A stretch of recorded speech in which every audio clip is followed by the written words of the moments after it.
Okay, so you complete the Death Knight prologue. I never actually did these like before. Play any triple rune card. I don't even know how exactly that's gonna work. So let's start off. We'll buy a whole bunch of these. Where is it gonna be? New Merc, blah blah blah, legendary portrait bundle.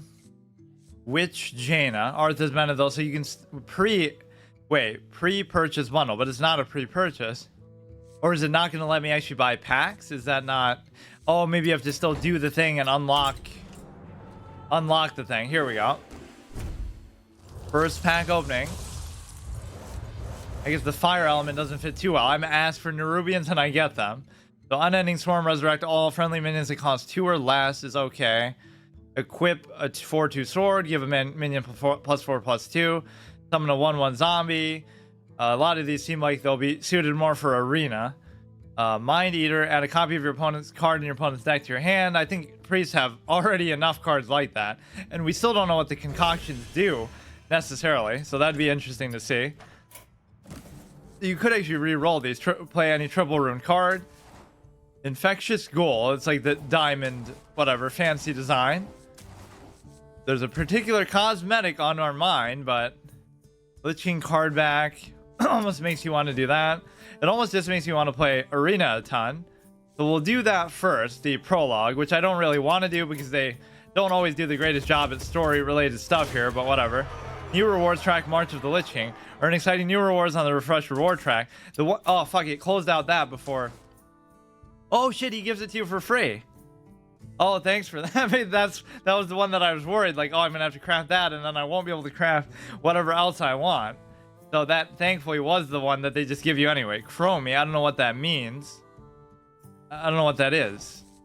But whatever, probably for some other mode that I don't really care about. So it's not actually letting me buy packs, but that could be because I haven't unlocked the class, or no, that doesn't make sense though, because even if I was to buy a standard pack, it would do the same thing. Spend 500 mana. So maybe it's just bugging out for a little bit. It's still giving you a chance to pre-purchase stuff. Latest expansion, nice. But at least game-wise, they've had this. So what would I want to craft for sure? I would do, first of all, I would want to disenchant some of these things. I guess I'll keep, obviously, my core classes that I'm doing, which is just Druid and Mage now. Although that is... Oh, no, I thought that was an epic for some reason. So this we can disenchant. Don't really care about it. I've probably played as... I almost want to see that just for what the concoctions are, but I'm sure we'll find out one way or another. Yeah, I played as Priest almost the least of any class, probably in the history of the game. I probably played the most as Warrior and Warlock. Surprisingly, I didn't play Mage as much as you'd think, based on how much I love mages in general in RPGs, or like in WoW even. Mage was my class. Obviously, that's wonderful to have, although it is kind of a questionably broken effect. So what did I even want to make? The Malagos thing is cool, but before I even do that, there's something much more intrinsic that I would like, which is just the 8 mana spell that would allow you to do those fucking, this thing. Definitely get that, because nothing fits in more directly than just can't be targeted by stuff. And I could do that even with like the Spellbender type of thing. Innkeeper's deck. What could I get rid of? I guess I could just like screenshot one of these. I don't know why I'm even bothering with trying to keep so many of the same thing around. Yeah, that's when I was still trying to save dust for kel'thuzad or whatever for it. To play as the Death Knight, you need to complete the prologue first. Yeah, I'll do it. Let's do, what was I doing? Druid? No, Mage.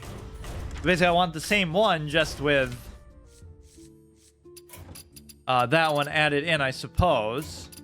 I kind of want to make a point to fit in some, like the Lich King and stuff still, but... Oh, get rid of this. Can't be targeted. Wait, what? Oh, yeah, there was only one of those. 1, 2, 1, 2. This is just my favorite thing in the whole fucking game. And it's such an underused thing. Wait, what?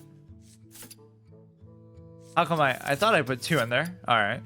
Put that. And then one of these I ended up having like less than. It's almost like the 4-cost Trog isn't worth doing in some weird way.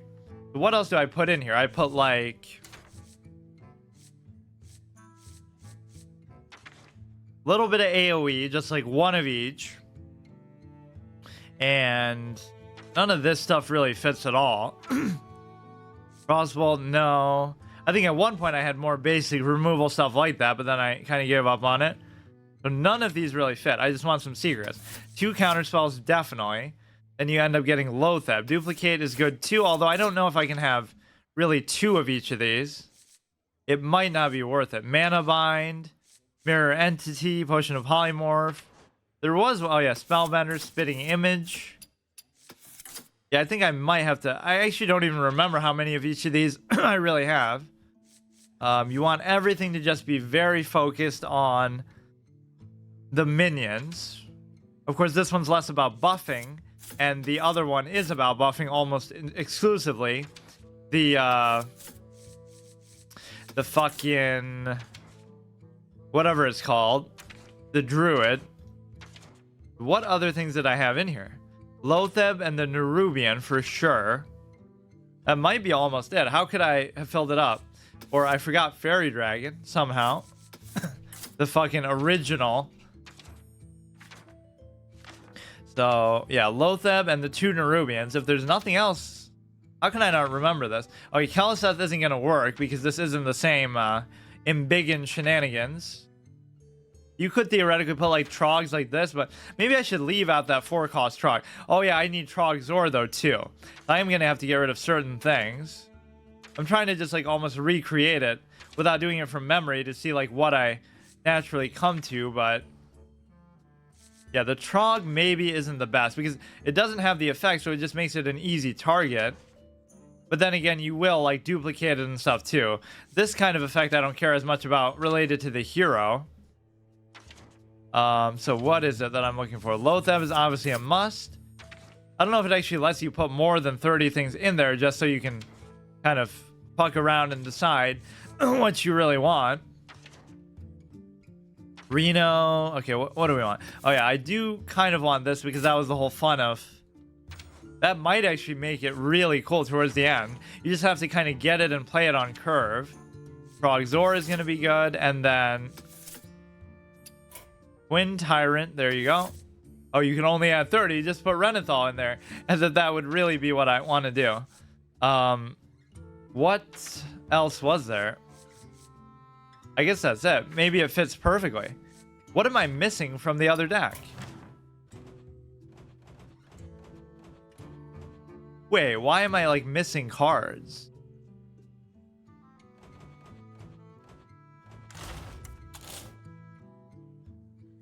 The Lich King. Why is that not here? What, is it going to make you craft it?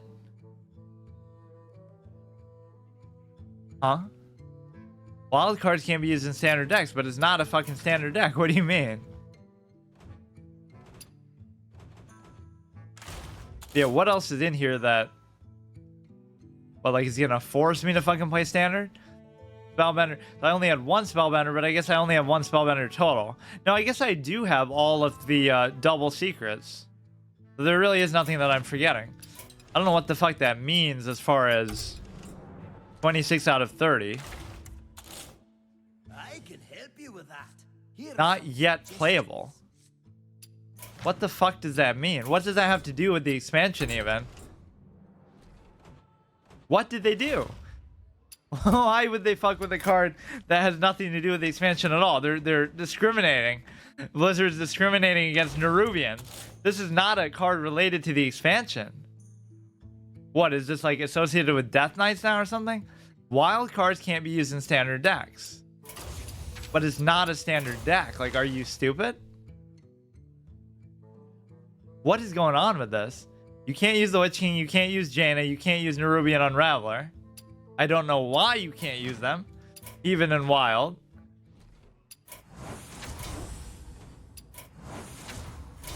Or wait, didn't I just make this and this has them in there too? It's just kind of bugging out. Or no. Oh, that's what I'm missing. That's why I was thinking like, oh, there must be something else I have to get rid of. For whatever stupid reason, you can't use that. Okay, let's do the stupid Death Knight tutorial thing. And you could certainly do an arena with it too. Apparently, I still can't buy packs with it though. I don't know if that's because I haven't done this yet, but that kind of doesn't make sense either because I already opened a pack. And you can certainly craft them too. Oh, this is gonna take forever and be stupid. Dispatched. The Lich King urged me to return home to Lordaeron to seek the remains of Kel'thuzad, a necromancer I had slain in my battle against the Scourge. He would teach me to unlock my full power as a Death Knight. Yeah, and even save you from Sylvanas too. Don't forget that. Okay, we finally see what the hero power is. 2 ghoul charge. So I'm gonna 1/1 ghoul with charge. It dies at the end of the turn. That's kind of weird. As much as I'm saying charge is like a dead thing, dead mechanic, literally dead. Haha. That's kind of weird. I mean, so for all effective purposes, it's like better than, objectively better than the paladin one. In a way that kind of feels insulting to them, because you might say, oh, it dies at the end of the turn, but it doesn't matter because you could just hit something with it, which most of the time you're gonna do. Mal'Ganis, take revenge on the Dreadlord who spread a plague upon your people, even though that's not what you're doing at all. I like how the text is biased. Like, that's what he just said is the opposite of that. You don't care what he did to your people. You're gonna do worse yourself. Arthas versus Mal'Ganis. I have been waiting for you, young prince. Mal'Ganis, you will pay for what you did to my people. Wait, what he just said in the what he just said in the beginning is not the same as what we're doing now. He was just saying, oh, I'm trying to get kel'thuzad, and now we're trying to be Mal'Ganis with the righteous intention. +1. Silverhand recruits you summon this game. I mean, that is kind of good, but to do it this early probably isn't. Hail and well met. Have the voices driven you mad, boy? But he wasn't even entirely in on that. Even he was surprised that, like, The light protects. right, like, Frostmore. Remains of the Fallen, a source of limitless power. Why is he saying that with such The enthusiasm? Lord told me you would come. Yeah, who's that? Nothing will prevent me from having my revenge, demon. Who's the Dark Lord that he's talking about? Say his name. Say his name. Twin spell. Summon 2/1/1 Silverhand recruits with taunt. So what is this? Resource gain when a friendly minion dies. Okay, only a friendly minion. I almost just want to do this and go nuts with the Silverhand recruits. Of course, he has 40 health just base. No Renethal needed. It's obviously going to be boring, but it's a good way to at least see. So yeah, that hero power doesn't interest me much either. Summon 2 and then summon 2, which you can do twice, actually. Reporting for duty. Of course, I can't do anything with it still. So this is almost the same as that 2/1, but you take 3 damage just for the same thing. I don't think it even has taunt. The 2/1 with Divine Shield and whatever the fuck. Whenever you summon a 1 health, give it Divine Shield. Summon 2 Silverhand Recruit. Let's just keep spamming the shit out of this. Although he's probably going to have some crazy AoE. They're not going to make these difficult at all because they're not going to make you struggle to unlock the class. See, once it actually came out, I was in no hurry to just do it, but I just hate waiting and not knowing fucking... I guess it was pretty much on point. It hungers for blood. Okay, he's having like a split personality thing. So, you've taken up Frostmourne at the cost of your soul. Apparently, I don't know. Just as the Dark Lord said you would. Save your breath, Mal'Ganis. I heed only Frostmourne now.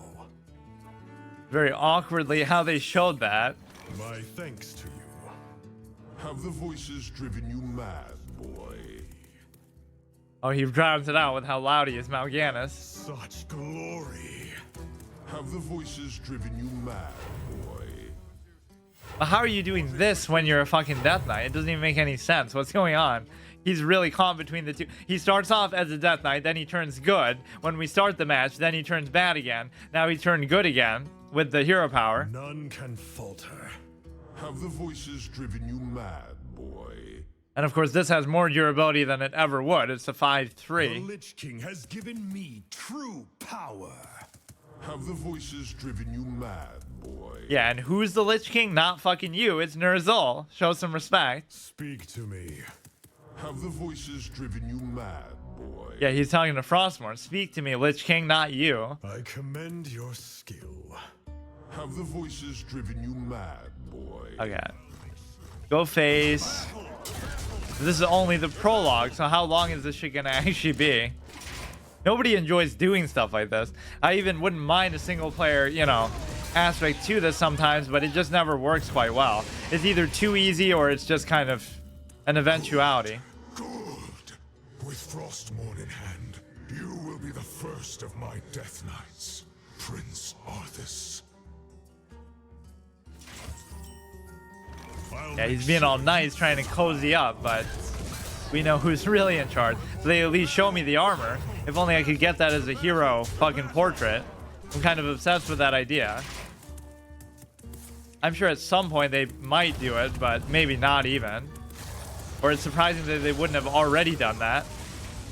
What was that? Blood boil. Okay, they're showing me. See, sometimes these... Hear the voice of the Lich King.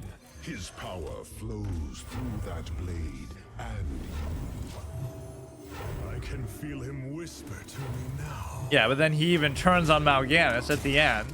He's doing all this to corrupt him, but it's like the whole, you know, the Emperor trying to turn Luke, but as soon as he's about to turn Luke, he's like, oh yeah, kill your father and take his place. So it's just, you're only as useful until you get the new apprentice. The rule of 2 fucking thing applied here. Give +2/+2, we can just do this. I'll make sure. We're not really getting max value out of this, but it's good just to do some damage. Imagine losing to this. I should have to delete my account if I lose to one of these fucking stupid NPCs. At least in like a heroic mode or something. Oh shit. I wonder if it's really scripted, the order in which you get the cards. It couldn't be, I guess, but... Well, it almost seems like it is, though. You could even just do this so you'll get it back, or I'm kind of stupid. Just for BM, I could have done that. what does the Dark Lord say? Kill him. He tells me the time for my vengeance has come. What? He can't possibly mean to. I think that's the exact same way they say it, too. That's actually kind of good. Faithful. Of course, he doesn't die. I forget what he does after that, but... he ends up somewhere else, in some random cave, I think, and then... I don't know, it leads to something. Oh, maybe that's all you have to do is the prologue. Uther's men proved useful in swelling the ranks of my undead. We marched through the forests of Quel'thuzad towards the great elf city of Silvermoon. This is kind I of... sought the Sunwell, a font of mystical energy and the source of the elves' immortal powers. There, I would raise kel'thuzad as a lich. No army had ever broken through the gates of Silvermoon before, but no Death Knight like me had ever tried.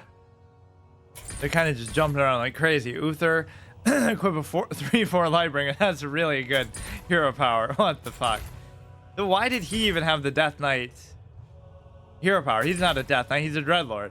Confront your old mentor with the power of blood magic. Are they going to do that classic line of, I want the urn, I want the ashes, and then he's like, what, do you want to piss on them before you leave his kingdom to rot? And then Arthas' comeback should have been, well, if it took me... Or no, he says like, your father built this kingdom his whole life and you burned it to the ground in a matter of days. And then I would have been like, as Arthas, his comeback should have been, well, it must not have been that well built if you could destroy it that quickly and that easily. All right, now we actually get the Death Knight cards. The last time we were still kind of role-playing as a paladin, which I guess is what happens when he's fighting Mal'Ganis. He's not fully a Death Knight yet. Heart Strike, deal 3 damage. Give all minions in your hand +1/+1. Spend 3. So every time a friendly minion dies, you get a corpse. And you get the little charge, which is easy to work towards that. I still don't know exactly how the runes work, so perhaps they'll introduce that here. They give you a rune, or they cost a rune, or Some what? Death Knight cards have a rune value. This matters only during deck building. It has no effect during the game. But what the fuck does that mean then? Like maybe you can only have so many, or what the fuck is that? Deal 2 damage to an enemy and your hero.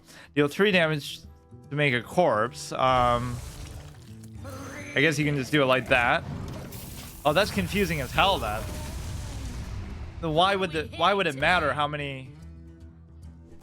It has no impact during the game, but you're still gonna show it to me and confuse me during the game. He's kind of acting all. I will not let you defile these lands. Stand aside, and I'll make sure you die quickly. You go ahead, just do the hero power first time ever. Even Save in this. death, my soldiers shall prove useful. Like he said, they don't matter during the game, but it still doesn't tell you what they do in the deck building. I guess they'll just let you figure that out later when you try to build some meta deck or some shit later. After your hero attacks, gain 2 corpses. Battle Cry and Death Rattle draw a card. Spend 2 corpses to give all. Okay, I don't even have 2 corpses yet. So you can just draw a card for the time being. That'll be a second one. For some reason, I thought it almost might be the opposite. Every time you kill something, you get a corpse, or maybe both, but then that'd be probably busted. Your Silverhand recruits. Now, is this a real card? Because I feel like it's so weird that they take the time to make, specific stuff like this just for these one-time scripted encounters. You have all minions in your hand plus 2 attack, I guess. Battle Cry, gain a corpse. Of course, this is the whole fun of an automated kind of card game. Unlike all those years of playing Yu-Gi-Oh! Where I had to do everything manually, like in Kyber Corp or Yu-Gi-Oh! Pro and stuff, where you have to do everything manually. It glows and flashes to let you know you have the effect, so you don't even have to keep track of it. This dark magic will lead the world to ruin, Arthas. That's the idea, old man. Taunt, return this to your hand. It costs health instead of mana. I guess. I mean, the corpses aren't going to go anywhere, so it's not like a mechanic you can really interact with or prevent. So at least the runes aren't going to be one of those overdone mechanics, like they're doing too much. The only mechanic really is the corpses, which is still pretty unique, but... Well, actually, I'm going to probably lose this at the way I'm going. If it kills it, gain a corpse. Give your hero plus 5 health, send 3 corpses to gain 5 more and draw a card. You may as well just do that, I guess, and then we can spend it to do this. Taunt, lifesteal at the end of your turn, attack the lowest health enemy, give minions +1/+1, but I can't really afford to do that. In fact, this maybe seems... Oh no, it's not dumb, because you can just do this outright. Finding the lives of the innocent. Is this the kind of monster you are now? I'm gonna 5/1/1, and yet he still plays the victim at the end. Oh, is it over, father? And yet you don't even scapegoat ner'zhul as the bad guy, so you can't make up your mind. See, that's bad writing on an objective level. Like, either you keep around ner'zhul and make him look like the bad guy and say, oh, Arthas was just being corrupted and manipulated the whole time, right? So he can say that at the end, oh, is it over, father? Or you say Arthas is just really bad, and that's it. And there is no ner'zhul aspect. You can't have it both ways. In fact, all enemy minions, at the end of your turns, they take 2 damage. Blood magic will not save you from the light, boy. Well, that's kind of pointless. In fact, I would have gained more life that way. That is quite strong. The animations are all different when it affects your face there. This 3D model that they're trying to show off. Wait, he keeps flinching backwards. This is kind of cool. Your father ruled this land for decades, and you've ground it to dust in a matter of days. Do the line, do the line. Very dramatic, No, fuck you. Uther. I'm a better writer than Blizzard. You should say, well, I guess he didn't build it very well then, or something like that to show, if you can destroy it that easily. there's not much to cry over. He should have built it a little better then. Oh, fuck off. That's actually a good divine favor play, though. What is this bone? Oh, yeah, we did see this. Why do I feel like some of these cards aren't even in the thing, even though I just looked at all the ones that are there? This is such a hilarious take on the Goldshire Footman. You get an actual charge, which there'll be all kinds of stupid shit you can do to buff these up in one-shot people, I bet. Destroy a random minion in your opponent's hand deck, and what the fuck is that? Wait, this isn't even a real thing, is it? Reanimating monstrosities. Evil has truly consumed you. Yeah, he said that like 50 times. He just can't accept it, I guess. Yeah, this is not a real card. What the fuck? Although it would be kind of a fun one. Or maybe it isn't, I just forgot, but I'm pretty sure that effect really stands out. And yeah, absorb their stats too, why don't you? Wait, it should be pretty much over. Go like this, go like this. I don't even care about the board, like, unless he buffs them like fucking crazy. Do I have some way to destroy the highest attack enemy minion? Oh yeah, I forgot about that too. I dearly hope there's a special place in hell waiting for you, Arthas. We may never know, Uther. I intend to live forever. No king rules forever, haha. But he didn't say he wants to be king forever. He just wants to live forever. Quite a dramatic death scream there. So is it gonna make me do more than just the prologue? Because I don't want to do too many of these, man. Come on. What is this one? It's like an alternate branching path? I skipped this. What the fuck is that? Secret ending. Following my triumph at the Sunwell, the Lich King called out to me for aid. The demon hunter Illidan's storm rage had laid siege to the frozen throne, where my master's soul was kept in an icy prison. Yeah, at least it The Lich King's power was mine. I would have it. But one last adversary stood in my way. Quick fire. Deal 1 damage to 2 random enemy minions. Summon an unholy undead army and destroy Silvermoon City. I don't know what that one on the side is. That's kind of weird.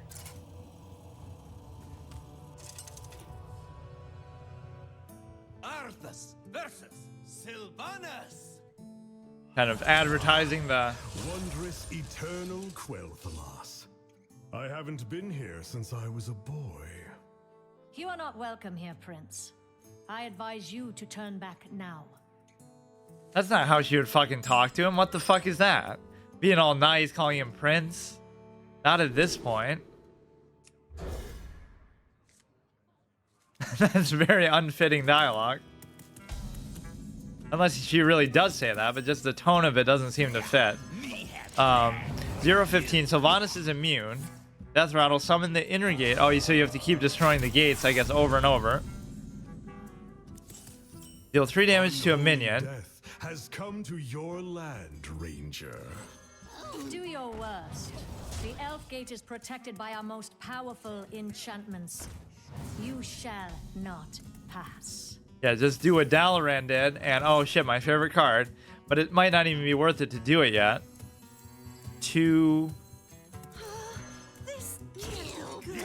Yeah, just do what Dalaran did. Even Archimonde couldn't fucking take it. Just teleport your shit to another area of the world. And of course, what a genius place to go to fucking Northrend. Dead you wish, Prince. No enemy will ever break through our gates. +1/+1. Will fall soon enough. Now this is different even than the other one. That one costs 4 and it gives +2/+2. So are some of these gonna be cards that are released later, or I don't even get it? 2/2 zombies to send 4 corpses to give them reborn. I guess I won't worry about that too much. What if you were to silence this? Then you would just lose. I guess they won't give you a silence. But if there is any random effect, they might it might be possible to completely cuck yourself. Oh, I should have done that first. Suboptimal play. You still won't be able to do that. Stand against the inevitable. They're even teasing me with cards like that. Our first gate has been destroyed, but you won't get through the second. You made 2 versions of a card, neither of which you can use freely, or maybe you can. After your hero attacks, summon 2 Silver Moon Sentinels, or they could just add every single card that was part of the... Warriors of Silvermoon, defend the city! Show them the true strength of kel'thuzad! You can tell the voice actress is... More defenses? This ranger is beginning to vex me greatly. Yeah, I remember that part. It sounds too much like the modern Sylvanas. Obviously, they're struggling to recreate. It must be the same voice actor, obviously. Shred a minion in your deck and gain 3 corpses. Draw a card. Spend corpses to summon something with taunt. Snipe, okay. Gives me another corpse, I don't even mind. Make use of the dead. Don't waste anything. That's what... That could be part of the monologue that is in that cutscene where he's reviving Cindergosa that everybody loves so much. Like, they taught me not to waste when I was a child, even though we had so much. Like, you know, obviously you're a prince, so why should I waste the dead? May as well put them to use. Do you really believe this plan would work, Death Knight? I've grown tired of these delays. Army of the Dead, raise 5 corpses as 2/2 Risen Gold of the Rush, so we have 11. Obviously not very hard to get them. 1, 2, and we'll get them back just like that. 2, 4. It almost does feel very scripted, which is kind of stupid, but at least we'll get through it faster then. Like, nobody really enjoys doing stuff like this. I don't know how to explain it. Like, the adventures were never fun. Maybe there's a way to make stuff like this fun, but spend corpses. It doesn't make it seem like you're triggering. Like, it should have the yellow effect. It's very confusing to have this shit in the game if it doesn't have anything to do with the game. And maybe it means you can only have a certain amount in your deck, but not even clear. At the end of your turn, raise the corpses of 1, 2. I mean, basically just let's summon all 3 of these. So this is going to be the inner gate, and then there'll probably be 1 more. Deal 20 damage to Sylvanas. What was that? Oh, the Crushing Walls. At least that's an actual real card. Fill your board with random undead. Wow, it almost seems like it's scripted or something. My warriors. Should have probably done that first. Final advance. See, this is one of those good instances of writing, though. This whole scenario in Warcraft 3 was like, you don't have to make one character seem shitty to make the other seem badass. It made them both seem badass, and Arthas was just a little bit more badass and actually won, right? Sylvanas didn't look like a pussy or a weakling in that encounter at all. Give your minions +1 attack. Okay, fine. Raise up 5 goals, which I don't even need to really do. I should easily be able to destroy the next one, too, at this point. Elf. But this battle is over. Then I'll make my stand here, Butcher. Oh, that's it. You just have to fucking finish her off. Explosive Trap, fine. Yeah, I don't know if some of these cards are going to be given to you as a result of the... Finish it. I deserve a clean death. After all you've put me through, the last thing I'll give you is the peace of death. No, you wouldn't dare. And how everyone would live to regret this moment. One of the biggest mistakes you ever made. That's a pretty cool portrait, but I guess they'll never let you actually use that anywhere. More cosmetics. It's interesting how many of them they throw away for... How we end up back here at Illidan. I was the Prince of Lordaeron. When the undead scourge came to my land and butchered my people, I swore revenge on the architect of the carnage, Dreadlord Mal'Ganis. Yeah. The demon fled to Northrend. I tracked him and claimed the deadly rune blade Frostmourne, a weapon of unimaginable power. To wield such a weapon comes at great cost, but I would make any sacrifice to avenge my people. Like, why he's mentioning, yeah, we went after Mal'Ganis, but we already did that. It's just weirdly positioned. Oh, look, he's got the fucking Justicar upgraded ability. Like, imagine you've never seen anybody play that because it's just not that good to upgrade the hero power. So this might be the first time somebody's ever seen that. They'll be like, oh, that's not a real effect you can do. You can't really see that. Defeat the challenger with frost magic to claim your true power. Why does it have to be with frost magic specifically? He just slashes him in the chest with a sword. And yeah, I like how he says that. Oh, I would sacrifice anything to save my people, avenge my people, but then he ends up fucking his people over anyway. I don't like his facial expressions. Like, he's too giddy and happy. He was pretty serious in Warcraft 3 for the most part, or he was kind of snarky, but he wasn't, I don't know, not like this. Deal 4 damage, draw a card, deal 3 damage. Gain +1 attack for each frostbow in your hand. Also, it's showing me like the different schools. Say something, Odin. What? I am not prepared. Such glory. Nothing will distract me, Death Knight. Somebody should make like they probably have like a upgrade, or I should see the Warcraft 3 cut. Illidan. I guess the skull of Gul'dan didn't agree with you. He doesn't know that, does he? I sacrificed everything for this power, Death Knight. I became a monster to hunt monsters like you. Death Rattle draw a frost spell. I don't know if Arthur even knew that about the Skull of Gul'dan. I guess the Lich King kind of knows everything, so he would have told them. But yeah, they each have their little gimmick props. Skull of Gul'dan versus Frostmourne, which is stronger. It's not really about the user, it's about the tool. Deal 4 damage, next frost spell costs 2 less. I guess I could do that even though I don't really want to. Deal 5 damage. This also doesn't seem Frostmourne's Fury. Wouldn't it be a waste if these aren't actually cards? Reinforcements have arrived, Lord Illidan. My Naga will take care of this fool. Oh, I love that level too. On hard mode, that is actually pretty tough. Through the frost and flames or whatever the fuck, where you have to fight kel'thuzad and the Blood Elves, the Naga and Vosh, and Illidan's forces all at once. Deal 2 damage to all enemies, draw a card. Okay, that's fine, I guess. Deal 3 damage to an enemy and wait, but that's all we get? Oh shit, that was kind of a mistaken play. Am I actually gonna lose? Deal 2 damage, deal 5 damage, freeze all enemy minions, summon a 5/5 Frostmourne, but that's too expensive. Wait, it feels like I should have another AoE. Deal 2 damage to a random enemy. Uh-oh.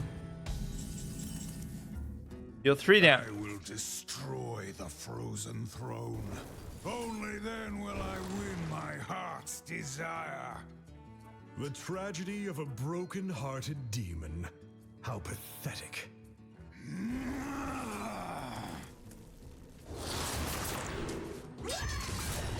Deal 2 damage to an enemy and freeze it. Draw a card. Man, this is actually going kind of badly here. But assuming it's scripted, but I kind of fucked it up even within the context of it being scripted, like with what it gives you. Enemy characters can't be healed. That's an interesting one. Oh shit, I might actually lose this unless it does give me like some kind of proper AoE. Even this isn't gonna matter much. It'll freeze them at least, but draw 2 spells if they're both frost spells, deal 2 damage to enemies. How much you want to bet that's gonna actually be it? Deal 5 damage, deal 2 damage, because that's all I have. Can't believe I'm actually worried about losing to something like this. What, you're gonna make your hero power deal 3 damage instead? Wow, amazing. Instead of the Justicar 2 damage one. You never actually get to see this one now. They should make it like that where you can just keep upgrading your hero power over and over without any special other card. It's just like, oh, we may as well just do this now. Summon the stupid 5/5. You do need some kind of life steal healing, but of course I'm not going to get that. He should just keep hitting me in the face with that, but he's not going to be smart enough to do that. Or it's too expensive. Today, the Lich King will meet his end. Deal 2 damage to an enemy to freeze it. Let's just deal 5 again, I guess. Hit him in the face. Yeah, that really would have been the case too, because as much as I love ner'zhul, he was kind of defenseless in just a suit of armor, so obviously That's all it would have taken. If Illidan just gets past there. Give your hero. But I love what a fucking thorn in the Legion side ner'zhul even can be. He's such a great strategist that even Kill Jaden's pissed. Like, that's why he sends Illidan to get him. So even when Illidan says, oh, if I destroy the Lich King, I'll get what I truly want, you're just doing it because you're afraid of fucking Kill Jaden. You're not really doing it for anything that you really have conviction in. You go like this, deal 2 damage to an enemy and freeze it, I guess. It wouldn't stop him from doing that now because it's just a blast, not a attack.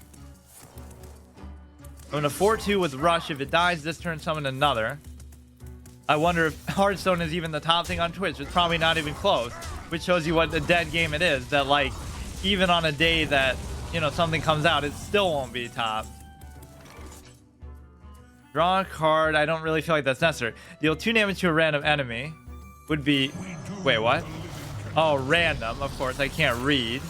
Which is not at all what I want to do. Freeze up to that many enemy minions. Of course, that should be good. I keep forgetting this is actually a charge. Right? You're just not used to that charge mechanic. So I always send it towards a thing. Which is typically what you want to do anyway. I don't see what the downside of it dying at the end of the turn is. Either you get the 1 damage to the face, or you get a trade value that you would do with like a Silverhand recruit anyway. So yeah, I don't get it. So just kill him with this stupid Might of Meta though, which is kind of insulting to Frostmourne. He's like fucking dual wielding. You must not win. No. They're being a little bit over dramatic. He didn't say anything. He just laid on the fucking ground. But he didn't finish him off. Oh, there's ner'zhul. At last, Frostmourne has brought you to me. Now the time has come. Yeah, take that picture right there. Break the ice that binds me. Release me from this prison. Charge me $4.99 for it. I want it. Keep that shit with you, dude. They're fucking trolling me. They destroyed in front of me just to... But now it'll combine into the Lich King. But I just want that one, dude. Now, we are one. Yeah, until later they take it too literally and say we are really one, meaning only Arthas, not fucking stupid. Does that mean I actually just get to use them now? You would assume so. And I don't know what's going to come next after this, because it does say prologue. Okay, thank God. New hero, we get it. They even made the model for ner'zhul and everything. Death Knight cards available in your collection. Deathbringer, Sarfang, Haunt. Maybe I didn't see some of these. Even reading through all that shit, some of them were still hidden from me, even though I looked at the Path of Arthas. Yeah, we didn't see Morrogar and stuff. What the fuck?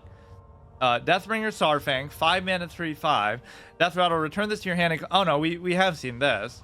It costs health instead of mana, or at least we just played it. 6 mana, 5/6. Overseer Frigidara, draw 2 spells if they're both frost, deal 2. 8 mana, 9/7. I don't think we've seen this anywhere. Lord Morrogar, Battlecry, raise all of your corpses as 1/1 risen golems with rush. For each one that can't fit, give it +2/+2. Give 1 +2/+2. Raise all of your corpses as 1/1s. For each one that can't fit, give 1 +2/+2. So I don't know if it means give 1 as in you can only give it to the same one, or you can give it to a different one for each situation. Blood Death Knight, Frost Death Knight, Unholy Death Knight. Well, that just tells you, I guess, what the makeup of it is, because it said that only matters for deck construction. But no, if that was the prologue, then what else is there? Why would it say that? They'll keep releasing like other... I wonder what this will even be for. Huh. I thought it would be like a whole thing that you have to do. Or maybe they'll keep releasing them like on a weekly basis. But what is so new here if not that? You get to keep hearing that fucking song every time. So we get something here. Which is like a Diamond Shatterskin Gargoyle. That's cool and all, I guess. 100 XP event. I guess the card back is worth getting, but you can't really appreciate it. Not just because this game has a flawed way of displaying it like at a sideways angle. For once, that's not actually the culprit. Level 5. So how did I get to level 11 that quickly? That was only like 4 games. So we could play as that, but I almost want to do an arena. So let's see what these decks actually are even. So I think I read through these, but somehow some of these betray my memory. Of course, you get the gold ones too, just like that. Or you don't even have to mouse over them. No, I feel like some of these just weren't there. That's so weird. So they do actually have like the anti-magic shield and stuff. Deal 2 damage to enemy and the hero. Which almost makes it seem to not fit with... I'm not going to read through fucking everything again now. But yeah, this is one of my favorite things. Using a spell to counter magic. A bit hypocritical, don't you think? Well, what other way is there? There are no trap cards. Give your... I guess a secret. Give your minions +1/+1, can't be targeted by spells and hero powers, which interestingly is different than the one. So I looked through meticulously every single card, but they didn't show me any of these. Deal 2 damage to a random enemy. Corrupted Ashbringer, 5/2 lifesteal. That's kind of... Wait, this is worse than the... Or like, this is like Arcanite Reaper. I guess just the lifesteal is fine. Lord Morrigar, Stitch Giant. Patchwork is kind of cool. You could make one of these elusive type of things with it. Maybe that'll be my first instinct. Puzzle box of Yogg-Saron.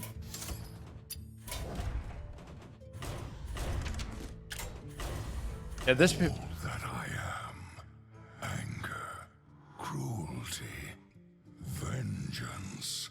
I bestow upon you, my chosen knight. Yeah. As my immortal champion, you will herald a new dark age for the Scourge. And you will start by building your first Death Knight deck. Most Death Knight cards have an associated rune: blood, frost, or unholy. Your deck has 3 available slots for runes. You can use 3 of one rune type, 1 of each, or any combination. What? That takes up 1 slot, so now you can't put any more. Cards with 3 of one rune are extremely powerful, but you may not add cards with any other rune to your deck. Like what he said at the beginning, you are my chosen knight. That's not him talking to the player. That's him. That's ner'zhul talking to Arthas. He is his chosen knight. That would be the whole mentality that they seem to have forgotten. Add runes of any type to your deck. Okay, does he really have to slow pace me every step of the way? Although I do love the voice. They got it pretty accurate to what you hear in WoW.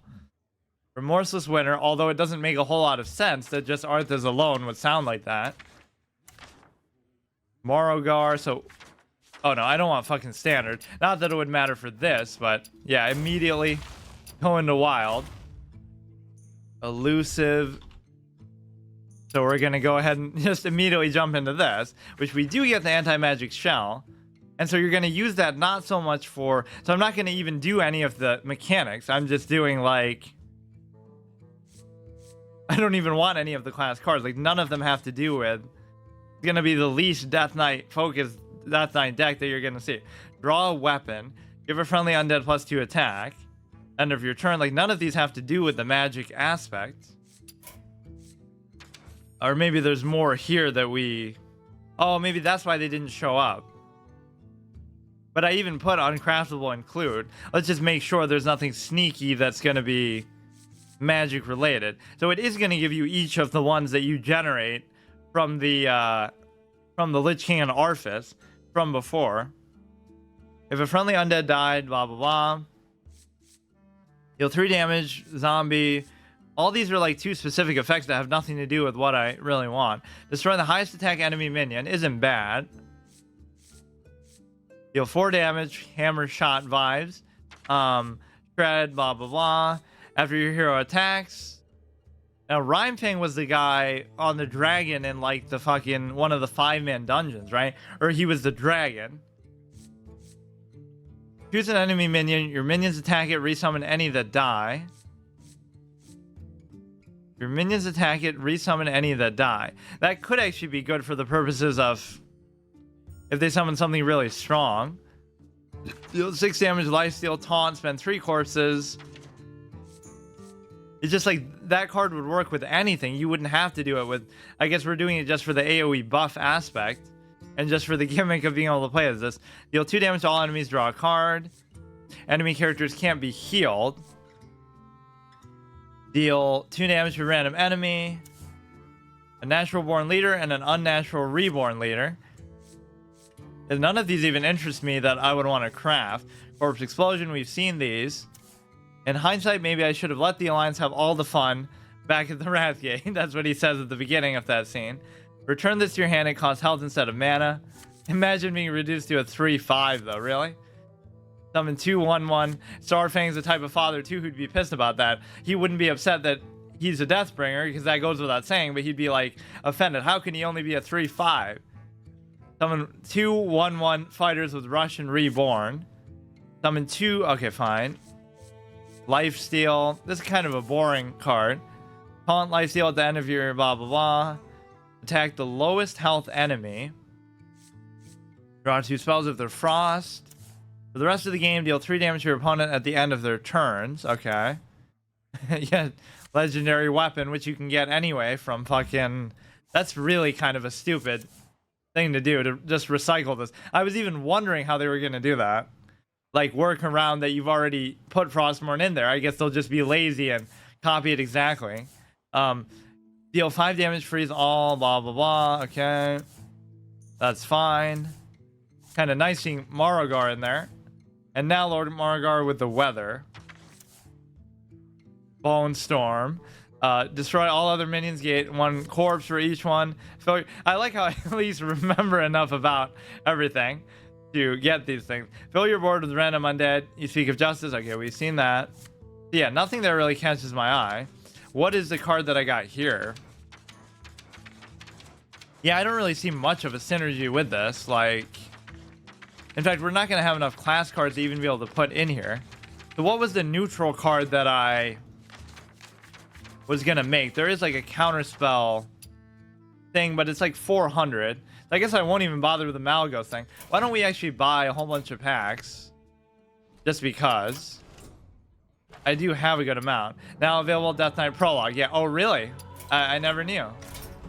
Cool, thanks for telling me that. But at least it didn't kick us out of the game and stuff. Like, we did just smoothly get to do it.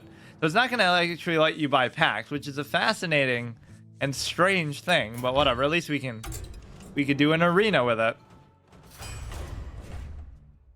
Yeah, that's fine. It's on us. You'd think I'd have like 1 million of those tickets by now, because this happens so often. I always start an arena and then I never finish it. It's almost like I enjoy drafting more than actually playing. I wouldn't mind doing one as a Death Knight. There's just no guarantee that I'll get the option. Like, I really don't even want to do any of these. Since that was a ticket, I'll just retire it. But you can't even do that. It's like they know people are gonna... Oh, you have to complete it first. Like, I really wouldn't mind spending a little bit of gold. I just have no interest in playing like a regular arena. So you are going to have mixed in some of the newer cards, but it's just not any fun. This would be the best way to actually play with the Death Knight cards, because I don't really find them that interesting otherwise. Little did I know this might have been the best and most fun deck ever, but I'm not even looking. It doesn't look that good, but... It was doing some of the old school, like, Nax Paramus cards and stuff, so it almost makes it seem like it is a wild arena, but I just don't know. This is the first time that I've maybe done it so flippantly where I just retire it. It can't even process what I just did. Turn off golden and diamond. No, just fucking end it. Oh shit, I might have bugged it out. Wait, what? Start requested. Oh, here we go. Now it's gonna kick me out for being so... Retire. Confirm. Oh, I just couldn't handle that I was so overzealous to throw 150 gold in the fucking toilet. take this, take this. We do get a pack from it even. In fact, this might be the only way to get a pack because they're not letting me buy any right now. Yeah, we do have, it doesn't even tell you how many tickets you, oh, here we go again. Here we go again, dude. Like, what would be the return rate? I can get 10 packs instead of 15 from just sacking the arena. And then I'll obviously keep it if it's a death knight. That's all I want. Yeah, maybe I won't even play as it in standard too much, or in constructed. It's gonna bug out, that's fine. For kel'thuzad, blah blah blah. Fuck off. Why is it being so derpy? Yeah, I just don't find like a lot of the cards or even the hero power that interesting, unfortunately. I would have made it a 3 cost and I would have made it something a little bit more unique. Or I might maybe even would have thought it would be a passive, like the act of something dying gives you a corpse, but that doesn't even factor in. Here's the second one. But there are some pretty fun cards with other classes too. That's the beauty of it. I especially like the armor druid kind of revitalization, although that's saying we come off an expansion where we just see somebody do like 1 million, just waste all the tickets. It's not like, dude, maybe you can't get Death Knight here, but I'm certainly gonna try. I don't mind even spending all my gold doing this. It's almost the same as just getting a pack just for, you know, 50% higher cost. Spectral Knight, I see you. Make a fucking elusive arena deck. This is so silly. But I have so many tickets too that it's not like I was doing anything with them anyway. I could do arenas till the end of time and I just don't even enjoy them that much anymore. We get 2 Spectral Knights.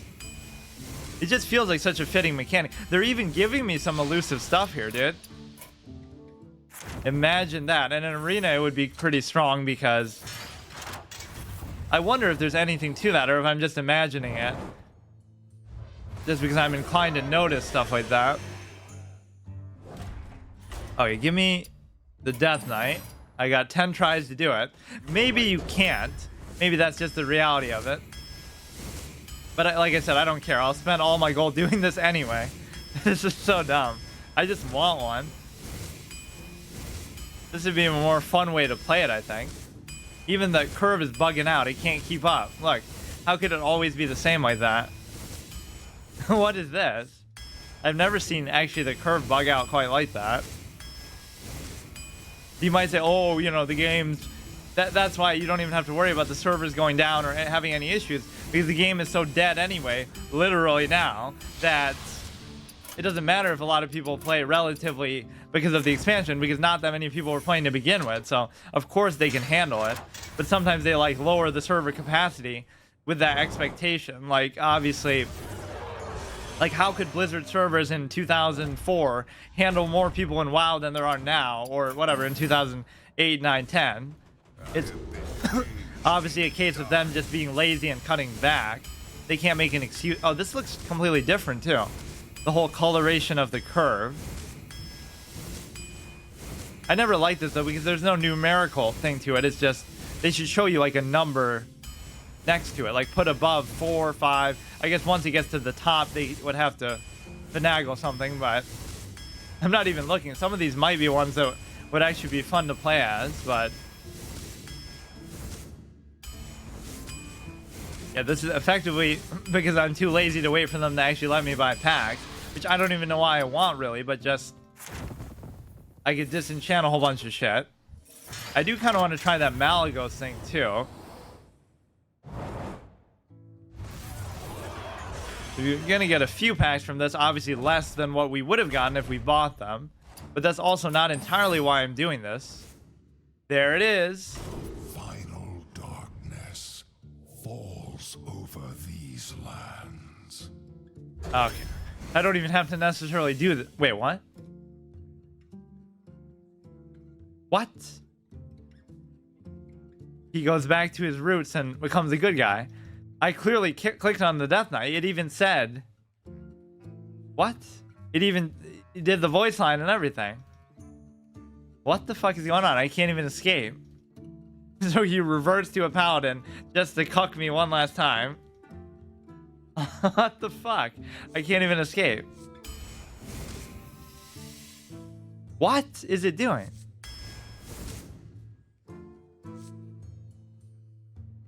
I don't know what's happening. Oh, I didn't even look at those. I was just doing them kind of flippantly. After you summon an undead, give it +1 attack. At the end of your turn, send 5 corpses to summon a copy of this minion. I would say, oh, we have to get stuff from the new expansion, but it's already, you know, most of it is going to be that anyway. Each frost spell that's kind of weak. Deal 3 damage if it kills it. 2/2 zombie with rush. Deal 3 damage and freeze it. Okay, AoE is going to be good. So is that still going to come into play here? Because it's not very clear how that restriction would work. That basically means you can only have a combination of like ones of each. Like you could have 1 star, let's say 1 rune of frost, of unholy and blood. But if something has like 3, then you have to commit only to that. So like now we'd be committing completely to not doing any unholy stuff, which I don't mind. Hero powers are disabled. Detonate a corpse dealing 1 damage to all minions if they're still alive. Repeat this. So there could be a power creep factor too, where you just dominate. Now this one you get to choose whatever you want because there is no choice there. So I would like to do that, but at some point you have to draft for value too. Foul egg. Summon a 3/3 undead chicken. I would rather do necrotic geist, actually kind of fits better. When your weapon is destroyed, whenever it takes damage, none of that's really good. After it attacks, this is good kind of just to keep down there, especially to give taunt with like Defender of Argus. It's kind of confuses me that I'm a paladin, but it makes a certain in-lore sense. Deal 2 damage to the enemy hero.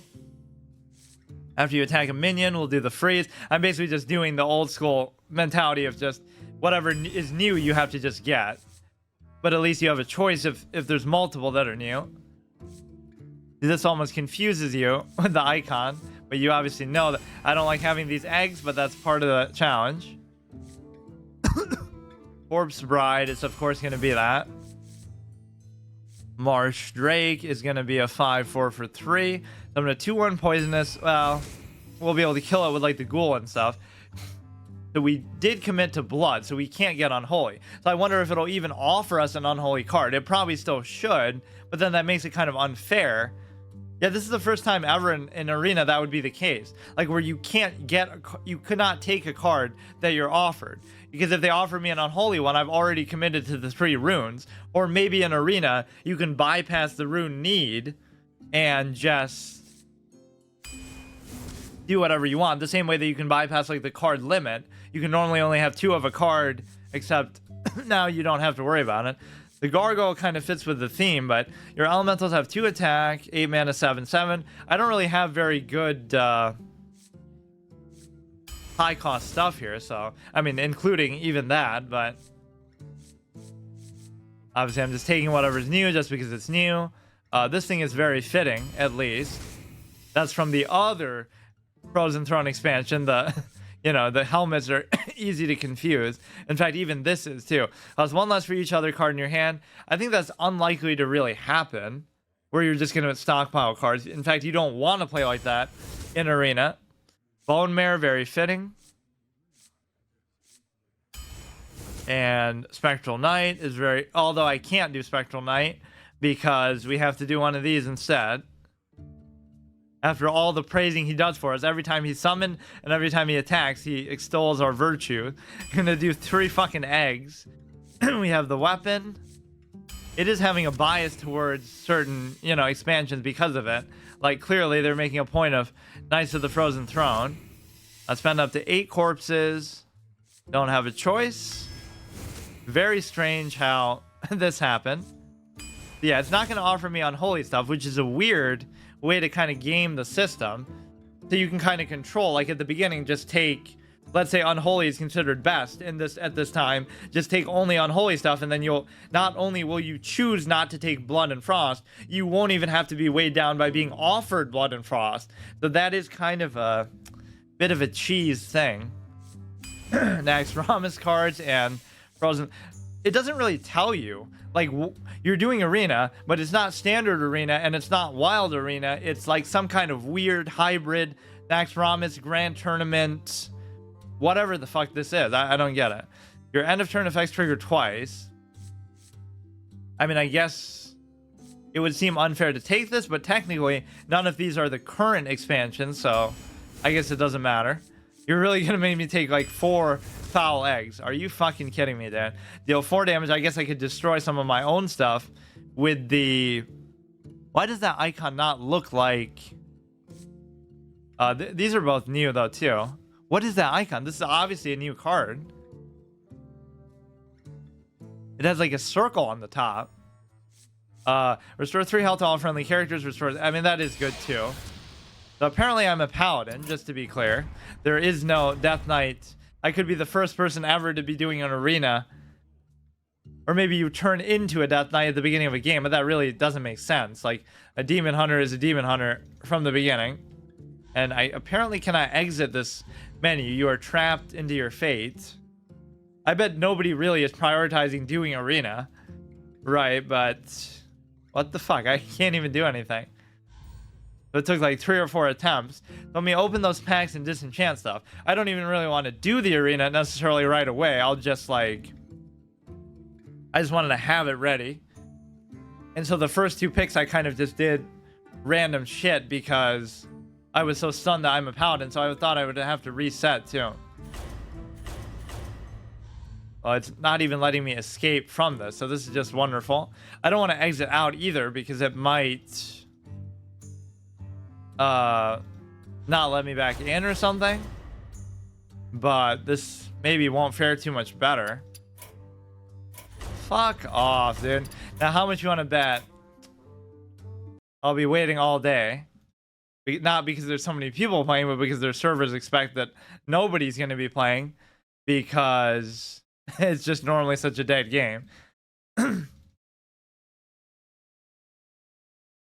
you can try the elusive thing still. And I like how you can make kind of anything elusive now. That is a fun... Take your place on the frozen throne.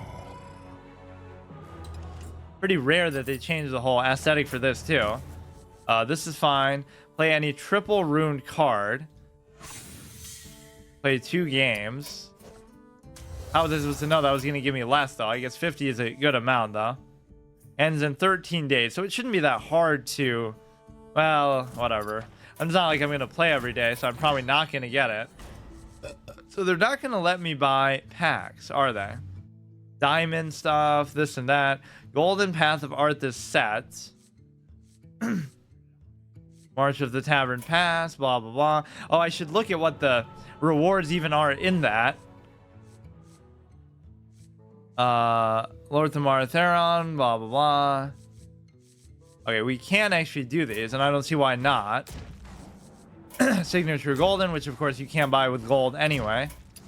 You can get like 10 of these, probably another one pretty easily too, because we reset the reward track. There's not even anything from it that I want that badly. Like, nothing really caught my attention. How do I have 16? I guess maybe I reset a few more arenas than I realized. Shouldn't I have gotten to like another gold threshold just from... Huh. Okay, let's see what we get. Mainly what I'm looking to get is just dust. Oh, it's going to be a little bit laggy, but that's fine. Or that's just part of the RP. It's the frozen throne after all. At least the prologue wasn't too bad. Yeah, I won't be able to buy any card backs either. Druid Collector Tier 1. Nice. Because I get like 1 fucking card. You'll get like a pretty sick coin too if you get like every card or like 135 cards from the set, which I don't know if that is the total amount. I think it is. Like if you complete the total collection, which you're not going to do this easily, but at least I had a decent amount of gold saved up. You can't complain. So Warlock I'm not even going to use, so that's an easy 400 dust right there. Another one. Druid I might actually do that, so I'll actually keep that one, unfortunately. Not that I really want to use it, but then I feel bad about disenchanting it because I'm so stuck on Druids. We get the Arcane Bolt, so that saves us a little bit towards our Malagos stuff. I just feel like this Death Knight thing that I'm going to do is not going to have any synergy with the elusive, but I'll still do it anyway. But for some reason, I couldn't use the Nerubian stuff. I do kind of like this whole thing of committing to one class, because then you have so much dust that you can just get without even thinking about it. You don't have to feel bad. Like, you only want to play with 1 or 2 classes and that's it. So everything else just goes down the tube. We got a couple legendaries, not bad. What mage one would I even want? I don't think there really are any very cool ones. Very strange, though, that they completely distance themselves from doing hero cards. I would have at least done a few more of the rejected Death Knight hero card designs. But then I guess other classes would feel jealous or something, but they've done that before, obviously. Even just do one for the Death Knight class. Just fucking totally hamper them up. You can go through on every single class now and just disenchant everything. So the rune thing is kind of a weird element. That's their way of trying to balance it, I guess. But I don't know if that'll even serve them particularly well. So I won't disenchant Death Knight cards, obviously, but Demon Hunter cards definitely. I have to just be careful if a class like overlaps with one that I actually use, but that's fine. Disenchant. There's an easy 100. We'll have enough to do Malagos if I really want to. It does seem like kind of a fun thing, but it's a little bit too... I don't know, it's just too plain. Okay, that's fine. I won't touch the druid stuff unless it's like a golden, which I don't think it will be. Nerubian fandom comes in to fucking play here. You get rid of all this. Ricochet shot gold, that's fine. Conjured arrow. Get rid of this. Not gonna play as hunter. Yeah, a lot of the hunter cards were pretty boring actually too. I won't touch the mage stuff. Of course, we get like the fewest cards of the classes that we actually use, but the druid legendary was cool. I just don't think I'm in the mood to really do that whole armor druid thing again. That would actually be pretty expensive too. And there are other ways to do it now, like with the cheese 1 billion plus fucking whatever it is. Or kel'thuzad, that's cool. Imagine people who actually still take this game like super seriously. Like, it's super fun to play, but I don't know, the whole perception on it is kind of weird. That's why you can't have nice things like ever in anything in life, because people always want to make it like an ego thing or something stupid. Like, oh, standard and balance and this and that to create some sort of format disparity, even though you know it's never truly balanced. And in fact, it's so imbalanced, even in standard always, that there's only a handful of decks that ever are gonna work. Now they're gonna have a dust glitch where you can disenchant the same thing over and over and just... Oh, fuck off.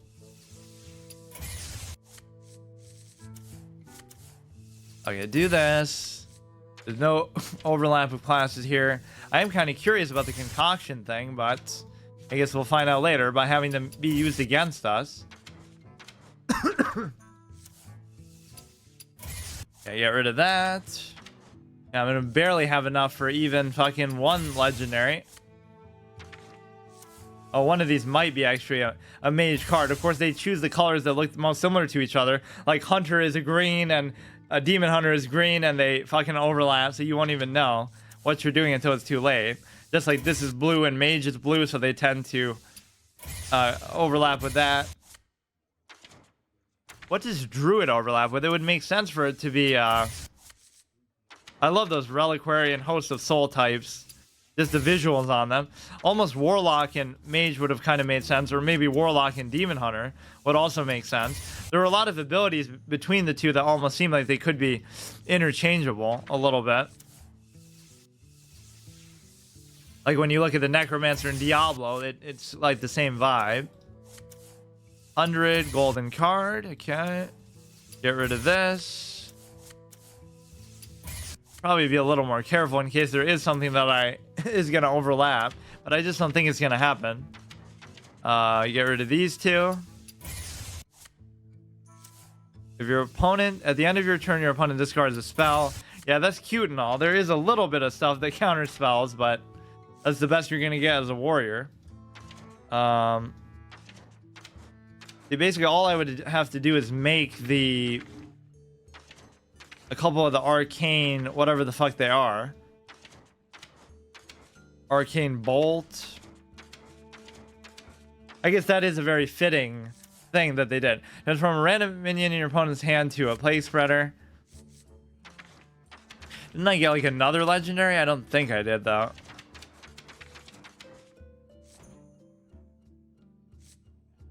Okay, let's look for what were the cards that actually work with this. Arcane Bolt, I already have one. I'll create another. And then there's at least like 2 more things that I could do. This and then 2 of those. And that would be enough, actually. This doesn't even really work with it. So I guess that's all I would have to do. I just have to make the difference up in dust here.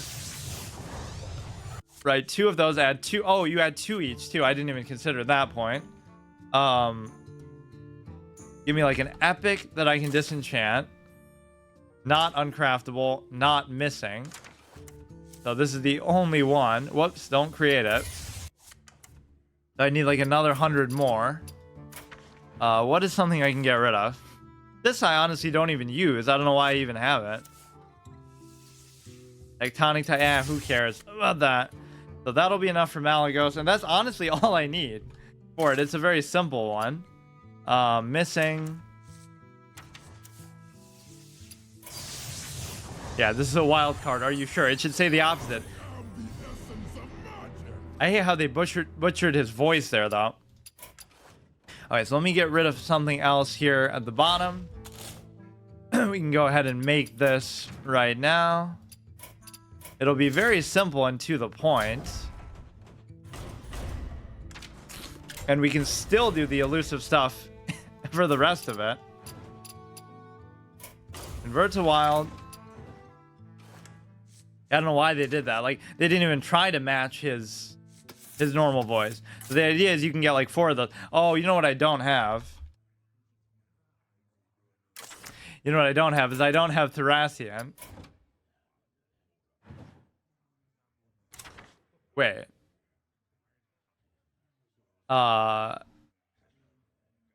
Owned, missing, uncraftable. Wait, why wouldn't that show up? Oh, maybe I still to this day don't know how to spell his name. Or wait, where is he?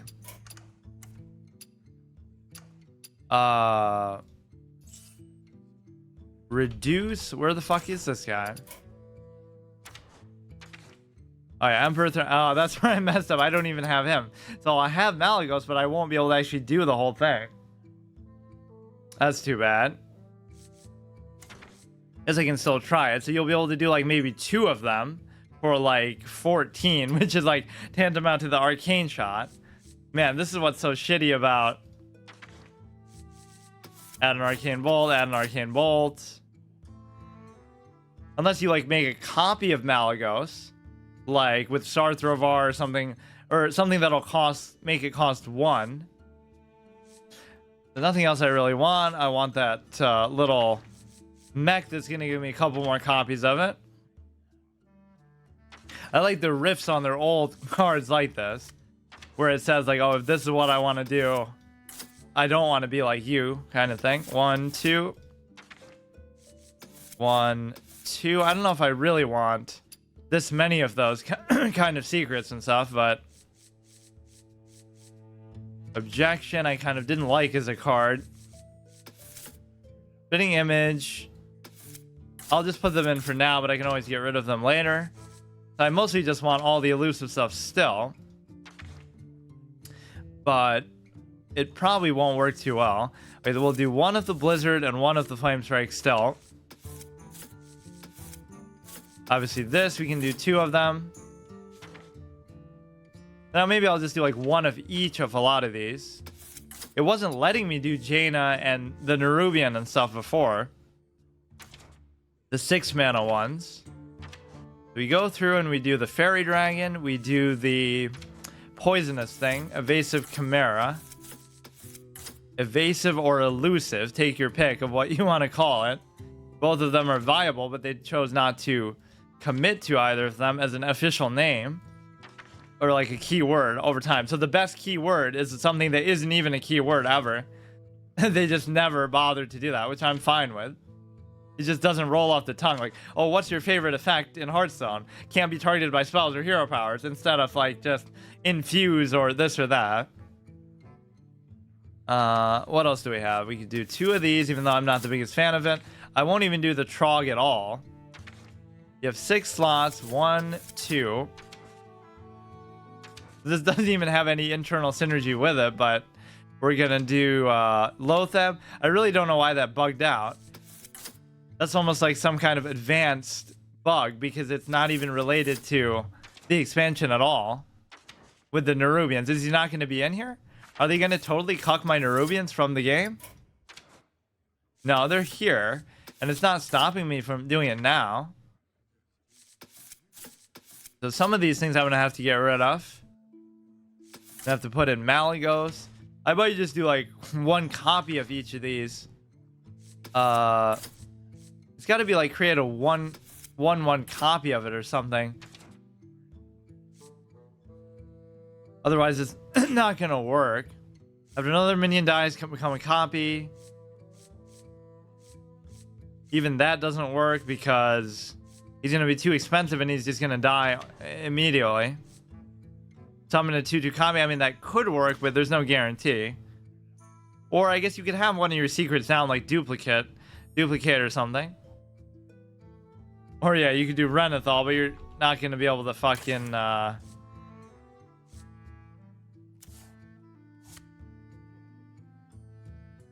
Actually, I guess I could do that. Because this is kind of all stuff that I would want. So there would be 1 more that I could do. Which is... I don't even know what. I guess maybe another Spellbender. Or just some flavorful card.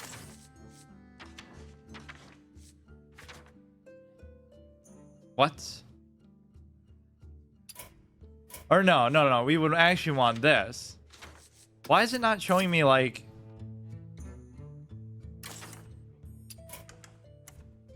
What?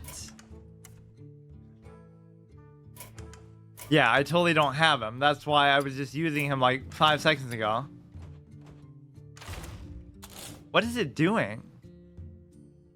Wild cards cannot be used in standard, even though none of these are in standard.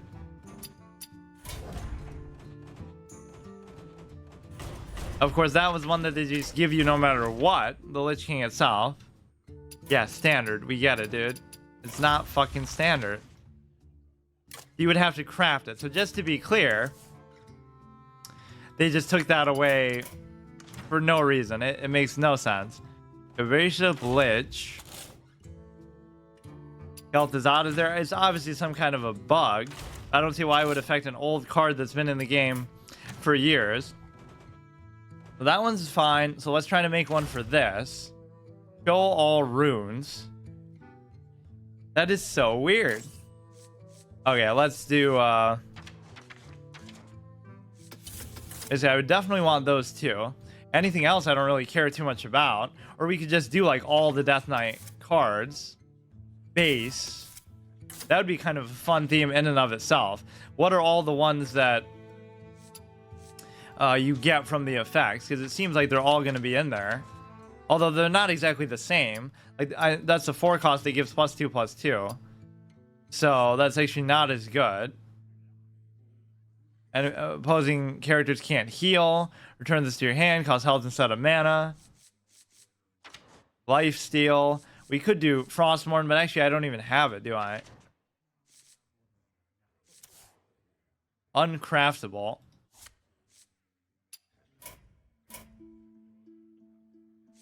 I'm not even trying to craft it, so why would it show that? Apparently you can't put the Lich King in there, which is weird. Or you don't even have it. It wants you to craft it even though... Or are they going to consider it like part of this expansion? They'll just take away the free Lich King that they gave everybody. Yeah, I won't even fill out the 3rd rune slot. That's how disinterested I am with a lot of their cards. So where is that evasive guy? What is going on? I probably just missed it. I think it's before before the fairy dragon. So that would be associated with unholy. The idea of, yeah, in fact, even that one is showing you that. That'd be an interesting thing to do, like with every deck. Like you can only have, with every class, you have to fit into a spec. But thankfully they didn't do that because I think it works better this way. At least this will be easier to fill up the 30 because you're not going to have anything but these anti-spell things. Might even just fit the trogs in there. Put this here, put this here. A lot of weird stuff has been happening though. Like they were counting out the Nerubians, they were counting out the Lich King, just random stuff that has nothing to do with anything. This almost kind of fits, but it's a little expensive. Lotheb is in there.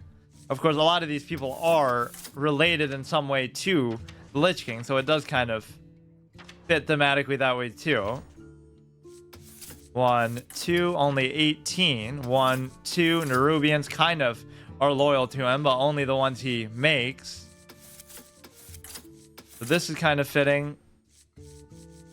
The Lich King is just gone. I don't know why. You would just have to craft him. You could do kel'thuzad. I don't really want to though.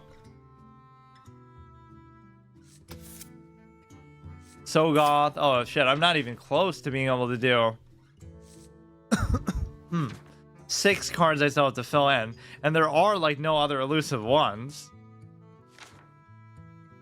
What else was I having in there? Something that creates a copy. There aren't really class cards that fit with this too well, which is kind of surprising. They even have, well, they have the anti-magic shell for the purposes of, like, you know, giving it to minions that don't already have it. So in a way, that's kind of a counterintuitive thing to do.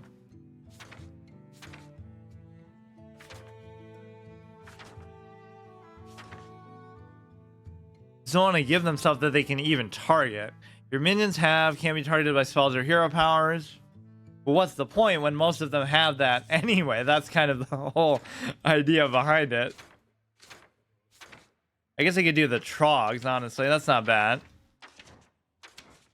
Something very simply thematic to the thing.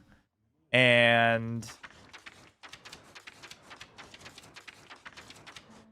what was the third thing? Oh yeah, I could do Arthas and Lich King, but actually you can't do them for some reason.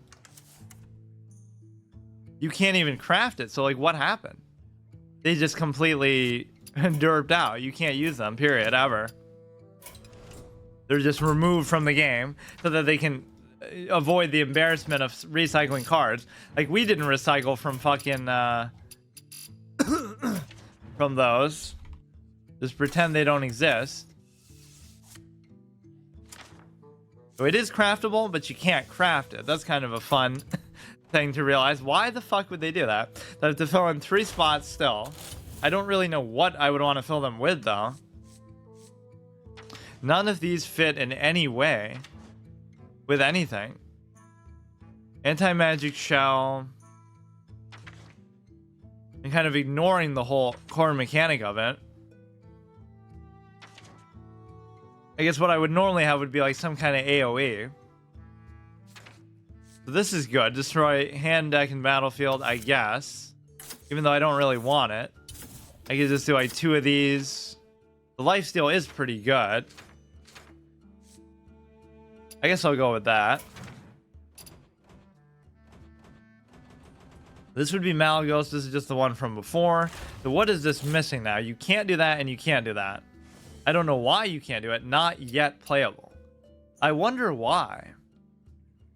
I really don't know what that would have to do with anything. I like how the Nerubian was like that too, even though it had nothing to do with anything. And why isn't that in here either? What happened to the 6 cost? That's so weird. How did I get that removed? What, that just wasn't in this deck at all? Lotheb wasn't. How did they just change my decks? Lotheb was in here, and so was the Nerubian, and they're just gone now. Because they keep doing this dumb shit, so maybe I accidentally replaced it. So like, instead of these 2, you could obviously put the Nerubians if they let me, which I don't see why they wouldn't. Nerubian Unraveler, very fitting for the Druid class 2 for whatever reason. You have kel'thuzad, but you're not going to be able to put the Lich King. Not that I even want it, I was just doing it almost as a gimmick. Yeah, these ones are all good. And then we have the arena too. The only thing I fucked up was I didn't have Thracian, so I kind of wanted to do this a little more efficiently. There is actually no way to do the combo now. Best case is I'll be able to do 14 if I have the coin. Or I could do like the mana biscuits. Yeah, not really all that exciting, but whatever. We'll just do some games like this, and we'll do the arena run. Why does it want me to do standard? Even if I wanted to play these same decks, I still wouldn't do them in standard. That's the point. How did they end up so far back here anyway? Like just in the middle of the collection. It's not like I made all of these just since they did that. In fact, let's actually try them though. So I'll go like reverse order until I lose. So 1, 2, 3, 4 included. I don't know what happened with these that they lost the whatever. So even in these decks I can't put... I just kind of want him in there for some reason. It's like, oh, you can't do it because you already have... you can't do it because you already have the fucking... Lich King as your hero. Right, but that's never been true of any... any other thing before. You've had plenty of... You can have Sylvanas. You can play Sylvanas as Sylvanas and take over Sylvanas on the other side. Like if you have the Hunter hero Sylvanas or the Ranger now... Right, and then you play the Sylvanas, the 6/5/5, or the newer one. Lich King versus Valera. Watch your back. All will serve me in death. Give your minions +1 attack. So this is going to be actually the... You know, not the anti-spell one, but you can still make some fun out of it. I guess. You have 2 of those. I really don't know why they would be afraid if you're playing the actual old school Lich King. Yeah, the hero power is kind of an important thing. I'm surprised it's just so bland. Battlecry, gain a corpse. So these are just the scripted structure ones, which could be fun to do too. In fact, you can probably get a lot farther with these than you would with whatever dumb shit I'm doing anyway.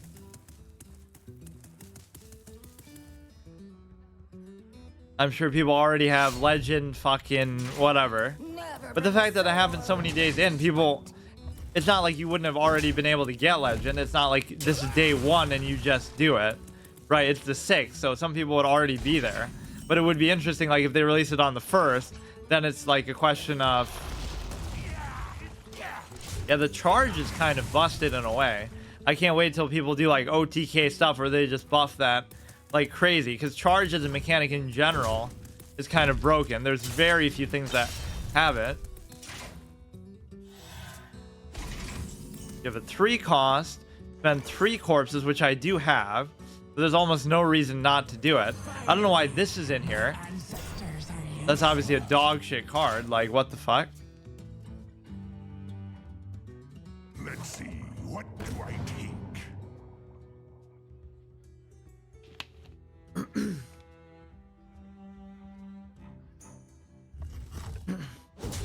I just feel like too many of these mechanics are very insular. Like, they don't feel... Like, this is a great one that just is fun no matter what. You could use this on any card in the game. There's so many cool combinations. Like, imagine if that one minion was immune to spells and hero powers. It would be fucking amazing. Whatever that might be, so... Oh, what the fuck? I thought this would be like a better caliber kind of thing. You have to be careful not to spend your corpses on other stuff.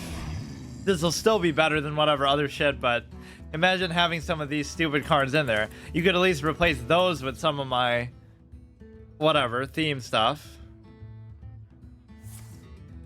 Summon 2 3/3 pirates with stealth.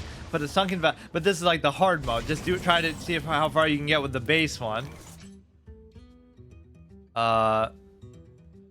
Each corpse you've spent this game, not just each corpse you have. Raise up to 5 corpses as 2/2, so you want to do that later. This is fine because you'll have another one by then. You could do this, but I almost don't want to. He's playing the fucking stealth demon hunter archetype thing that I did. Every stealth minion in the game. A Jaran pirate.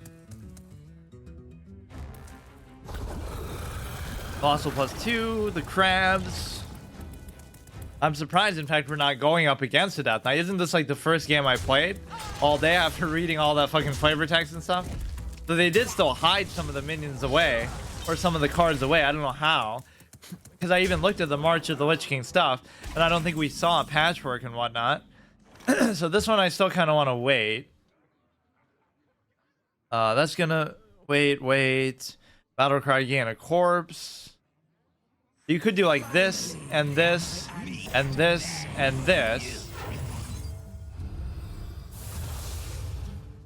So what does this do? Equip a 2/1 claw. So you could just get rid of that, which isn't the greatest value, but in fact even this is not particularly good. Just imagine you have a really good board and then you do this to them. It just pretty much puts the clamp down and it's just over. Not unlike a lot of, you know, like that 10 mana buff that gives everything +4/+4 to your hand, deck, and battlefield. So it's good on a multiple level. Like, not only will it make your board that much more formidable, but even if they somehow clear it, then the rest of your deck and hand, the fact that you bought yourself a free turn to be able to play a 10 cost card that doesn't do anything, well, it does still do something on the board, but just that free turn to do that is quite impressive. Now, what you can't do is complain like, oh, I'm winning because of, you know, this is power creep, because I'm sure there are way better decks you can make with this. Summon 2 1/1 fighters with Rush and Reborn. I still don't want to do that yet. Is the poisonous thing going to come into play? It doesn't feel like it will. Let's just do 2 and 3, and then this thing is fine. So you want to save this for as long as possible. And of course, Morogar kind of factors into that as well. Raise all of your corpses as 1/1s, and then you'll be able to buff one like crazy.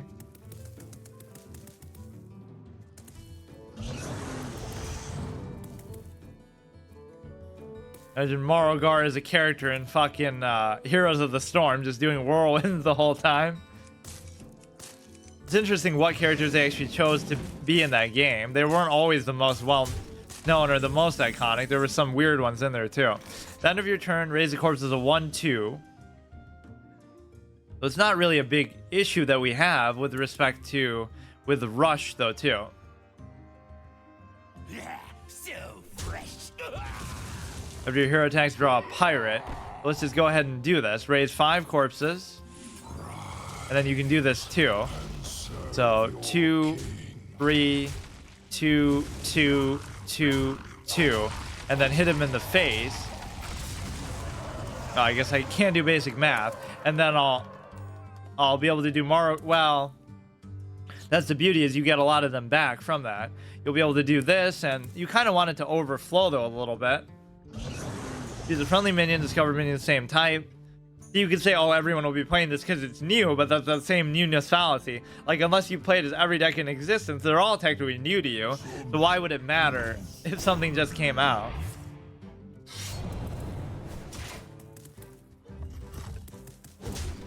I like this emphasis, though, on some, you know, Nax cards and Knights of the Frozen Throne cards and whatnot.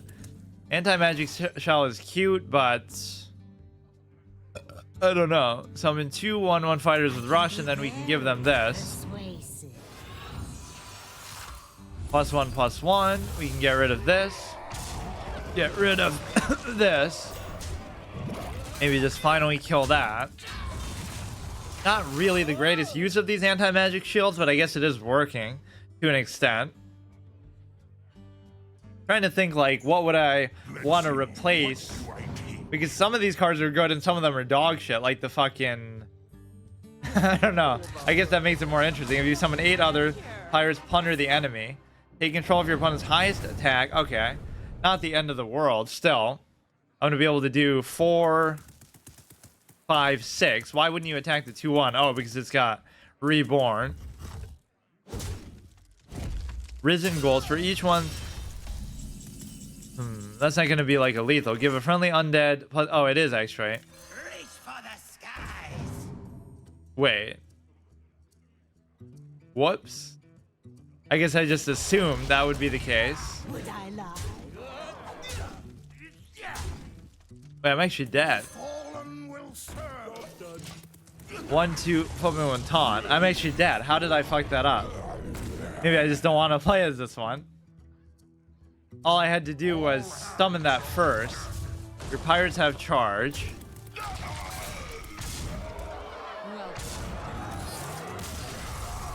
Wars to come. Interesting that you choose the prepared line. He says you are prepared. Well, I guess Illidan can still say that when he's beaten. So I guess I did lose as that one, though. Just get through these quickly as possible. What are you going to get from leveling up anyway? Because you already have like all the cards, it seems like, that you can't craft. Normally, like a class would... Well, I guess that's up to level 10 or whatever. I wonder who's going to be the world's first, like, legend Death Knight player. Somebody's probably already... Well, it wouldn't be... Like I said, it wouldn't be hard to do that. Because you would already be legend in the first place. So you would have to go from bronze to legend to show that. Will serve me in death. 2, 4. Draw a frost card.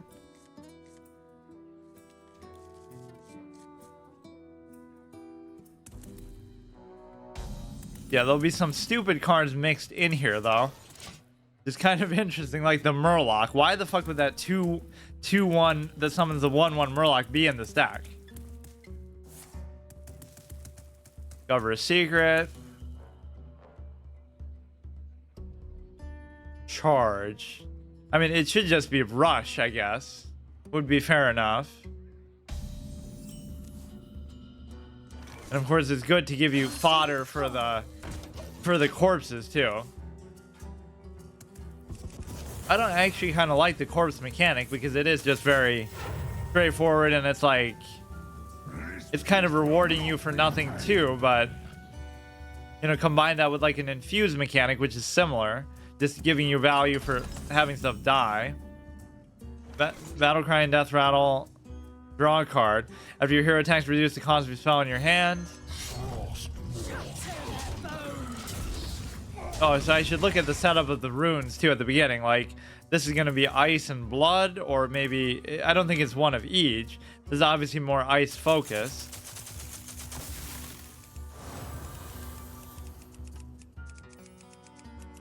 There'll be like one super secret interaction that you have to click the same spot for like 1,000 times. Like the Stanley Parable effect.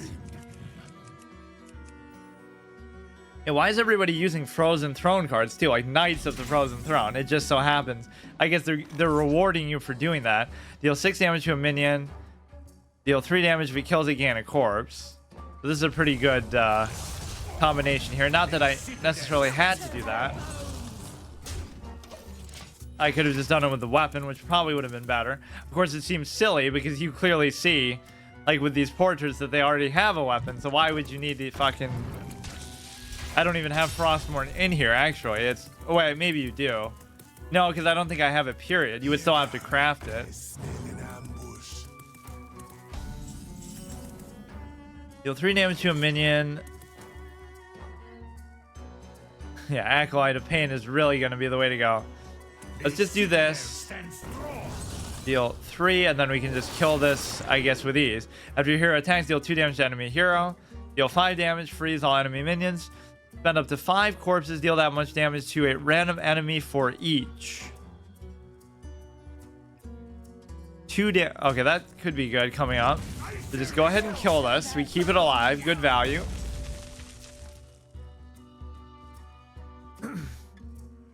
Spend up to 5, deal 2 damage to a random enemy fury. So obviously we have to wait till he clears my board before we do that. Deal this minion's attack damage randomly spent among all enemies. Randomly a friendly beast +1/+1. Summon 2/2/1 right elementals with death rattle, deal 2 damage to a random enemy. Deal 3 damage here. Draw a card, deal 2 damage to enemies, draw a card, spend up to 5. I don't really want to do that though, even though it... Wait, it should have been glowing all along because... Oh, I guess just... It wasn't my turn. Deal 3 damage, gain a corpse. I guess I could do these too. Oh, but I should have attacked with that first. I have quite a few of these spells that are just kind of waiting there. You could put a lot of more themed cards in here too. I just put Cindergosa and, you know, kel'thuzad and stuff, not because they're good or they have anything other than just like a RP feel to them, which is the best way to play a competitive card game, because this is so competitive at Silver 10 and everybody cares so much now. But like, yeah, you do it for the RP, not for the value. Draw a weapon, spend a corpse to reduce its cost by 1. Now, you don't have the choice though but to do that, do you? Deal 6 damage. I kind of don't even want to do that one yet. After you cast a spell, destroy a random enemy minion, which does what? It deals 2 damage or something? 2 damage.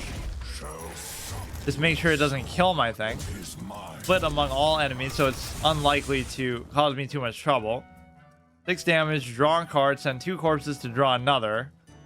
It's not giving me the choice. Like, you just spend them. If you have them, you spend them. I wouldn't even say these decks are like that strong. You could clearly be using like, you know, whatever meta decks in Nathria still, but it is Silver 10. I like the ice stuff. Deal this minion's attack damage randomly split amongst all enemies. How many of these does he have? This is like the 3rd one that we've seen. Draw a frost spell. So you may as well just do this even, because it's going to deal it anyway, although that does kind of bother me a little bit.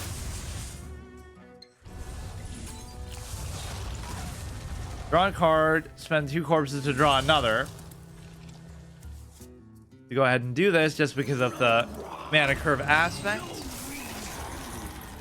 Yeah, but well, basically what I'm saying is you could combine the best cards from Naxxramas, Knights of the Frozen Throne, and this to create a very themed deck. Yeah, you'll be prepared as an undead. It doesn't work as well when you beat them.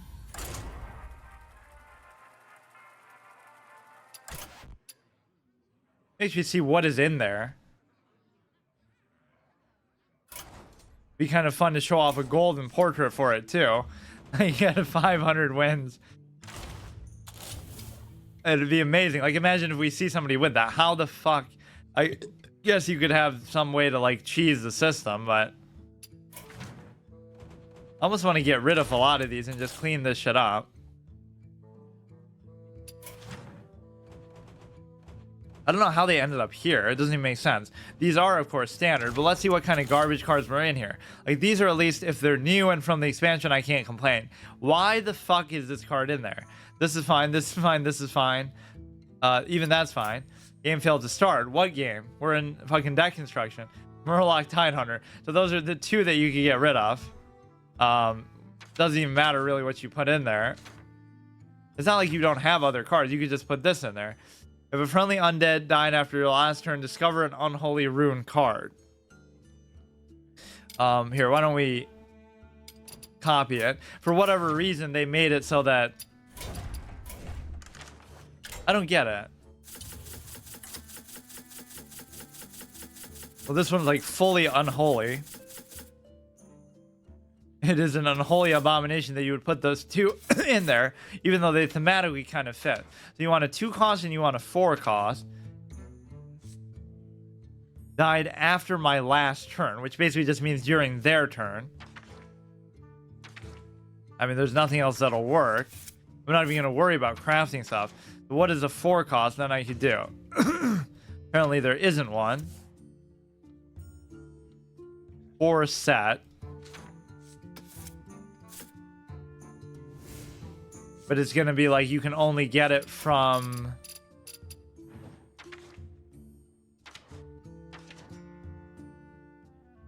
Why can't you put like other stuff in there? Oh, this is the rune thing that I'm struggling with. It's like, where is the Ashbringer and stuff? Corrupted. Oh, here. You can't do it. Oh, why do I think of that as unholy? I guess it's blood just... I mean, even that icon makes it look like, you know, that is where you get the icon from almost. The little green skull. But no, it's because it's lifesteal, I guess that's why. Like, every card in here is almost a Death Knight card, or at least an expansion-related card. Like, what is one of these for 4 costs that I could just do? Or even this I kind of like. Deal 2 damage to all other minions.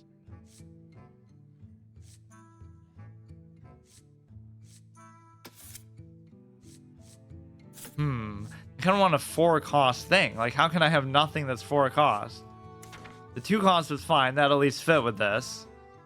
Is there something I could craft it for 4? 1, 2, 3. There just isn't. Weird. And no, why is it only showing these 3? We're just looking at every card, period. Why am I restricted to...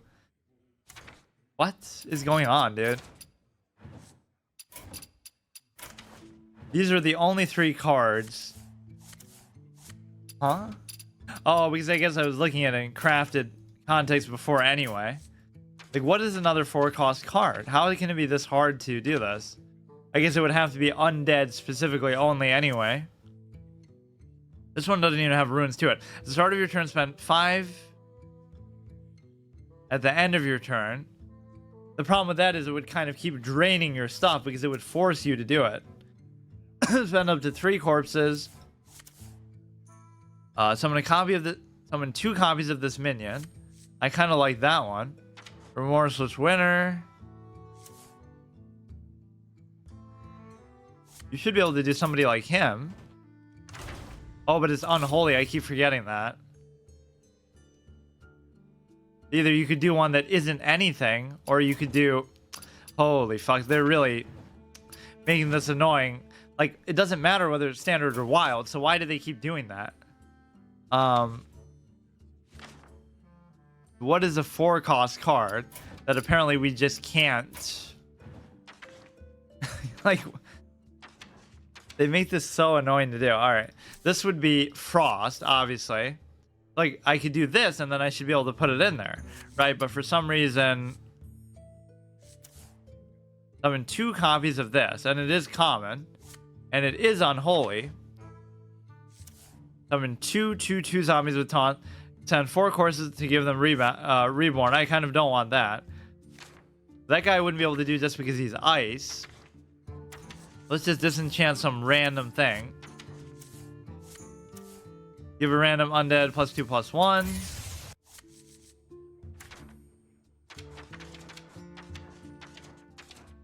I kind of don't mind this. Summon 2 copies, Nerubian thing. At least now we have a deck of fully... Let me guess, it won't show up here for some I don't know what's wrong with this. Alright, here. Okay, that one won't... Oh no, it actually does have an unholy rune associated with it. I thought I got rid of that. I must have gotten rid of... Wait, what?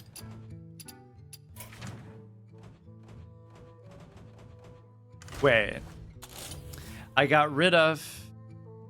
Oh, there were 2 of them. That's where I'm getting confused. I can't believe it. Not only did he have 1 dog shit card, he had 2 of them. Okay, so we'll make yet another one then. Let's just disenchant something that I know I'm not going to use, like rare. It wouldn't have to just be in standard. Summon 2 max. The mothership. It's not like I even play as that anyway.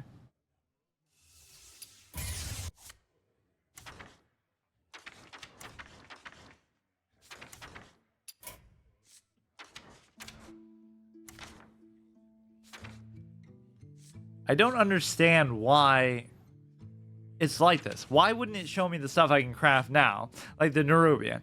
It doesn't matter if it's standard or not. Like what? The Lich King thing isn't standard? Like what is it doing? What is it showing me here? What is this? Makes no sense. Oh, that's my fault because of rare. But even before it was doing that. Like, even now, it's not letting me... Whatever. Just leave the deck. Do it now. Very strange. In fact, now it won't do it either. Yeah, because there's totally non-standard cards in the new class that just came out today. Makes perfect sense. I almost want to do this just to have a variety, but I wouldn't want to waste necessarily 5 corpses to do it. But let's just do it anyway. And a little bit of lag, it's fine. Mobile game, 2013 mobile game. Holy shit. But at least I'll give credit for not really disconnecting me. It did just kind of happen. Okay, dude. Yeah, the whole rune thing feels kind of contrived in a way, but... Okay, so at least every card here is at least a new card, right? That's all I want. Or I guess this is core. But what... I don't really recognize it, though. It could be core, but it could be that at the same time. Of course, it won't show up.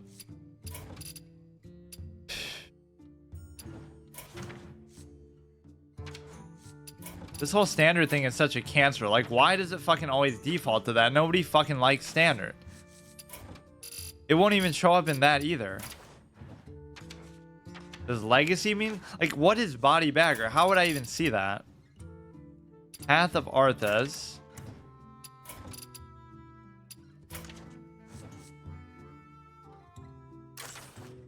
Is this from, Why do I feel like this just came out? Because I don't know what that is. Body.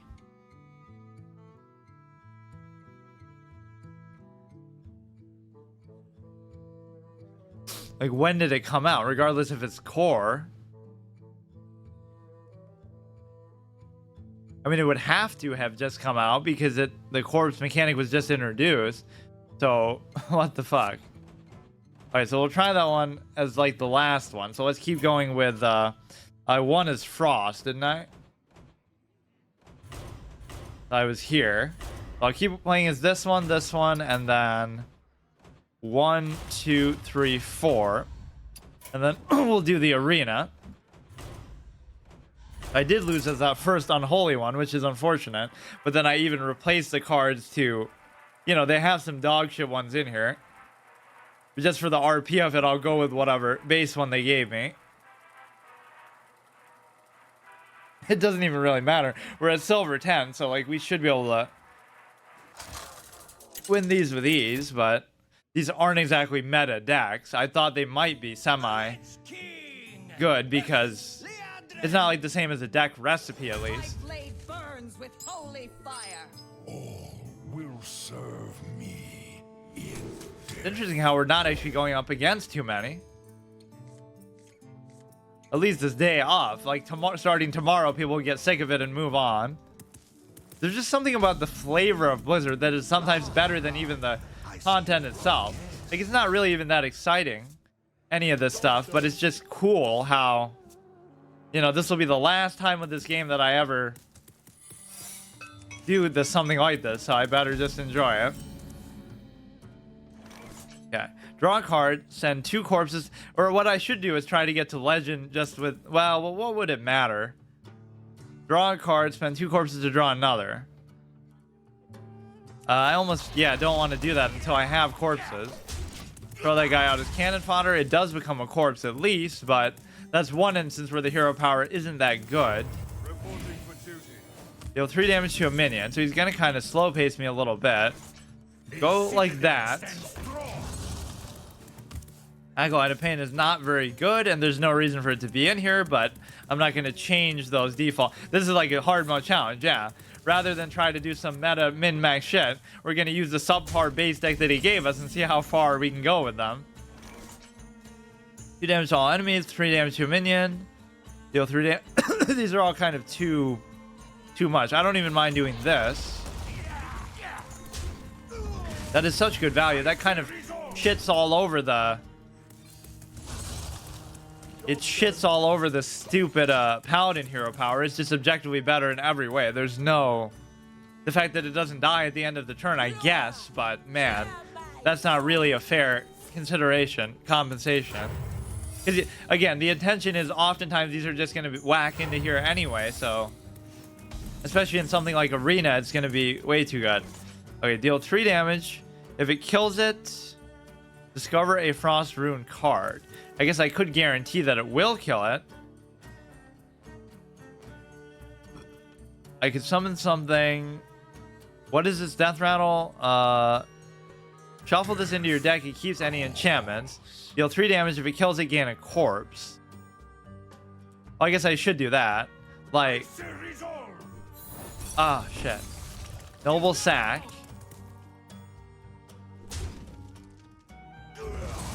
I don't really know what to do with this. I kind of don't want to give him too much time to buff it, so maybe I'll just... I'd rather discover a card because I don't know what it's even going to be. If it kills it, you get one of these. So you get Thracian, or you get this, or you get this. Battlecry Death Rattle deal 2 damage to a random enemy. And Reborn. Have but little time. I guess I'll do this one, though, instead. I kind of like that. Do the little hero power. There's nothing else I could have summoned there. But this is kind of a bad pace to go at, though. 4 mana, 3/6. Enemy characters can't be healed, which is it's a pretty awesome effect, actually. Imagine giving this can't be targeted, so you just lock them down the whole game by spells or hero powers, for example. So go ahead and taunt lifesteal at the end of your turn. Attack the lowest health enemy minion, and I wonder if that'll still trigger. It'll trigger like Noble Sack, or if it just bypasses it. 3 or more, destroy it. Well, at least we don't have to wait a whole turn to see that happen then. But that is unfortunate. Now we can deal 5 damage, freeze all enemy minions, and summon a 5/5. Pretty good value. Compare that to a 5 mana 5/5. Wow, it does kind of a few little minor things on top of that. So why don't we just do the 4 cost, do this, and then do the draw a weapon. Go ahead and kill this sucker. You have to make sure you always remember to do that because charge is not a mechanic that you would be used to having. But I guess you're basically just doing that as a rush anyway.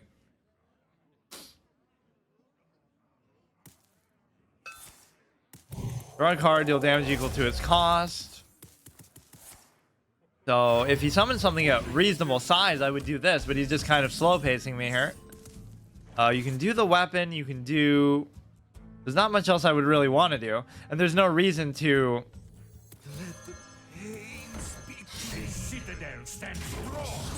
There's no reason to, like... summon 2 of the ones that block out healing at once. That seems like a waste for whatever value it's going to have, but... I do like that effect quite a bit.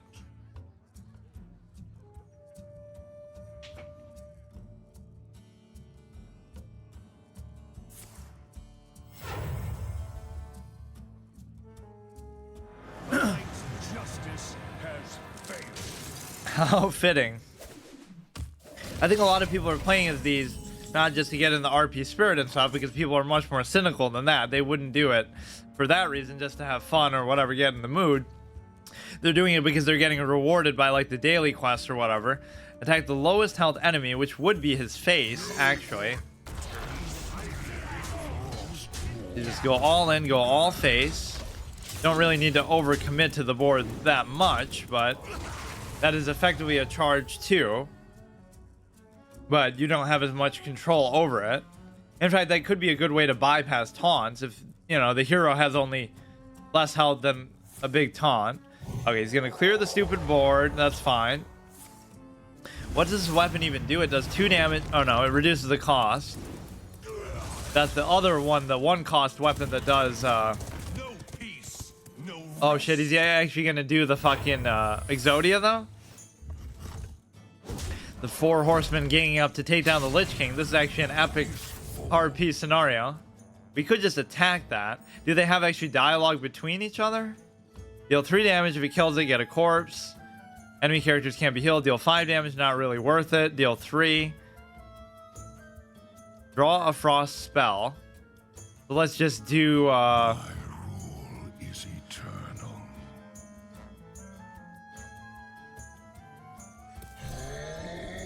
Yeah, who got more mileage out of their very short reign relatively in the context of lore? Palpatine, who only reign for a couple decades, even though he gets so much hype and this and that, or the Lich King, both of which, you know, it seems like, oh, he did so much and he was so cool, but he wasn't really around for that long, at least in the incarnation of Arthas. Just a couple expansions worth. I don't know how many years that would be considered. Korean summons another, destroy it, okay. So this makes it kind of easy for him to do the combination this way. If he has the fucking gadgets and whatnot. Is it going to be just that simple? Discover a minion of the same type, but that would be undead. That would be very broad. Right, imagine if he actually gets another Death Knight, though. There's no guarantee it's going to be taken that literally, that you just get... And even if you do, what if you discover the same one twice, you know? The hero power knows better than to do that, but that card wouldn't.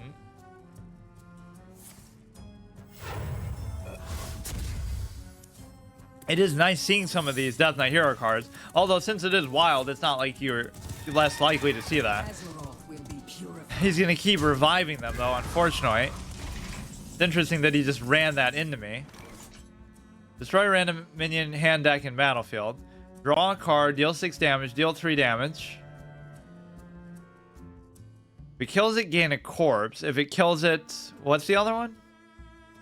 Discover a Frost Rune card.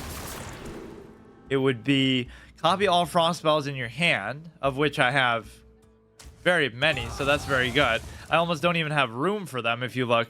One, like this value is pretty good. I'm going to deck myself out even before doing this. Gain a corpse, draw a card, give up 2 things to do another. So there's something that's actually going to reward me for all the corpses I have, though. That's the one thing that maybe the ice thing lacks. It gives you a lot of corpses, but it doesn't have enough payoffs yet. Yeah, I can't stop that. He's gonna actually just deck me out at this point because I have all this fucking free value and card draw. I just can't finish him off.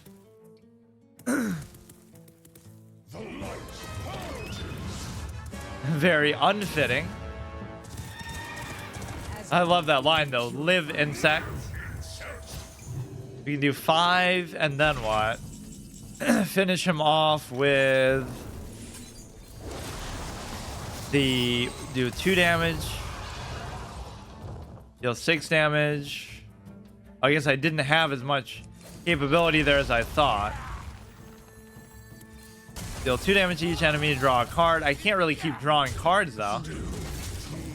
Or I could do some kind of Mecha'thun shit with this. So what would Death Knights have to kill their own minion? Very cheaply. I don't think there even is something. How unfitting, considering that the point of it is just to stockpile all these corpses. Like, I have 13 fucking corpses and I can't do anything with them to really... I need something that actually pays off for having them. Like, I can't win just on that alone. Like, just the 40 card bullshit fact. I like the ice element quite a bit for this. I just don't know what the point is. It's like a more mid-range, just like infinite value stuff. Like, even this. Like, I could have recycled all those spells again. But I don't see what the win condition really is. 40 health thing is fucking annoying. Deal 2 damage to a random enemy. He's not going to beat me with the Exodia condition, but I'm just doing it to see that voice line, of course. Draw a frost spell. This is so weird. Let's just do this to try to throw him off and just try to put the hammer down, whatever he was planning to do. That is a very strong card. Yeah, that was his combo card. I forgot to do the attack with that. Of course. Can we bring him down 30 fucking health before he... How did he get that? I guess because there's too much card draw in here. That's the problem. Well, it won't be Sarthravar at least, but... How would you expect to win with this anyway? That's so weird. Deal 6 damage to a minion. I guess I could have copied everything, but I'm kind of stupid for doing that. Hit him in the face, hit him in the face, hit him in the face. Gain a corpse, hit him in the face. You would have to really end this quickly if you were going to do this. Destroy it, so it'll be the ghoul first, not... Wait, what? Didn't the ghoul have come... Well, the ghoul was gonna die anyway, but... Clearly they were in order such that... Oh, I guess I didn't play the minion, though. It just hero power. Oh, yeah, I want to see the Justicar thing, too. How would I even do that? That is kind of funny. Like, what would be the upgraded hero power? Because it technically counts as a base hero power. Wait, why is he immune? Oh, next turn. Deal 6 damage, lifesteal, and then whack him with this. Death rattle. Draw a frost spell, which we're not going to have any to draw. So he's setting up for his Exodia thing, but his win condition is a lot simpler than that. He wouldn't even have to do anything with it. The time has come to dethrone our former. Your deck and hand starting size are 40.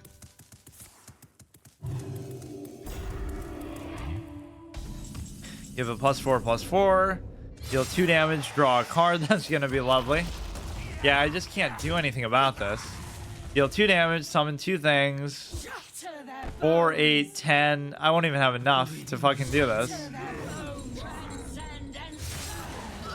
I could have maybe done that to finish it off, but I am kind of stupid. Deal 2 damage to all enemies, draw a card. No. Why is he just saying no? He doesn't want to draw a card.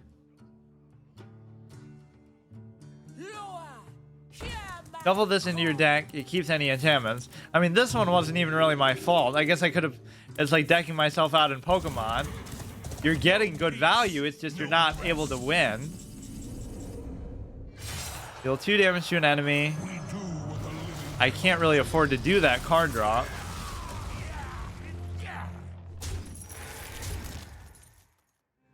Deal 2 damage to a random enemy. It wouldn't have mattered anyway, but you can just end this fucking turn. Most intriguing.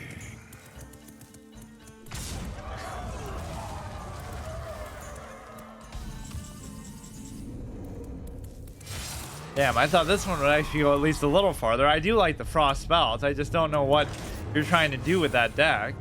And of course, you can't hold these decks to a very high standard. Yeah, so what if I did Justicar? That's kind of something I'm curious about. I'll save that maybe for the end. I'll do the world first Justicar because nobody's even gonna fucking try to do that. It was so funny when I saw the Demon Hunter one. It's like just 2 attack. Like, it makes sense 2 attack for 1, but it's just so anticlimactic. Like, it's not really good, and nobody would ever do that. But okay, actually, the first one we played against. The Lich King. All will serve me in death. All life must. What? Oh, I'm a degenerate who's playing as the Lich King. I'm gonna resign. Like, I can't play against the Lich King. That's just cancer. He wants variety. You can't complain about it.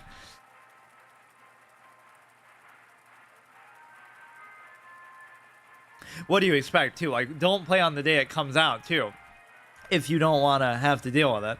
But see, for me, I wouldn't even mind it, because it's like, I don't really care who my opponent is. Like, I don't have to play with it myself if I don't like him, but... Which is exactly what I did with the Demon Hunter. Lich King versus the Lich King. Of course, some of these people might be using much better decks. So this is going to be a little blood overlap. There can only be one true king. Yeah, this is kind of awkward, isn't it? To pretend I'm ner'zhul and he's Arthas, and I'm going to put him in his fucking place, spank him, draw a weapon, draw a card. Horror Creeper. There are some random fucking things in this that have nothing to do with anything. This is kind of lame. Of all the things you could do with Corrupted Ashbringer, that's really all you got. It's basically the same as, obviously, what Uther has there. That's kind of shitty. Draw a card, corpses to draw another. I mean, I'm almost worried about it with the Renethal aspect because... it's a case where I'm going to deck myself out. Well, it might be a little different, though. This is the blood one. But a lot of the cards are going to be the same. I guess that wasn't a frost spell. It's not considered anything. Shouldn't it be like shadow still? Draw 2. You can put this down. Tar Creeper in 2022. The beauty of Wild. Anything can be in anything. Although that's considered core. I don't know how the fuck they decided what was core anyway, because it's all just random stuff from various expansions that you would have had to craft if you got it at the time. Draw a card, deal 6 damage. It's almost not worth it, but deal... I mean, I guess I could do it this way, which is a little bit awkward to hurt the Tar Creeper like that, but I guess it's okay. Hold back the 6 damage. Lifesteal for 4. Not a bad value card, actually. It seems bad at first, but, you know. Our gift of the arcane. Yeah, I haven't really seen that. Yeah, this is what's fun, too. A lot of the cards, I don't really know what they do, and so we'll see what that fire version is. 5 mana, summon 2 things. That doesn't matter yet.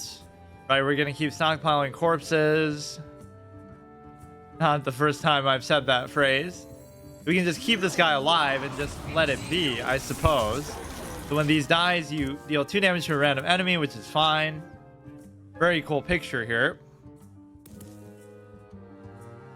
A lot of the card art is actually pretty good. I don't like the ones that are clownish and don't take it seriously enough.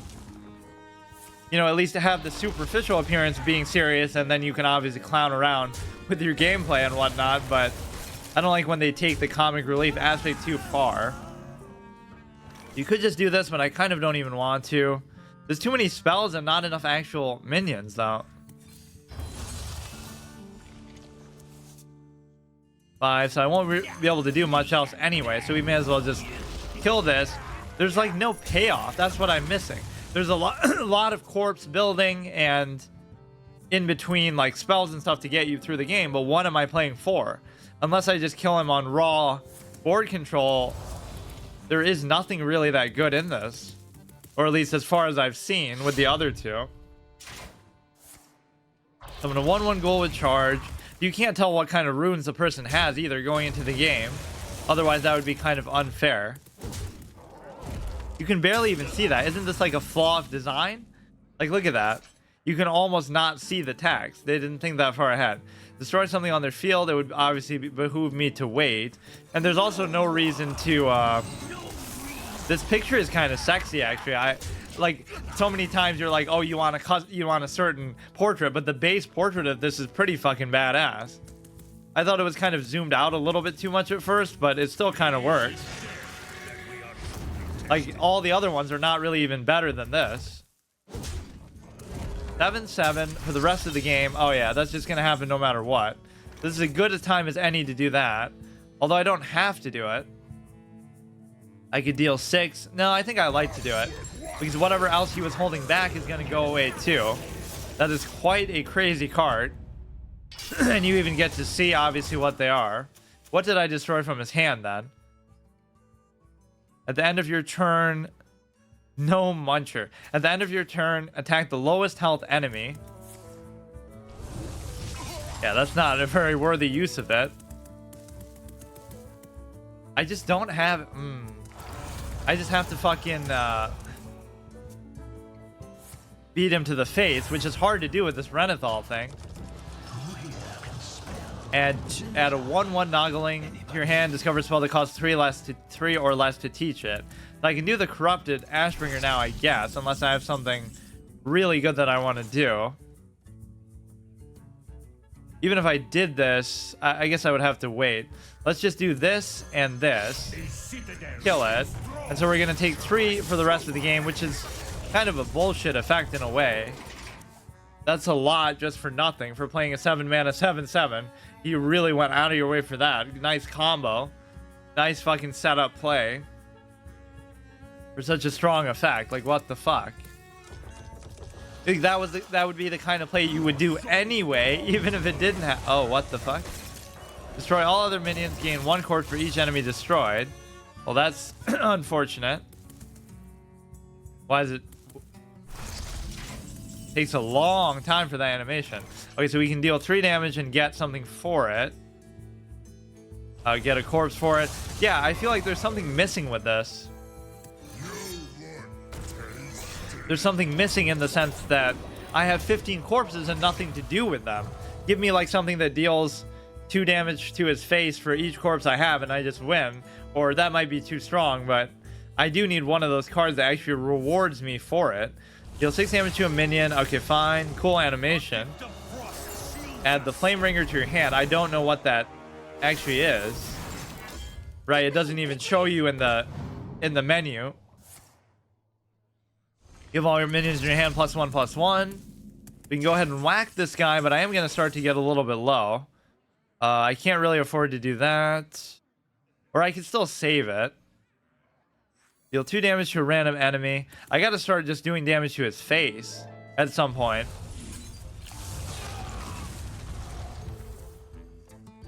You may as well just... It's just not going to work, though. Deal 2, deal that, deal that. I have the other weapon, too. I just don't want to waste too much time playing it. But there's not much else that I really have to play. If it wasn't for the 30 health value, right, I could kind of deal with this, but it's very hard to... That really should have been like a Warlock effect.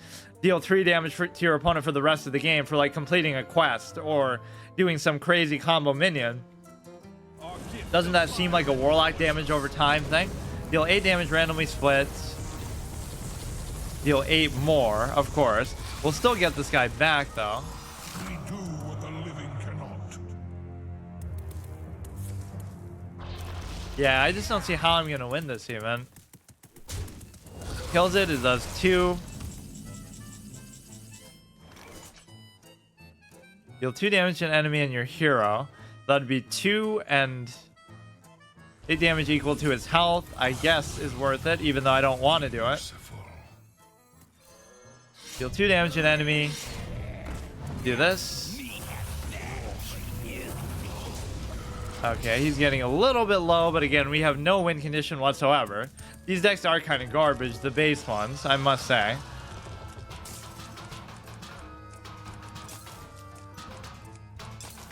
Some of these cards are pretty fun, but again, they're kind of limited in scope with what you can do. Or you have to find some really creative way to combine it with older wild cards. Maybe what this guy is using could be a... Well, that's not really... Like, what do you do with them, though? I gotta look through, actually, and see. What do you do with them to win the game? Because they're just, like, ancillary effects. Deal 2 damage to everything, draw a card.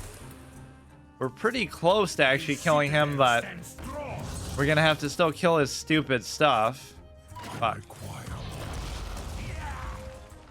Your soul is mine. Now that 3 damage per turn thing is gonna be a problem at least.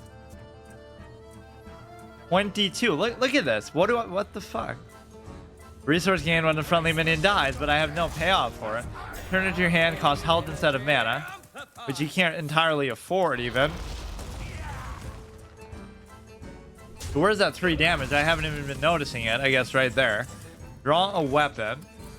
We already used both of the Ashbringers though, so we don't have another one. I say resolve. We can do the Sarfang ourselves. The 2 damage, draw a card. I'm just going to lose on the simple fact of... Now, is he really going to pay 5 life to do it? This one's actually getting close, but he has too many cards still, so he's probably going to have a way to heal and extend it. Lifesteal, infect everything, they take 2 damage. So he's really got the damage over time thing down, whether it be to my face or whatever. So he's afraid to play Sarfang. And I'm going to be obviously too.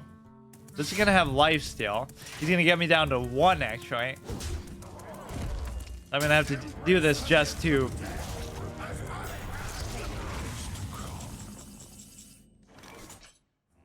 Heal 3 damage. If it does that, do a corpse. So I can't actually even do that though. I can't do Sarfang because then he'll just kill me with the 3. It'll get me to 1 again, so he'll actually just win from doing his hero power. shall know my cruelty firsthand. Yeah, because he's going to deliver it firsthand to me. That is technically an accurate statement. For the wars to come. Yeah, so let me look at what are some cards that actually pay you off for having the stuff. Because I feel like I didn't have any of those in any of those decks, just to be clear. Like, I'm just kind of curious, right? Include uncraftable. So this should just show you all of them, but it's kind of had an issue with that. It's got to be like something expensive that does like a ridiculous amount to everything for all your corpses, right? Like an actual win condition. Because imagine I had like 20 of them. Even if it did 2 damage to random enemy for each one, it obviously would have won you the game. +2 attack, deal 3. There's too many cards that just like do basic things. They don't have like a payoff. Copy all frost spells is pretty good. You have this guy, but he can be generated by something too. Spend up to 8 corpses. Risen Groom with stats equal to the amount spent. Okay, that's not even that big of a deal, although it is a bit of a payoff still. Detonated corpse to deal 1 to all, if any are still alive, so it acts as almost like a defile. Infect minions. Okay, so it's showing me only up to 5, so it has some kind of issue with actually showing stuff. This is kind of good just as a general static play. But I still don't see anything too good. Raise up to 6 corpses as fighting footmen. Destroy all other minions. Gain 1 corpse for each destroyed. But again, I don't care about gaining them. Raise them, but we still need something more. So how about, is this going to be like where Morogar is? I don't know how they organize this. But let's see. What are some of the higher cost ones? Spend up to 5, deal 2 damage to random enemy for each, which is good. Right, that's kind of the thing I was looking for. Spend up to 8. We got the building of them down, but we don't have the actual... This is a pretty fun card. I love cards like this. Or like any fin can happen. Because even though it's random, it's still a good value, high cost, kind of just epic. Either you're hoping it saves you, or you just kind of put the clam down if you earn the ability to play kind of a dead turn play. It's almost the equivalent of playing like a hero card, a Death Knight hero card. Like if you just earn yourself to play 9 mana, then you just take over the game. It's almost like Gul'dan, right, where he would summon every demon that that died this game. Where is like Morogar and stuff? Why doesn't it just show me like anything? It's very confusing how they have this set up. Like, we have Morogar. Clearly, we're just looking at him. It doesn't do the best job at communicating some of this. Costs 1 less. Like, let me actually try to make one that actually seems good, because even with what I have, because most of these kind of suck. Wait, what are the base ones that it says?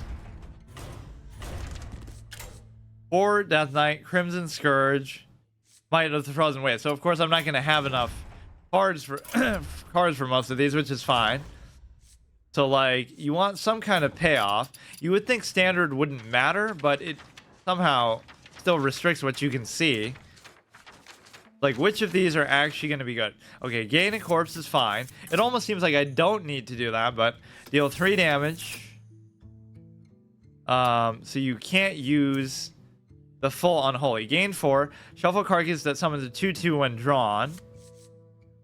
Deal 2 damage to an enemy and your hero. These are all kind of just very basic things. Draw a weapon. I guess I'll do 1 of those. Kind of too much in the low cost area. Give a friendly undead 2 attack. I don't really want that. Then of your turn, raise a corpse as a 1/2 footman with taunt. 2 mana 2/3. Spend a corpse to gain +1/+2. That would be a 3/4 for 2. I mean, that's kind of good value, actually. Maybe we'll do like 1 of each a little bit. Draw a card, spend 2 corpses to draw it. I almost don't want the card draw. If a friendly undead died after your last turn, discover. I do like these discover effects, actually. Obliterate, we can have 1 of those. I love this, but maybe it's fool's gold.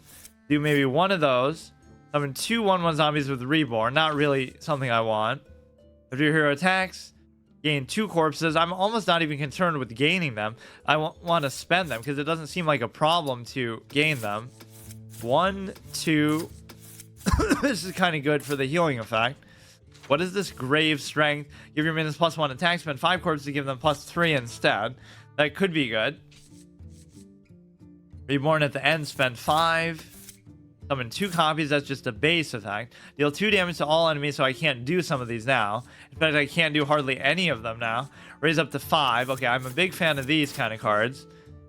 Summon 2 1/1 with Rush and Reborn. I don't really even want that. These are fine, I guess. Oh, let's just do the golden one since we have it. Oh, even patchwork. Kind of a long time coming with that one. Obviously, they could have done that with Nax. Raise all of your... Wait. Oh, you would have to be like all unholy to do that, though. That's kind of a shame. Because you would be able to buff... Well, they don't... It doesn't have charge, though, so they'd still be able to react. So let's just do, like, Lord Thermar or whatever. I don't even know. You know, Denathrius would almost work with this, too. Because it kind of goes with the corpse mechanic. Even though that is kind of boring. So we'll do that one, and then I want to see one, like, with maybe the triple thing. Because Morrogar is at least one of those win-type conditions. Let's do like all the unholy stuff. Gain a corpse, gain a corpse, gain 4, shuffle crates in your deck that do a 1/1 when drawn. Draw a weapon, which I think I'll be able to do. In fact, the draw a weapon thing in the other deck doesn't make sense because there was no weapon. You only have like maybe the corrupted Ashbringer to choose from. You get to actually raise them here, which is not bad. This is all about gaining them and actually spending them in a meaningful way. Right? A lot of these things. Discover. Okay, this is fine. These maybe are a little bit less effective here. We'll do one of those. I don't want that. Definitely want this. Spend, spend, spend. I guess I could just do one of those. It doesn't seem worth it to do 2. Spend 5 to copy it. Make 2 copies of this, I guess. This I want, this I want. Summon 2. I guess some of these I'll do just for the sake of it, because I'm going to have to fill it up somehow. Cost 1 less for each thing you've spent this game. You have 5 slots left open. So let's see what else we can just put in here. After you summon an undead, you have a 1 attack. I almost would like some of the elusive stuff, like give me fucking Lothab or something. Or even a card like this is just good to counter shit. Oh, but of course it's going to show me in standard. How fun. Yeah, it almost seems stupid not to have Denathrius because, whoops. It's just such an intrinsic effect. If you're going to...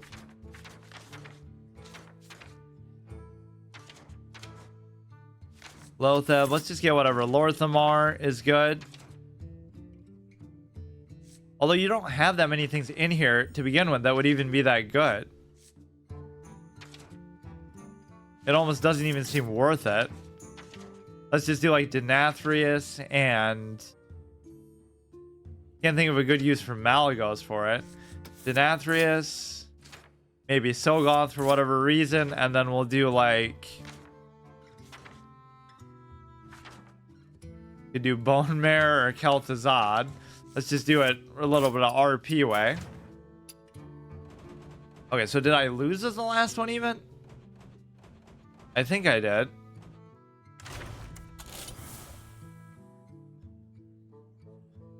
I can't even remember. Okay, so those ones kind of suck though, to be fair.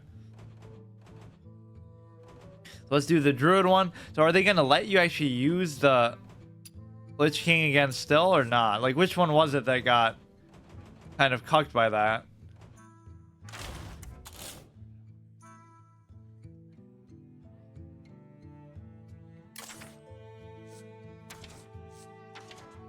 It's so weird how they're not letting you, or how you have to craft it when you just had it 5 seconds ago. Okay, so which one do I actually want to do with here?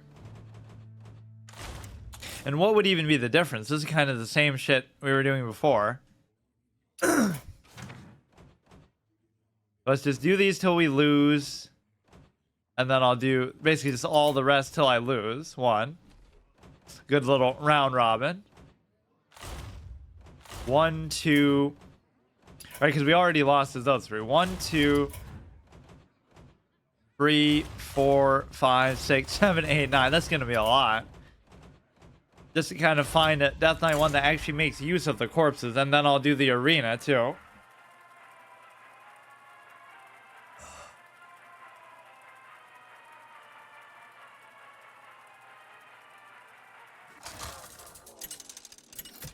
Yeah, 16 different core cards that you level up. So how does that work for Death Knight? Is like level 10 enough to fucking get them all? The Legion's rage pales before mine. You asked for it. Rage of the fucking Illidan. Of the Lord of Outland. They could have used that as a title. The people aren't actually... Well, they're probably trying, obviously, the new cards in some of these things. And especially in Wild, I don't think... people who play Wild really give as much of a shit. Wait, is that actually mine? Oh, I don't even know what these decks are. But whatever, we'll just play as all of them till we lose.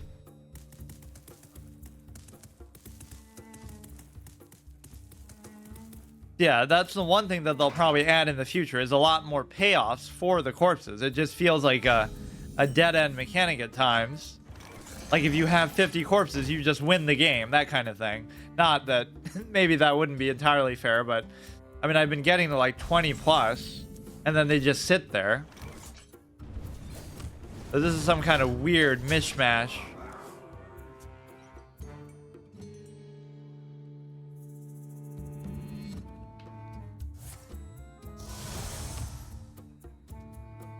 So Spectral Knight is good. I don't know why the fuck I have Cthulhu in here. That's kind of funny. So let's see if he's using some kind of Demon Hunter deck that actually makes use of a lot of the newer shit, which maybe not. Nothing really caught my attention too much from the other classes except for, I guess, just the Druid. Armor Druid could be really fun. Just even like summon a minion with armor instead of... In fact, you could summon as many things as you want. If you have like a ridiculous armor total at that time, right? This turn, minions cost armor instead of instead of mana. You can do things with like that. Do things with that you couldn't even do with the stuff that said, "Oh, summoning stuff this turn cost health instead of mana," because you can only have but so much health. But with armor, you can literally have as much as you want. He really doesn't seem to have an answer for anything I'm doing. Very topical, fitting card right there, at least. I don't like this whole daily quest aspect from the perspective that it makes you log in every day. Like, it should give you stuff that works towards the Lich King, even a small amount, right? Like the card back that would be beneficial to, just for playing games. Like, because not everybody can play a game, like, every single day. That was true in, like, WoW, too. Like, you might play one day for, like, 10 hours, and then you might play the next... You might not be able to play for a couple days, but then you'll miss out on something that resets every day. It's a way to kind of keep you hooked and make sure you're addicted. Like, you know, mobile games do that, which this technically is a mobile game, just to make you log in every day. It becomes like a routine, and then you can't stop. Kind of like with me and streaming. I do it every single day. But no, it's a bad psychological thing. What is he doing? Amazing. What the fuck are you doing, dude? Okay. I don't even know what this deck is, to be honest with you. I don't really name or organize them super well. Basically, this whole account is just about the idea of anti-spell stuff. One of my old school favorite... Wait, what? Oh, we're at the top. Favorite things to do. So those are the three that they gave me, which were all kind of dog shit, and they had cards in there that definitely didn't belong. Like the 4 mana 2/4 with the 2 1/1s, Grim Necromancer or whatever it's called, and then the 2/1 Murloc that summons the 1/1, the Tide Hunter. I never know the names of stuff, even though I've seen them 1,000 times. I guess it doesn't really matter. You know what it is. Like, The Lich King. oh, here we go. I don't even mind seeing them. Dead. You asked for it. It's kind of like you go in with the expectation that obviously everybody's going to be playing it today, so how could you be bothered by it? You know? Yeah, now I want to see the monk class too. Like, why not? I like that deck I had where it had both Cthuns in there. So, like, even though they don't synergize with each other, it's almost just a little confusing. So you have all the Cthulhu related cards, like give Cthulhu +1/+1, but this is a different Cthulhu. It's just for the RP of it, I suppose. I don't know what to really do with this. He doesn't have Renethal, at least. That's how you know somebody's a tryhard. They're already using Renethal with the Lich King. It's just like, come on, give us the good old school 30 health thing. That almost ruined the whole game for me for a little bit, because that 40 health is such a cancer stupid thing that goes against all the sensibilities of how the game has ever been designed, right? It's very very iffy. And you could say that at first I didn't even understand what the downside was. It's like, oh, you get a 40 card deck, right? But obviously you can construe the 40 card deck as a negative, but I would argue with even that, because with some classes it's even beneficial, right? Like a priest would love to have 40 cards because they're all about slow pacing you anyway.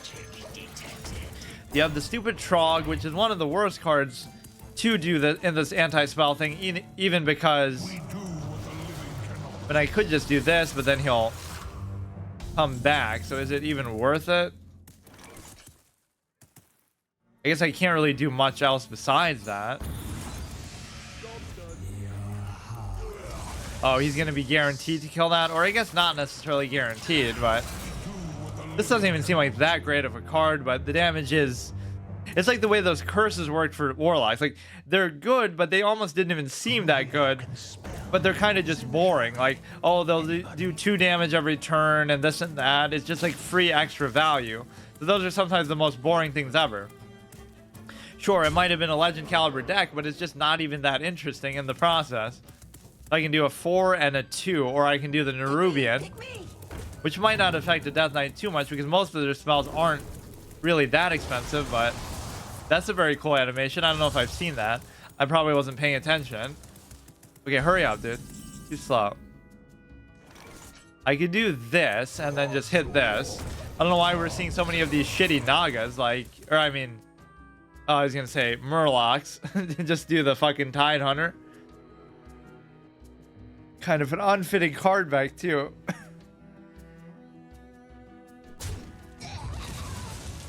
You can kill this, I can still ping it. I'm gonna have trouble bringing out the Nerubian. I don't know if he still has the coin. I don't think he's played it. I'm pretty much dead.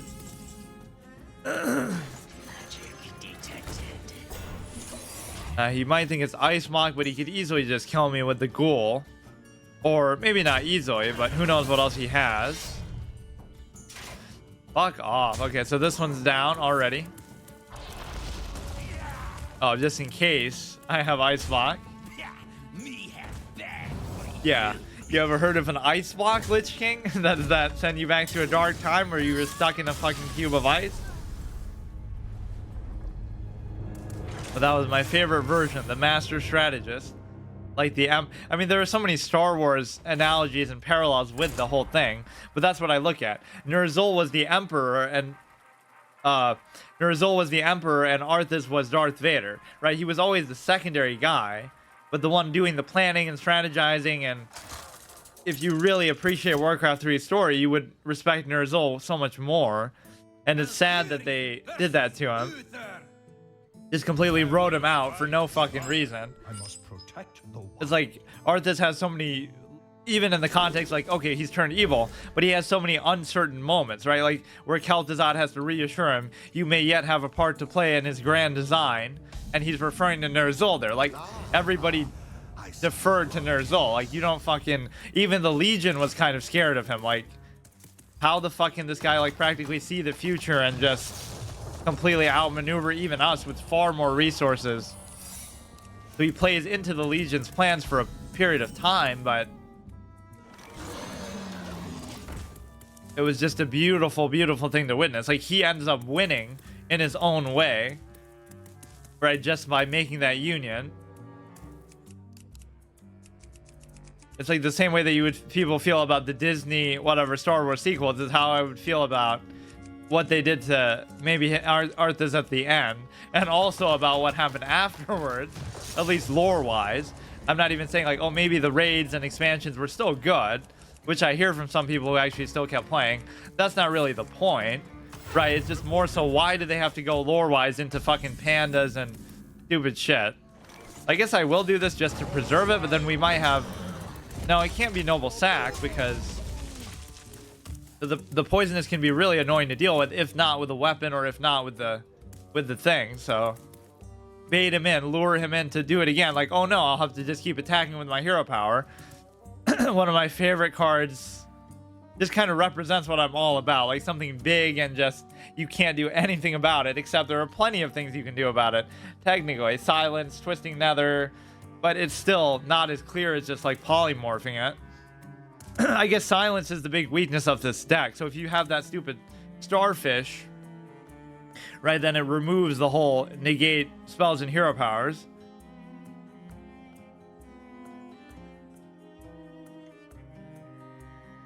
Like, what if Kaiba played Hearthstone? That's exactly, this would be his favorite card. Just something big. This is the Blue Eyes White Dragon. Just something that you can overwhelm your opponent with. Of course, at that stage in the show, they didn't even have to tribute for them. They could just fucking play them. So there was no cost associated with it. Which makes them even better. Which makes that whole style of play make more sense, at least at the beginning of the series. Like, oh, you only want to get big stuff out, but you don't even have to worry about trying to get it out. You just play it.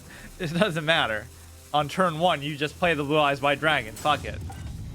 And it was kind of murky how you even win, like, if your opponent has no... It was almost like how Pokemon works. Like, if your opponent has no monsters to put down, you just automatically win. Because you can't really attack directly. There's so many times where, you know, if they could attack directly, they would have just won. Because you only have 2,000 life points as well. So let's look at the... Go ahead and buff it up. That's pretty sexy. So even this board is kind of hard to deal with because all the conventional stuff wouldn't work. Consecrate, you could equality consecrate. Okay, so that's fun. Let's keep doing this deck till we lose. Yeah, but I'm not really seeing a great payoff card still for the corpses. Like maybe I'm just missing it. If we look through like even what you could craft. Oh, I hate how they organize this. It's so stupid. Destroy all other minions. Gain a corpse, but that still doesn't tell me.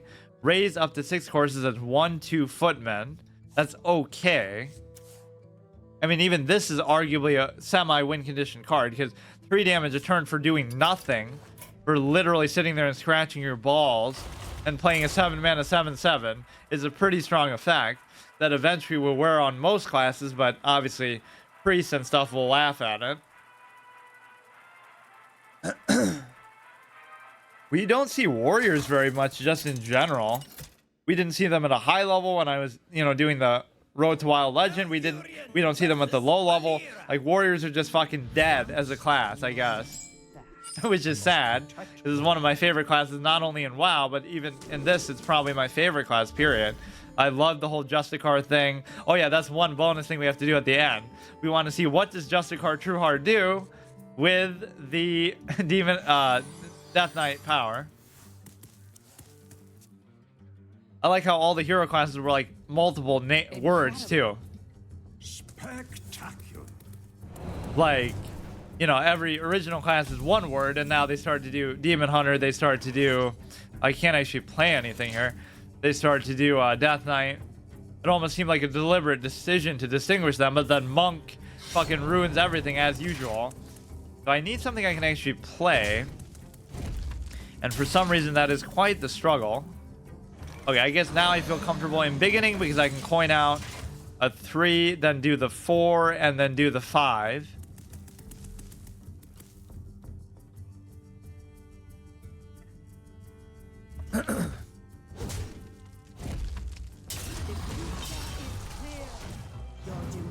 This is the one instance where the hero power kind of does still fuck you over. Or the druid, or the fucking demon hunter, but still.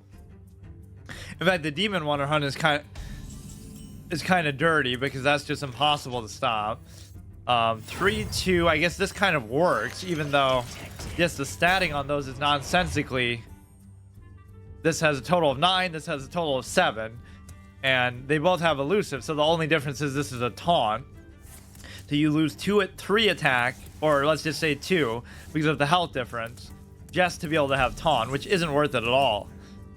Just got to get some of these things to stick, which I'm satisfied every time they do. And so now we get the Spectral Knight, or we can get a buff off.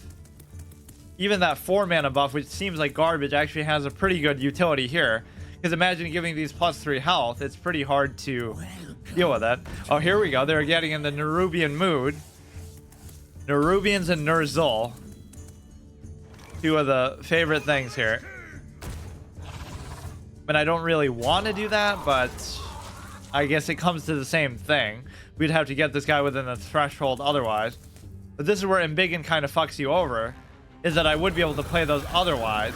Unless I get something I can play now. Of course. Rush. Wait, why didn't he just attack into this anyway? But he would be able to kill this, but then at least he'd be down to 1 and maybe I could do something with it. At least I got something I could play, but it's unfortunate the way this is working. He can attack into the poisonous with his weapon. Man, you can't really hold back on Embiggen though. It's only one of them. Like imagine you start the game with both in your hand and you just play them right away. That's the kind of greedy cocksure play that I would do. But at least with one of them on like turn 3, knowing that you have a turn 3, 4, and 5 is not quite as bad as it sounds. In fact, with this I almost might still just, unless I get something I can still play, I could whack this with my paw.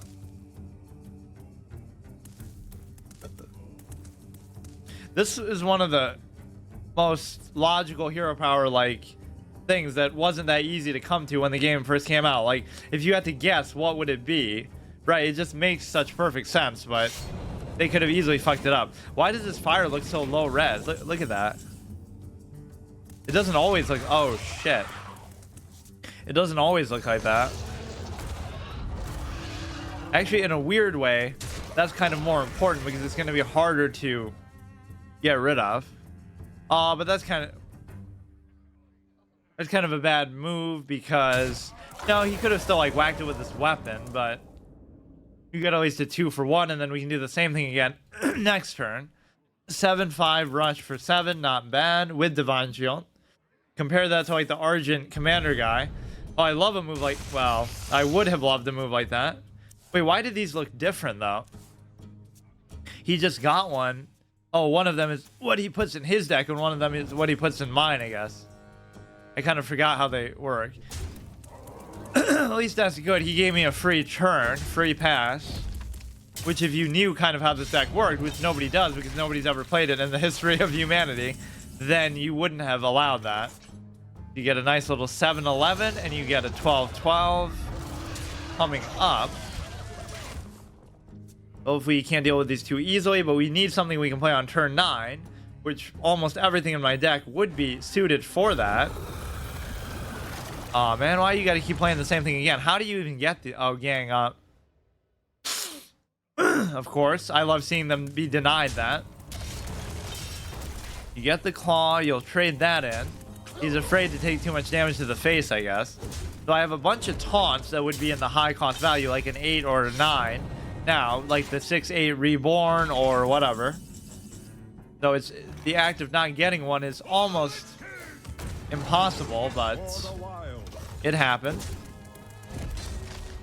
Now he's gonna do a total of, why does that keep getting 4? I don't get it. Oh, your claws have +2 attacks, so I'm basically dead. That's kind of bad luck that I didn't get a taunt there.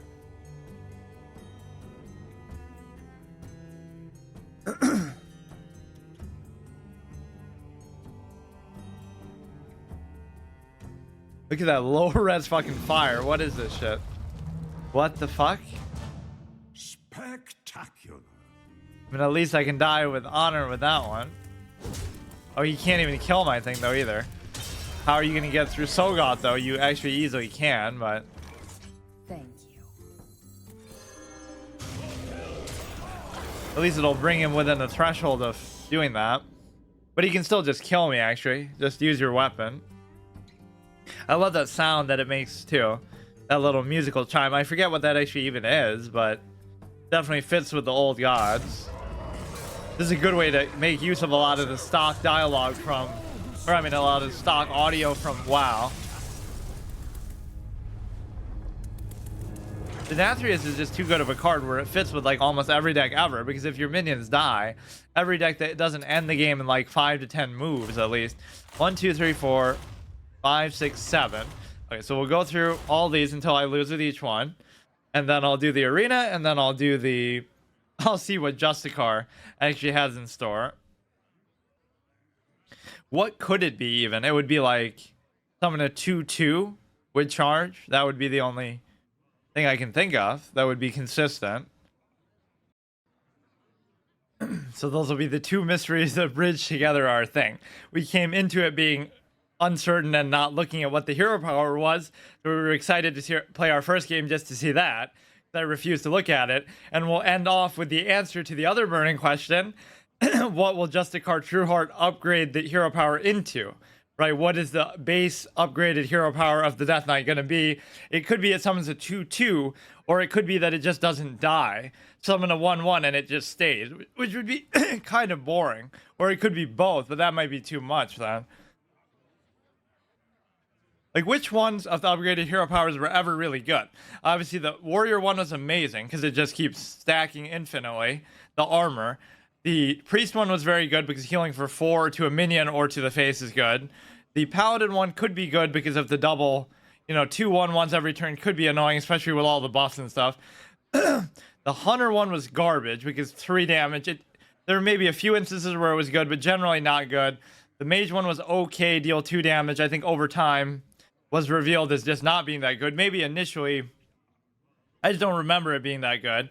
And then Gul'dan, or no, we're not talking about Gul'dan. The Warlock one is pretty bad because it's like, it would have made more sense if it was draw 2 cards, so you still lose 2 life. Draw 2 cards for 2 life instead of just draw a card for no life. That's not really the issue with the hero power, right? Is the life drop you wouldn't really even care about. So that one wasn't that good. What else? The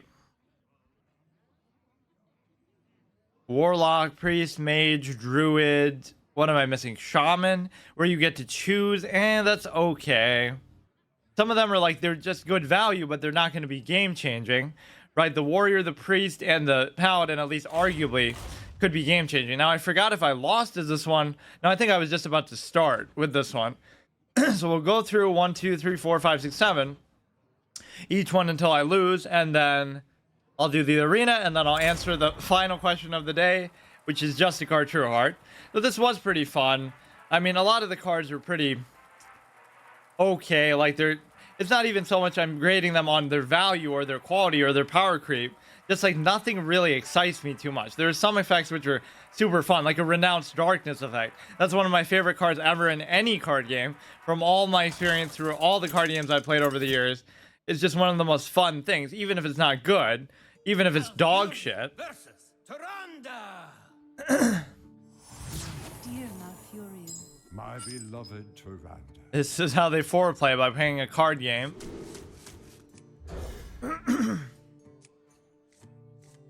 kel'thuzad. I keep forgetting what is and what, and apparently we can't even use the Lich King anymore. Lich King and Arthas are just taken out of the fucking game for some stupid ass reason. I don't know why. I see you've brought guests. They just almost feel bad for recycling the Death Knight cards. They don't want you to get them from any other way, I guess, which makes no sense. Like, those cards have been in the game for years. So you could have been role-playing as a Death Knight the whole time, and now your dream finally comes true. You could have been, like, cycling the Death Rattles, making copies of it, trying to get as many Death Knight cards as you possibly could. That would be a whole deck archetype in and of itself. Seems like the obelisk eye thing we see every fucking priest we play. So this is good and all, but I guess we'll save it for something bigger later. The counterspell is bad in a matchup like this because they might just hold back the coin for the whole game. They're not going to feel very under pressure. The only way to beat these is to beat them very quick, is kind of the point. I guess I'll do it and I'll set up for an early game buff. So they're going to get all complacent and act like they can clear the board, but we might play with their expectations a little bit. So it's always a good rule of 3. That's also like an arena standard. Never go over 3 minions. I guess part of that was motivated by mind control tech and certain things that specifically mentioned 4. The Paladin Sacred Trial thing, I think, too. If they have 3 minions and they play 1 more, destroy the minion. But even before that, it's almost like those cards were made as a result of this interpretation that many people had, like, copy a card from an opponent's hand. The point being that, I mean, they might get kel'thuzad or something, or they might have a heart attack when they see I'm about to buff my stuff. But no, it's like that rule just kind of made sense anyway. You don't want to overcommit. So 2 minions isn't enough. 4 might be too many. I guess it depends on the state of your hand too, but...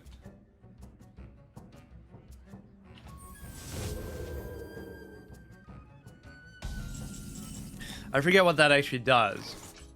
After a friendly minion dies, but nothing is actually going to die. There's no reason not to do that, I guess. Let's just do Wind Fury just to scare the shit out of him. Now it's going to be that much more compelling for you to try to get rid of them, but you seem to be struggling with that very simple fact. You could try to silence them, or you could do an AoE.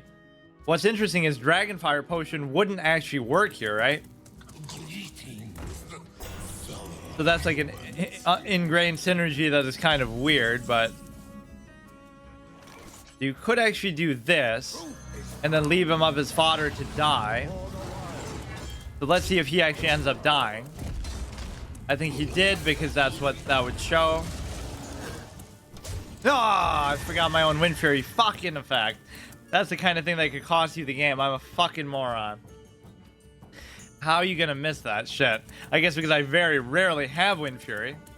But of course, a 4 mana, a 4 health thing is the one thing that also counters you. Like the one thing you could target with the spell, you can't, because most things wouldn't work, but I guess that's no longer true. Yeah, that's that's really cute. Of course, I'm not gonna be able to do anything about it still, or maybe I could. In fact, I was going to do this, but now I'm thinking this might be okay instead, just to prevent him from getting too much value. So he could be down to 12 right now. See, that's where the buffs really come into play. Like, this is a dog shit statted minion, but now it actually looks kind of formidable. So we have a good turn 7, 8, 9, 10, whatever the fuck. The biggest part of which would be if we can get kel'thuzad to stick, but it's kind of unlikely that I will. Deal 7 damage. See, look how he's sweating to get rid of this shitty fucking thing. I just can't let it go on too much longer. That's the thing. Like, if you struggle that much to get rid of a 2-5, how are you going to get rid of this? It's just going to keep coming. You're never going to let up on this. In a way, it's good against these matchups, but not if they go on for too long. Right? Because then they're going to get some crazy wild shit themselves. In fact, there's 0 out of 15. Summon a friendly minion that died this game. So I kind of don't even necessarily want to do the, oh, we can kind of punish spells a little bit. Hit this, summon a friendly minion that died this game. There's nothing I can do about it in the meantime. So he has 9 mana to spend like a 7 mana spell, so at least he can't do the silence and destroy all minion thing. We could do Tyrantus, which is kind of not what I should do. Only because I almost just want to do kel'thuzad, even with only 2 things on the board, because it's going to be hard to prioritize him, but it just allows me... Oh, what the fuck? Well, but nothing died. Nothing's going to die this turn, so it doesn't matter. And I can kill it with the Nerubian. I'm more worried about this one that I couldn't get rid of. Okay, that wasn't too... So copy it into your deck. I could do kel'thuzad myself.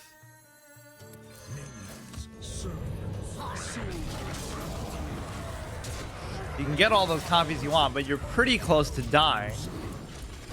In fact, I might have missed an opportunity there. Now, if you go after the Nerubian to be able to cast spells easier, I just get it back. If you go after kel'thuzad, then the Nerubian probably survives. I love that. You get the Reborn back, too. There is kind of an engraved synergy with this, too, but summon copies of enemy minions, they attack their copies. But it almost doesn't even matter, because I'll still get them back, won't I? I'm not sure I really understand that. I could do this, and I could do this, and I could kill him. Right? It should just be over.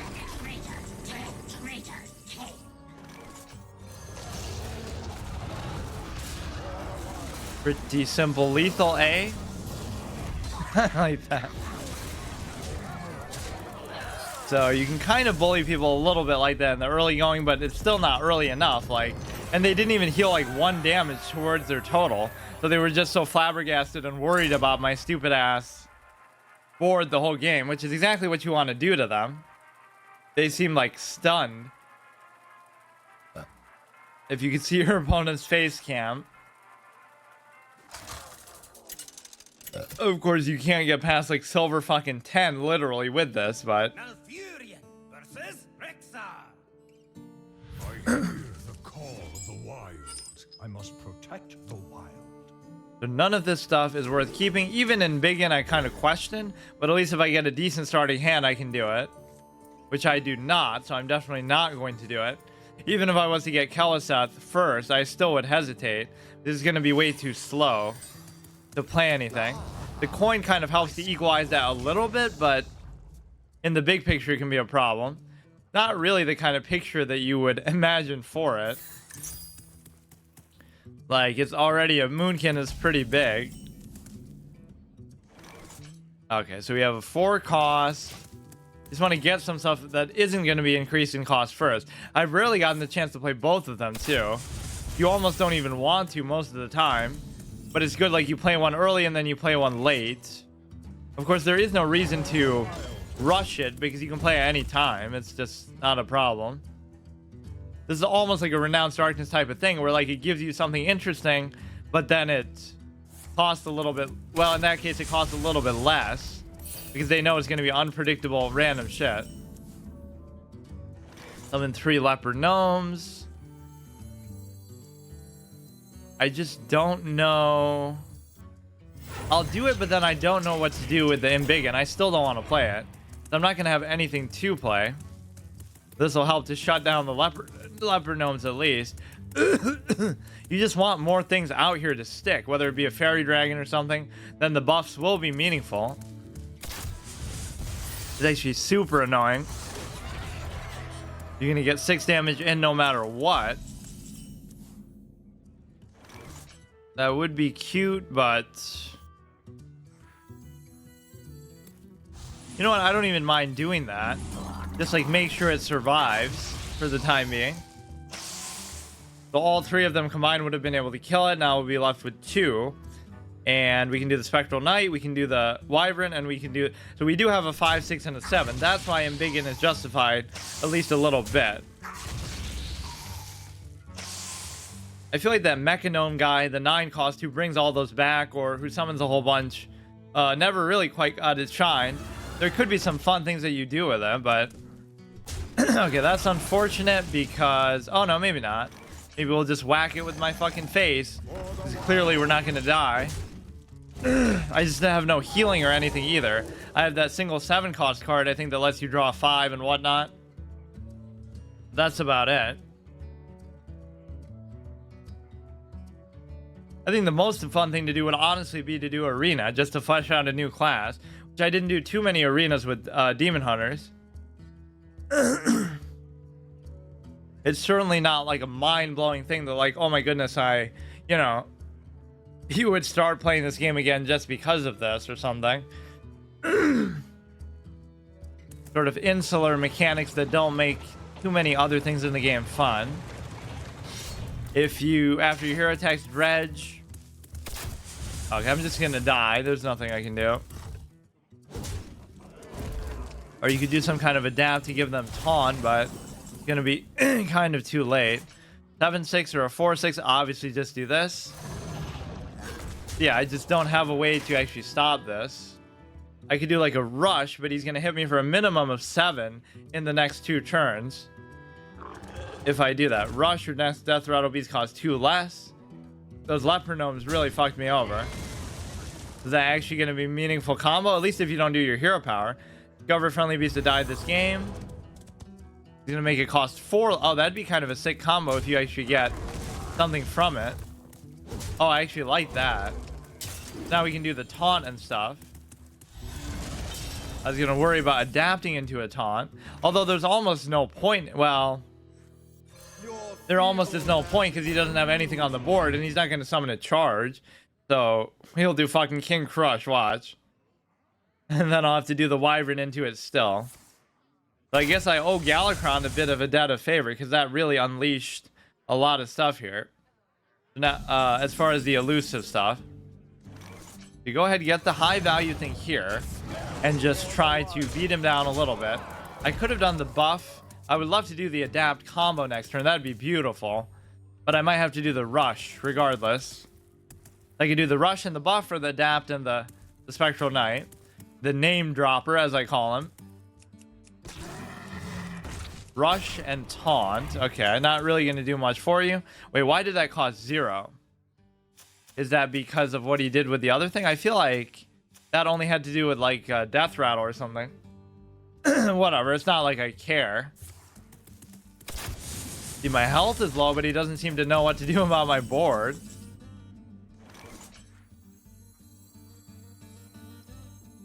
Yeah, this is kind of a sexy play.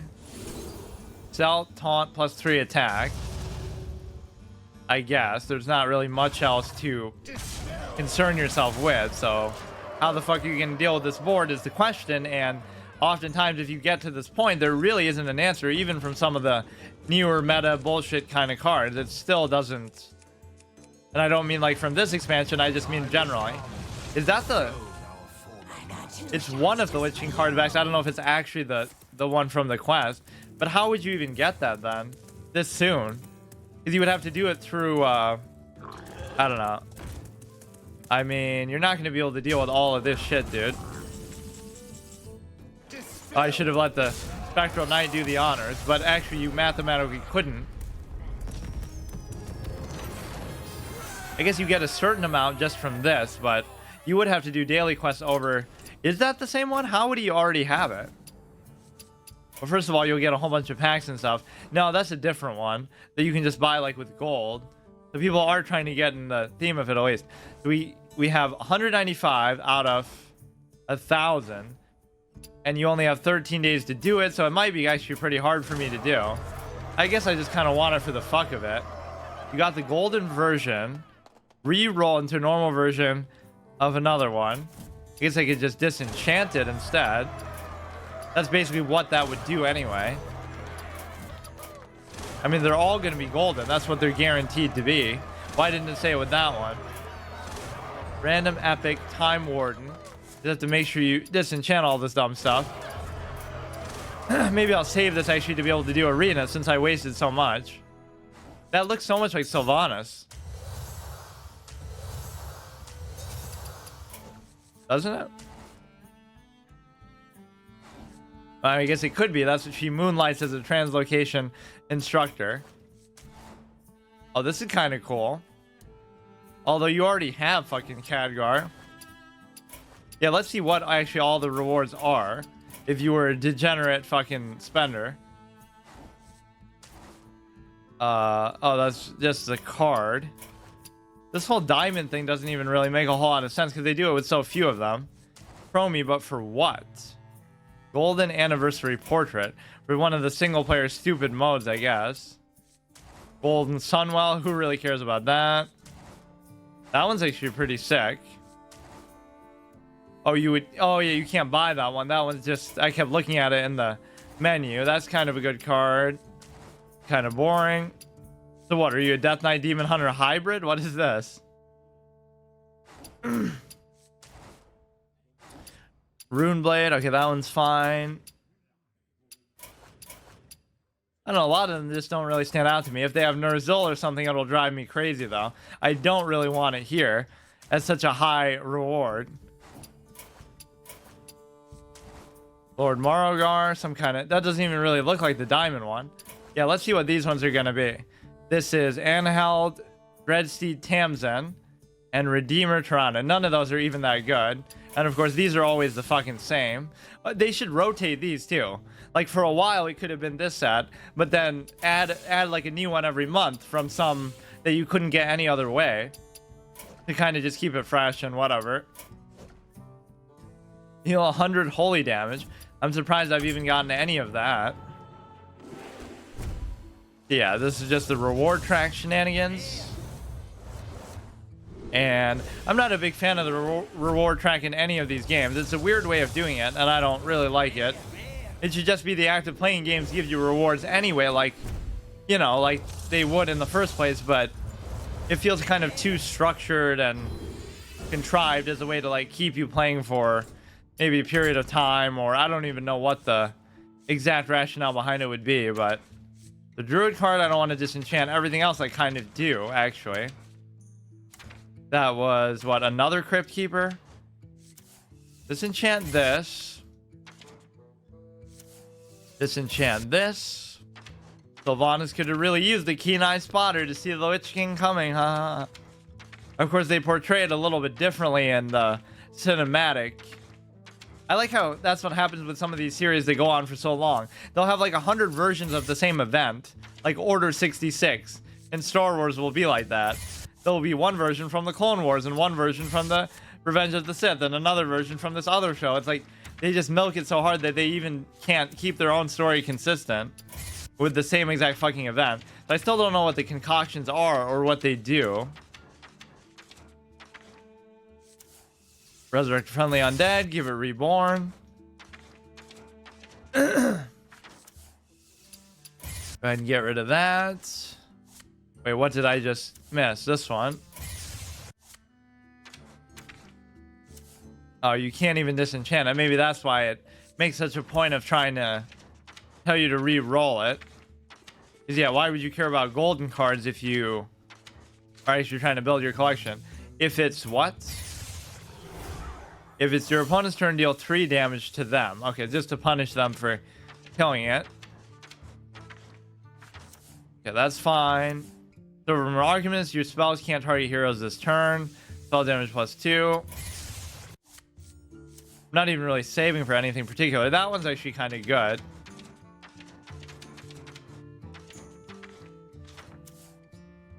Look at that picture. Or maybe the scenario is like that. Sylvanas is hacking into something and they're trying to stop her. So it's not about...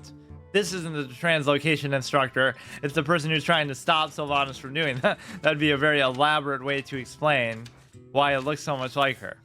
Draw another undead and summon a copy of it. I don't think I'm really going to use that. The rune thing is kind of a stupid thing, though. It makes it seem too kind of... I don't know. Like they're trying to do too much with it. But thankfully, it's at least not a gameplay mechanic. It's just a way to restrict you from using certain combination of cards, which seems kind of weird. So did they update the image to the Death Knight? They did. It was a paladin before. That almost makes a certain amount of sense, but I don't think it was on purpose. Because why would it be? Like, oh, you're a paladin during the draft and then you become a Death Knight, but I wasn't even after. So it was obviously just bugging out. So you don't have too many cards that have to do with the runes anyway. But I chose basically, that's kind of a hard mode ingrained arena challenge. Like, you can only choose the cards that are... I keep forgetting if I even won or lost. I'm pretty sure I won. Like, the hard mode ingrained that you have to choose a card from the expansion when you do these first kind of drafts. Even if it's not good, even if it's not what you'd want.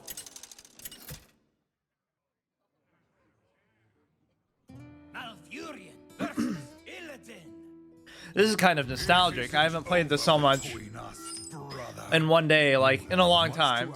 Except for, I guess, when I was doing the little legend run, but that was kind of boring, too. In retrospect. Or at least it's boring if I was to keep doing it. I could do it that 1 month just to, you know, see what wild is like, but at some point, imagine doing it every season, every month. It'd just be so tiresome.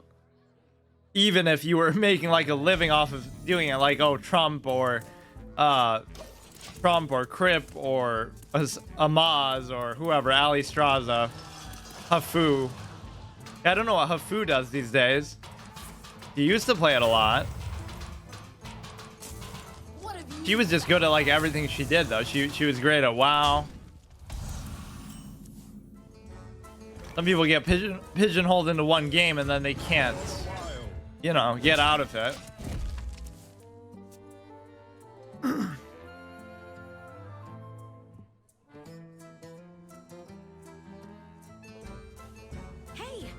Give it +2 health, so this is going to be very hard to deal with, so that at least rewards me for not having attacked into it. This is looking like it could be a loss. Already, I mean, it's hard to recover from stuff like this. And doing Embiggen would serve virtually no purpose, so you might think I'm holding off for some crazy long game combo. I just don't feel that threatened by what he's doing, but actually I feel very threatened. I just can't do anything. Outcast, draw another. Wait, what? After you play and ask, oh, that's kind of a bad thing then, because you would have rather not done that. But I guess it can save it, and then you can keep charging over and over. 4 cost, so I still can't do anything. There's really no reason to Embiggen. The issue here is not making stuff stronger. It's actually being able to play it. For whatever reason, this would be an epic comeback if I can do it, but thankfully he hasn't taken advantage of this too much. I don't have any kind of AoE and removal in this deck at the very least. So we can do the Spectral Knight, then we have to buy a turn, then we can do the Winged Guardian. We haven't gotten a chance to really play that in a while. He really didn't punish me for those very slow, undeveloped first few turns, and he's not really going to be able to punish me now because it's very hard to get rid of this. Yeah, I love that. I love that. Give them no chance to do anything. They have to fucking become a masochist to beat you. Okay, he's going to go nuts with this, but at some point, I'm just going to be able to kill it. So if I can just get to this point, it would be very worth it. Now I'm almost tempted to do Embiggen because we're so far along. So I guess that's fine. We'll do this. We'll do this. We'll do this. We'll do this. So I don't have to buff them quite yet. So he really gave me too much leeway. He should have tried to just flood the board and just overwhelm me. But he maybe thought I was playing something else, which I can't blame him for because pretty much everybody else in the universe would be. Like, who really plays around these type of things? It's like the Ojama thing. People said there are counters for it, and I'm sure there are. It's easy to say that in hindsight when you're looking at the deck, like, oh yeah, I could counter this. But when you're playing hundreds of people and nobody expects to play against it, and nobody is playing against it, it's a very different story. Right? Like, it just kind of confuses people. Summon 3 1/1 Illadaris with Rush. Like, they would get so pissed, like, oh, I don't mind losing to a meta deck, but imagine losing to this dog shit random deck that I've never even seen before in my life. Although some people would find that refreshing too, like, it's nice to actually see something different. So I don't think the Nerubian would have been right there because I want to really shut down his ability. But there's not too many spells that a Demon Hunter is really going to target something with anyway. But this is just good. I could buff stuff. That's not going to do jack shit. I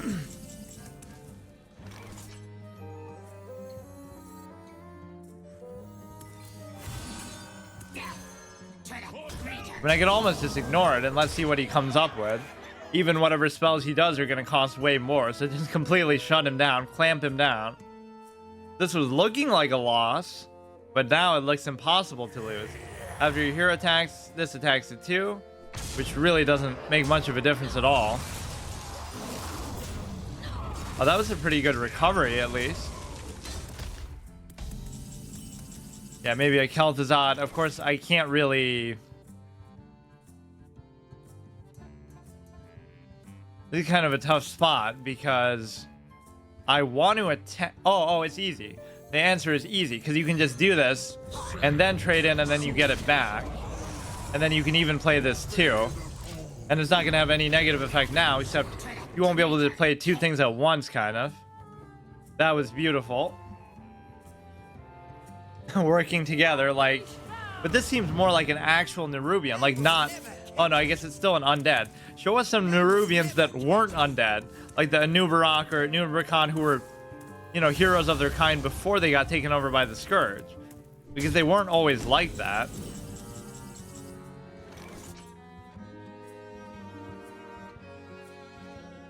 You could do like a little heal, or you could just 13... Oh, you can just kill him.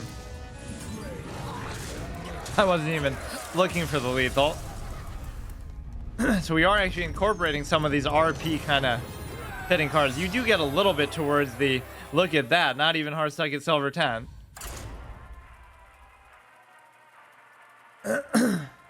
But it would take a very long... Like, how much even was that? How much do you get for just a random thing to work towards the 1,000? You get like 4, which is kind of a random amount. I guess eventually you would get enough if you just play a ton, but it does kind of punish you for not logging in every day and doing the quest, because that's so much easier.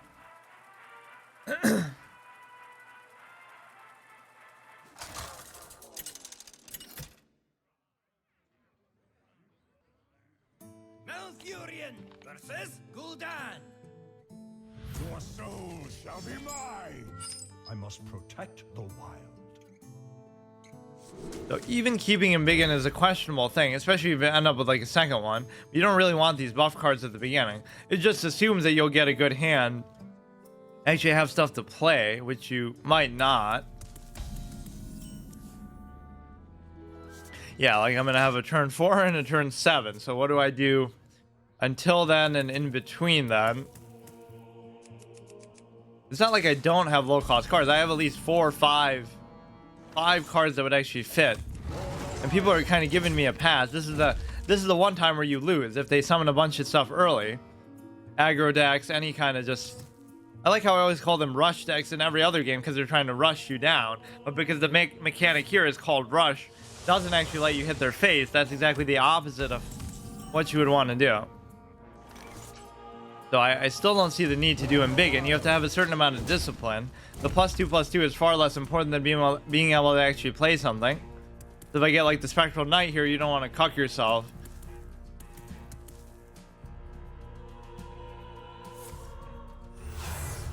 What is even the arena specifically for? Because obviously we're playing in Wild, so it's going to be all kinds of crazy crap. The Wild format is the whole best thing about this game, regardless of anything. Even when a new expansion comes out, I still don't care. I want to see people doing wild shit with it. Like, okay, now at least I feel like maybe I could justify doing this, but it could still be a mistake. Because I can do the Fairy Dragon, I can do a buff. That was still questionable. It's such a great synergy, though. The idea of combining some stuff that couldn't normally be buffed traditionally, and still doing that. When you play or discard this, destroy a random enemy minion. Okay, I wouldn't have been able to play that anyway. But now I still won't be able to play anything next turn, so that's where it would really hurt you.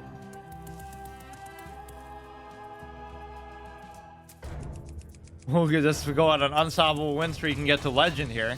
I'll be playing all fucking night.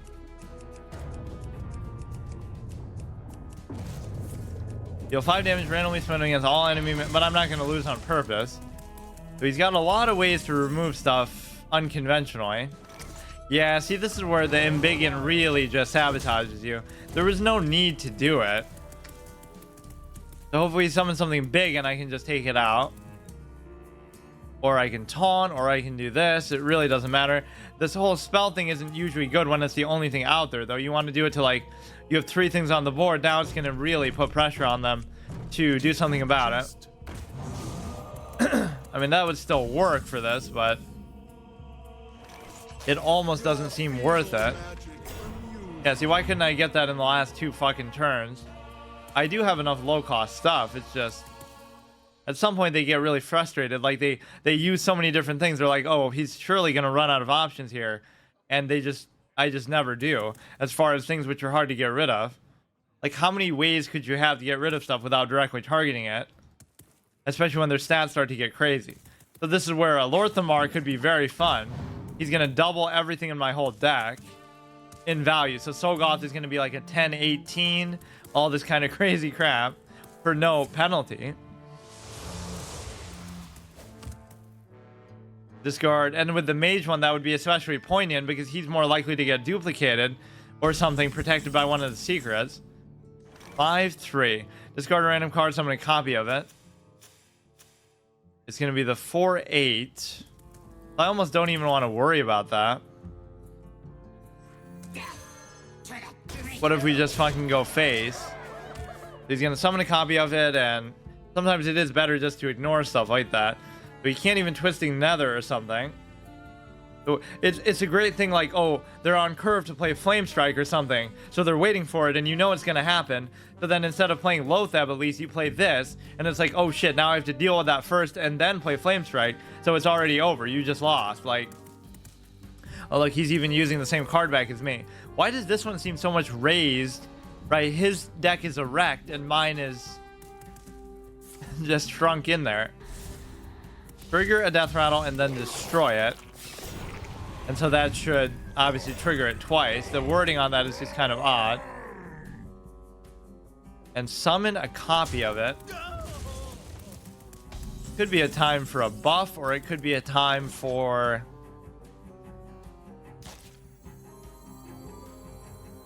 I mean, it's going to be annoying to do no matter what. That would have been lethal right there. So you're going to summon a copy. Just don't be like more taunts, I guess. Of course, it will be the best fucking shit ever. The end of their turn, deal 6 damage to the enemy hero, and it's also going to heal you. So that kind of just ruined me. Maybe I shouldn't have done it, but I don't like just sitting there doing nothing. But this is at least easy enough to target. So now the whole thing kind of flips. We can do the rush. I might have to. I hate giving up board control, so that's why this can be the only way sometimes to get it back. The problem with this is sometimes you can't play multiple things at once, like... But then again, maybe the best play is just to do that. But then you don't want to leave this shit around, especially he's going to summon more stuff. I don't even care so much about the damage I'm taking, it's just... This is gonna be 7 mana, 7. Oh no. Wait, what happened? I don't know what even happened. Okay, we'll just do that. We'll try to play Tyrantus now, or we could do... That wouldn't really be worth it no matter what, I don't think. You need more stuff on the board, at least 2 things on the board. It's a very questionable card to even have, but it does kind of fit. Lor'themar makes stuff like this seem like shit, though. Why not just double it and... Or that might be, like, only in your deck. But still, double is an insane fucking value. For nothing. Playing a 7 mana 7/7. Like, what kind of a fucking retard value system is that? I don't get it. It's a 4/6. I mean, deal 4 damage to a random enemy. Unless you can play multiple things at once, I don't see what I'm holding this back for. Right, like a 6 and a 4 or a 5 and a 4. It's just not going to happen. But yeah, some of this power creep stuff is ridiculous, even though it does kind of suit me. The Lor'themar shit. Battlecry and Death Rattle give a random friendly minion. Undead, +5/+5 and taunt. I mean, you could have tried to do that, and it might have killed it. You could do Sogoth, or you could do the big buff, or you could do... You can do multiple things, so I don't see why I wouldn't do this. Now, I could kill the other one. Of course not, though. Of course not. Or, I mean, it could have hit the other one. You have a random friendly undead, +5/+5 and taunt. It's almost like Bone Mare, but... Oh yeah, I forgot that that's the thing you can do. So that's one of those plays, like, you just lose the game. lose the game kind of play. Because there's no way I can kill that unless you had that rush, but even then it's questionable. This is so hard to deal with too for some classes. Like, I guess I technically still wouldn't be dead by simply doing this. Right, he would attack, he would do like 9. I mean, this almost seemed like an unlosable game, but somehow he managed to do it. I don't think I made too many mistakes either. That is actually hard fought. It was those fucking 4/8s. That was like friendly. Yeah, this one. What does it do again? Summon, draw another undead and summon a copy of it.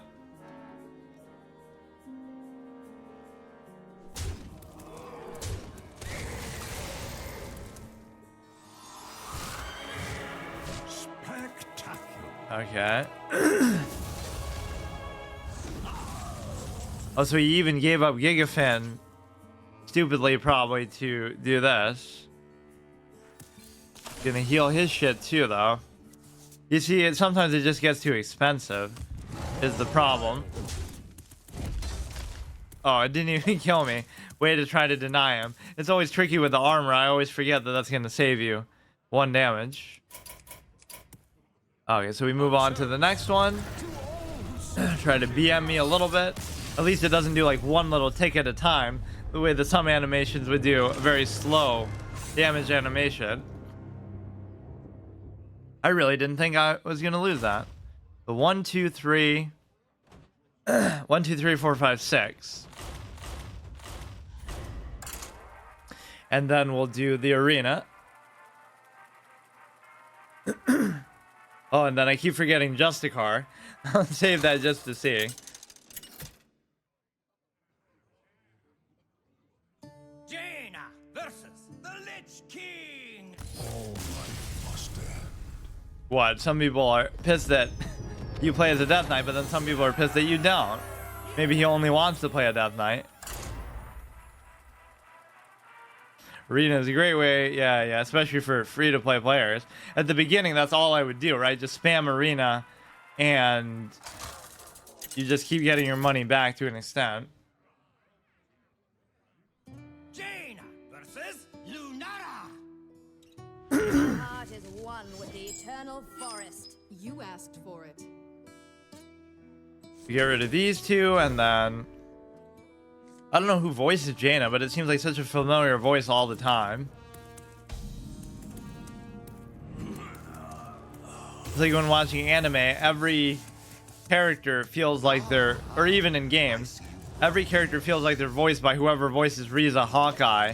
I should know her name in Full Metal Alchemist. That voice is just so, even if it's not the same person, just her delivery as Riza is like the generic female anime voice. I don't know how to explain it for an adult woman, at least. It just feels like everybody is her. Like, even when I was playing AI Somnium Files, it sounds like that's your boss. I don't know if it is her. It might be, but that's just what I think of.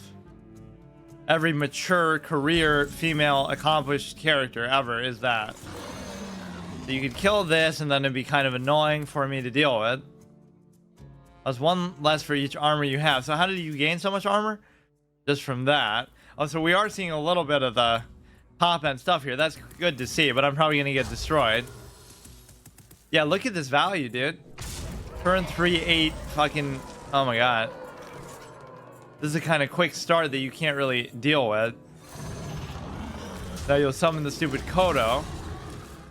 Or, oh, it's not the getaway. I was always thinking about the Kodo from the Paladin one. Whenever I hear Kodo,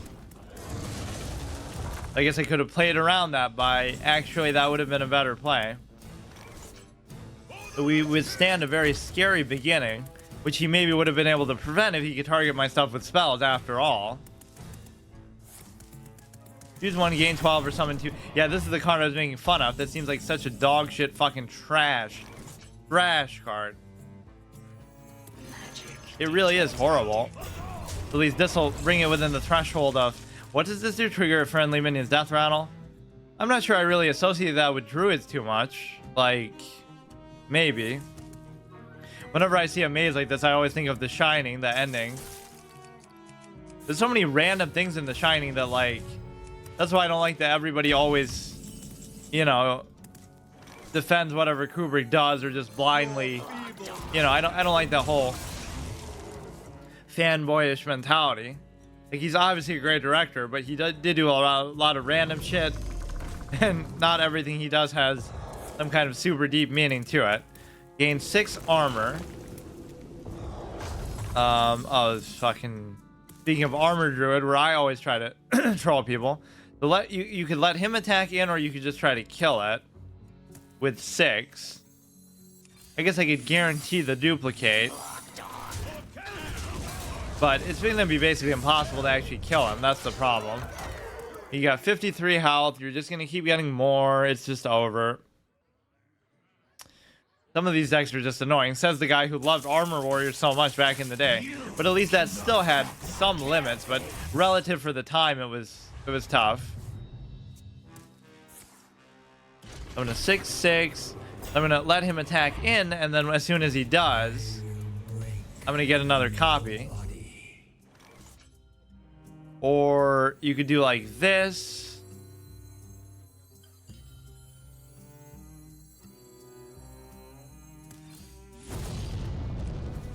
That seems kind of like a weird play, but I don't think there'll be any other time where I really play the... I'll get more copies of these too. It might have been better just to put that down, but I feel like it would have ended relatively the same way. I almost wouldn't mind ignoring that. Oh, but it has rush, so he will attack, and I will get another copy.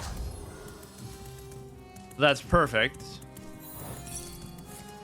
In fact, I'll get 3 more copies. It's such a perfect interaction. I love that. Now we get 2 more back. You have nothing on the board, and then I'll get a second one. So he's going to have infinite armor, but I'm going to have infinite of these. I guess I don't mind having that one instead, just because I do have the free mana kind of turn. But the attack value might not be adequate for what is about to come. Oh, here we go. He's going to trigger. Okay. This is at least an entertaining matchup, but the armor value is what just makes me discouraged. You would almost need like Plate Breaker at the clutch right time. You can kind of just ignore even what's happening. Your feeble magic amuses. Or I don't know. It almost seems pointless to do that, but then he could just hit it with like his hero power. So what did that hurt me? You know, cast random 8 druid spells, but they could hit you. At least it's not against enemies. Summon 2 treants. Gain armor, of course, as if he fucking needs more. Give your minions +1 attack. Restore 8 health. The AoE stuff, or I mean summoning more minions, is what I really find disturbing. If you have mana to play, draw it. Gain 8 armor. What the fuck? Mad Aspect. Attack all... What is this even from? Oh, this is from Galakron? Why have I, like, never seen this card in the history of the game? In all my time playing, obviously I've played since Galakron so much, we've fucking nutted ourselves over the whole, Okay, I think I just lose there. That's pretty much it. What the fuck? Yeah, I don't think I've ever seen this card played. That was at least a good value thing, but there's not much I can do. Even if he attacks in, it'll be, you know, 1 short. If anything, I should have done it No, it wouldn't have mattered. Like, I don't have any damage in this deck. We already used Flame Strike. Flame Strike and Blizzard are the only 2 AoE or look, what the fuck, dude? You play one, I counterspell one, and then you play another, of course. The rule of 3. Just fucking... I don't know how he got another one. Like, come on. He could fuck you over, though, to be fair. But it's kind of just unlikely to. Well, I guess that is helpful.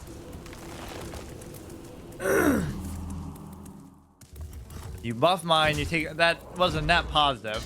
I had no way of dealing with Deathwing or whatever anyway. Do this with Spitting Image yet again. Not bad. too many of the same repeat cards here. He plays 3 of the same thing in a row. I play 4 of the same thing in a row. But that's kind of what duplicate and spitting image do for you.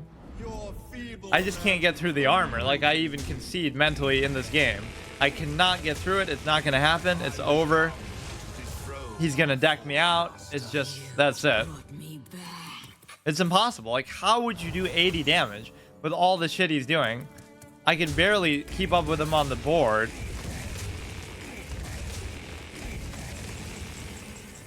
Remove the top 3 cards of your deck. For some reason, maybe he wants that even.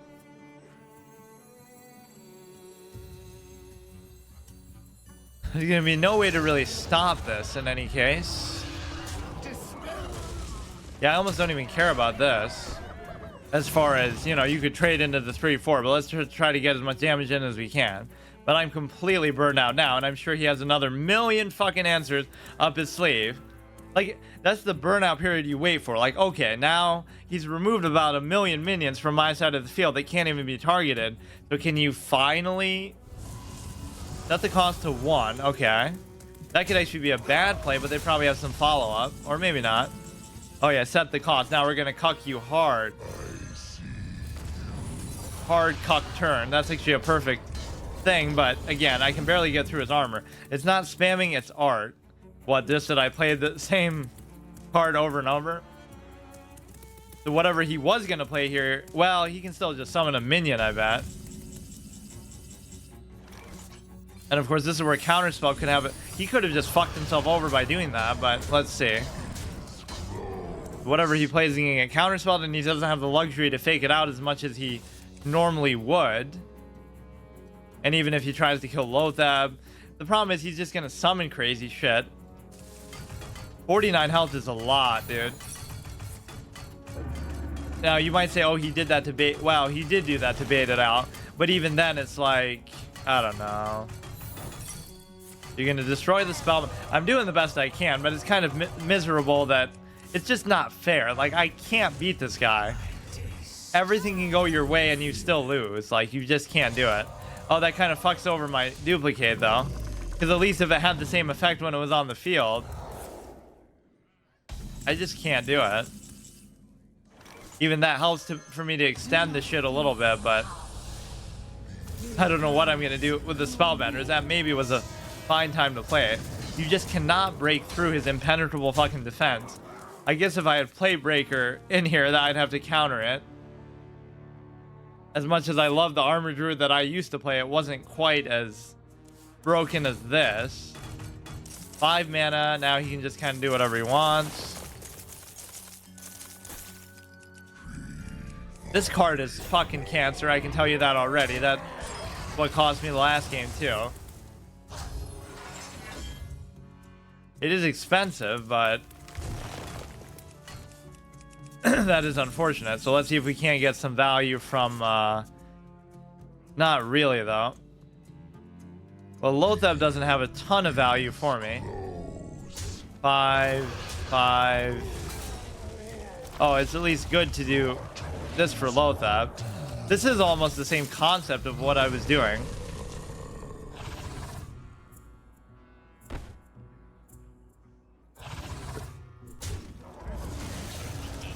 The idea that, you know, he just won't give. This is actually the dream come true. Like, the amount of fucking armor you're doing here is insane. And now you'll be able to play stuff for armor anyway, but you wouldn't even have needed to because it costs 1 regardless. Oh, this is insane, dude.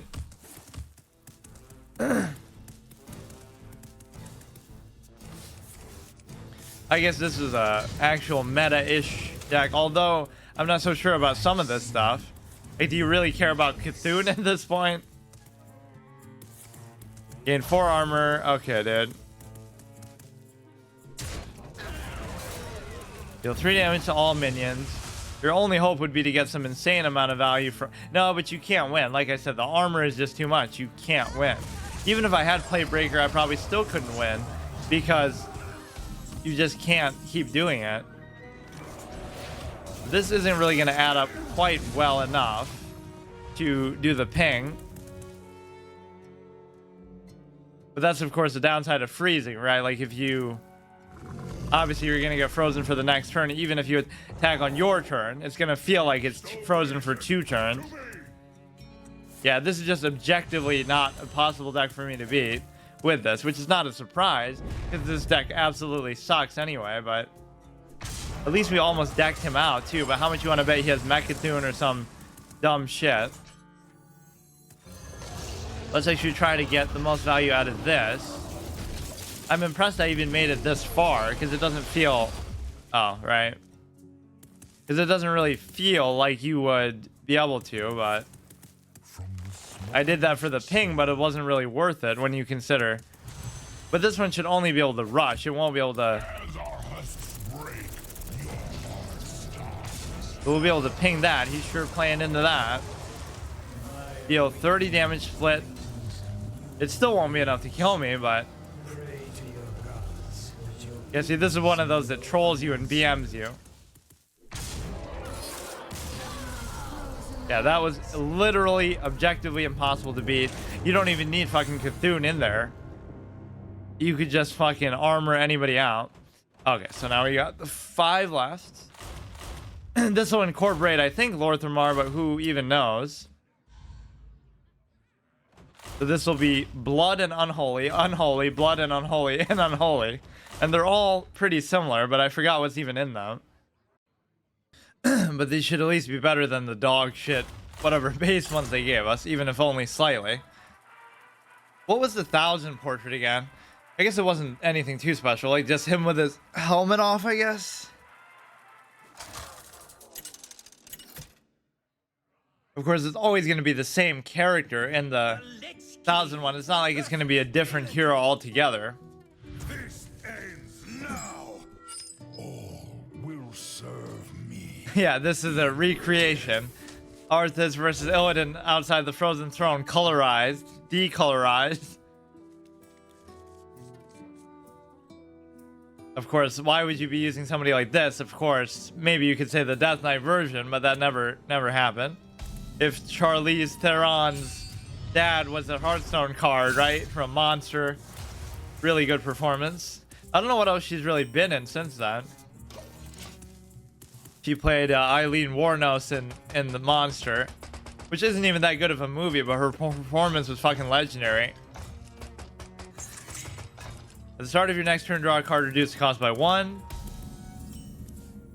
Oh, I didn't even pay attention if their dialogue was anything.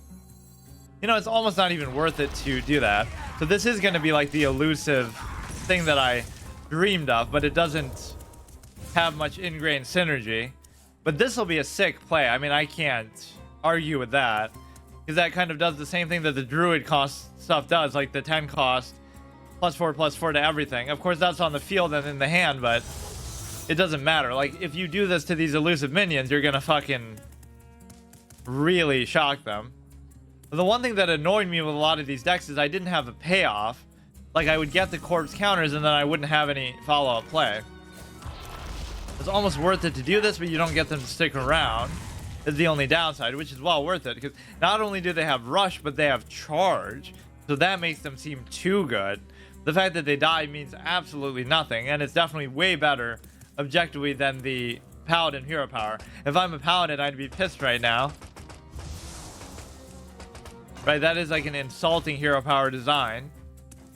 Even the Druid one, you could argue, doesn't measure up to the Demon Hunter, because the 1 armor is much less important than the ability to not only gain 1 attack, but to attack anything on the field and such. But here you could just trade in. I didn't really have much of another choice. I'm kind of holding back the poisonous thing a little bit too much.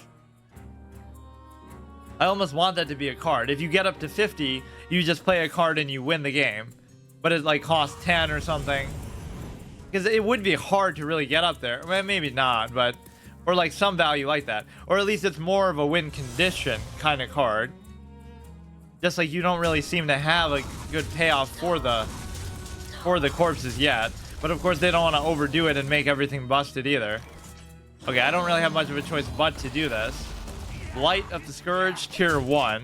I don't know why we get that in the middle of a game, just to maybe play the hero power a certain number of times.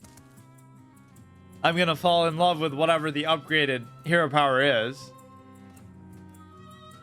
But it won't be much different, like...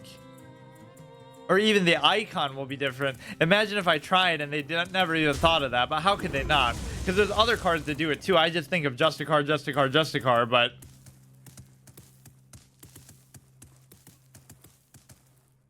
The next relic you play this turn casts twice. But he doesn't have to do... Wait. Oh, you wouldn't have to target anything with it, you would just do it. Yeah, Relic Obsessive Fiend, because he's fucking got the Skull of Gul'dan. So we have a 6 cost, simple play for the Nerubian. My health being low is the only little concern that we have here. But I still won't do that, because it's kind of just a dead play. I'd rather still just keep going, do the... Haunt is probably going to be much more important than the... Now, when you say Death to the Traitor King, do you mean to Arthas, or do you mean to one of the Nerubians? Because he's undead, so he would be loyal to Arthas at that point. That's how you can tell. Wait, well, that's kind of beautiful that we can just kind of cuck this guy a little bit. Like the Baku, the Moon Eater, or whatever it is. That'd be an easy enough way to test it, but I don't think I have any of those, unless one of them is core. I should look at my collection.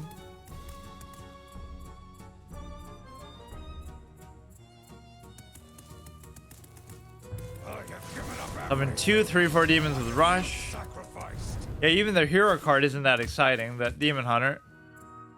Of course, we don't even have one, right, as a Death Knight. Actually, this picture was really a good choice. Like the Illidan one I never liked, but this is a great picture. It's just still a little bit too zoomed out. You're going to be seeing this a lot is the point, so it's kind of important. This one looks kind of silly. He takes 7, but he's still got to deal with this thing here. And we can just, again, kind of piss him off a little bit by doing it again. That's the most annoying thing ever. You commit so much to get rid of something and you're like, breathe a breath of fresh air, and then you realize you just have to deal with it all over again. There is no internal synergy with this at all, with the Death Knight class. Like, there's no reason why this would work any specially, but we're just kind of doing it anyway. I could just finish him off with the fucking... this and the ghoul, or especially now. Even if he is able to kill it. 14, 10, 11. Okay, now I can't because of the whatever cheeky lifesteal stuff he's doing.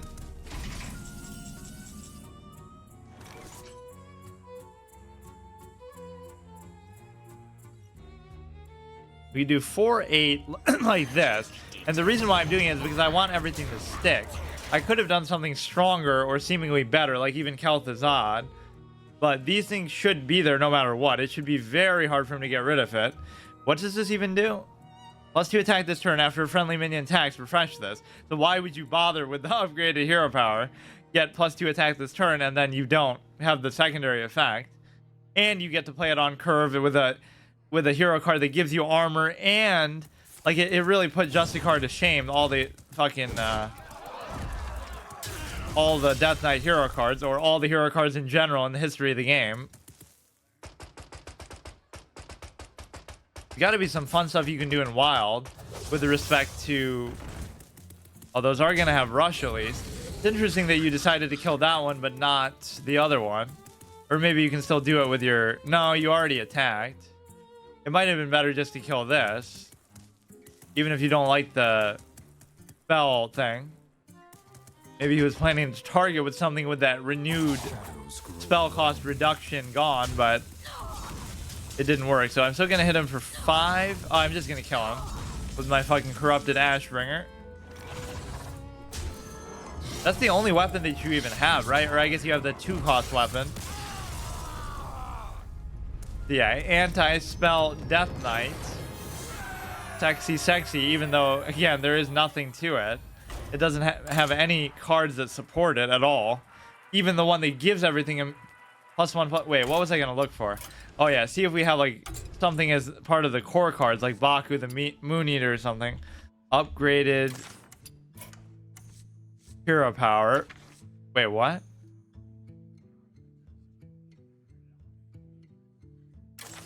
What is the phrasing on that? With a better one. Here, your hero power.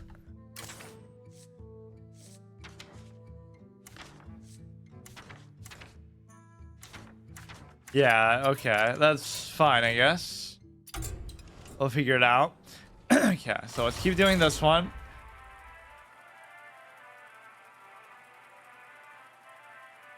In fact, I might not even bother doing the arena.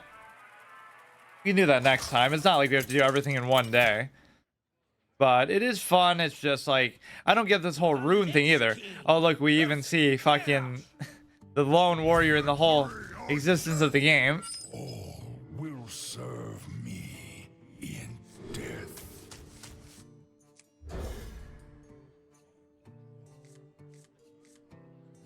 So let's just see. Okay, this will be the last one. And then I'll just see what Justicard does. That'll be it. Ah, I see you've brought guests. And then I'll try those other 3 decks maybe next time, and I'll do an arena. Those will be things to look forward to. I don't want to burn myself out of it either. It was a good introduction. The prologue wasn't too long either. I don't know why they did it backwards like that, though. I felt like when I was a kid watching Pirates of the Caribbean, like where I remembered every line, I could recite them. How I was reciting the lines of Uther and Arthas and stuff when they fought. He didn't say the one that I really liked though. Are you gonna piss on them too? The fucking ashes of his father? I didn't know what it contained, Uther. Nor does it matter. I'll have what I want one way or another. Something like that. Greetings. I grant you permission. Yeah, but I gave it after you already spoke. I will caress you. Most intriguing.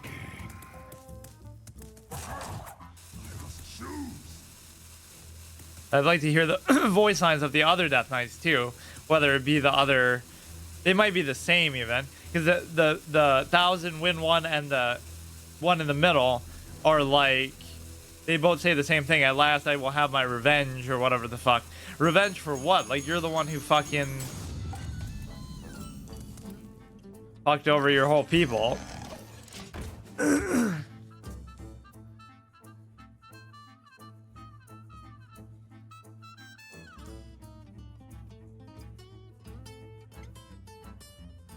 Time has come. Your deck in hand. Okay, dude.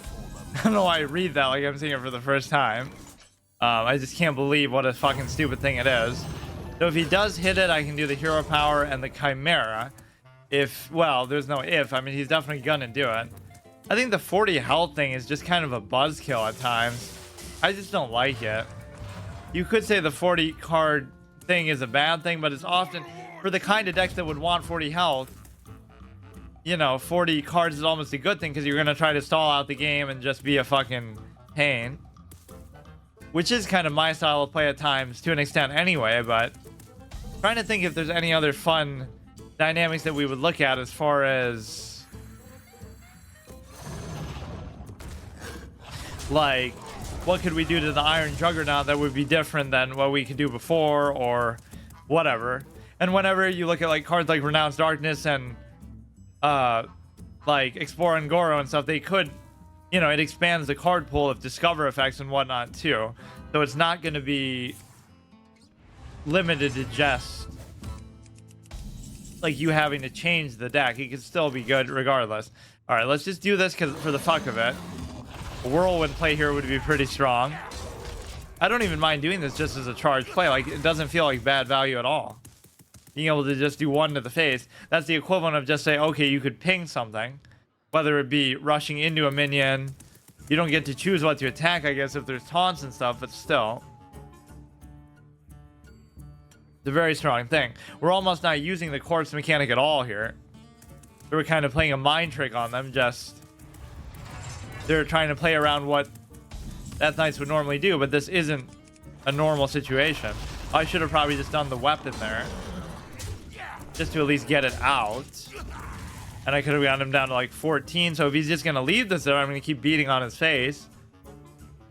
I don't see why I should overcommit. This is kind of the rule of 3. Yeah, Whirlwind can be really devastating here. I even said it. I can do the taunt now. Taunt into kel'thuzad. There's no reason to do the weapon now. That was kind of a mistake last turn. Why would I summon a 1/1 ghoul rather than... What is he hoping for? What is he playing for? Obviously save that for him to actually summon something. So again, you could like brawl or something, but it's not, doesn't really seem worth it. You could use like gore howl, but you're still going to take damage to the face. I think kel'thuzad next could be good, but then it does kind of still incentivize brawl. Or I could actually just kill him if he doesn't heal a substantial amount or gain a lot of armor here. This was like an old school kind of session though, where like I would play all day and just fucking do whatever, but you just do obliterate, or you could even do this. Or I could actually even just kill him, not to just BM him all day. Always fitting to finish them off with a weapon like you're gonna steal their soul, although that would be best with Frostmourne. So one of the Frostmournes we saw like in the story or whatever in the prologue was actually the...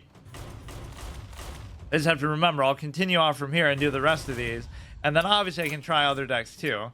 The sad part is I just don't have that much dust, so it is kind of hard for me to... Death Knight card back. Then what's the one in here? There's so many different ones, and there's a couple you can buy like from the older sets too. Summon 200 undead just because they were only started to be considered undeads today. And so the arena we got wasn't even that good of a draft, I don't think, but it will still be fun to do it.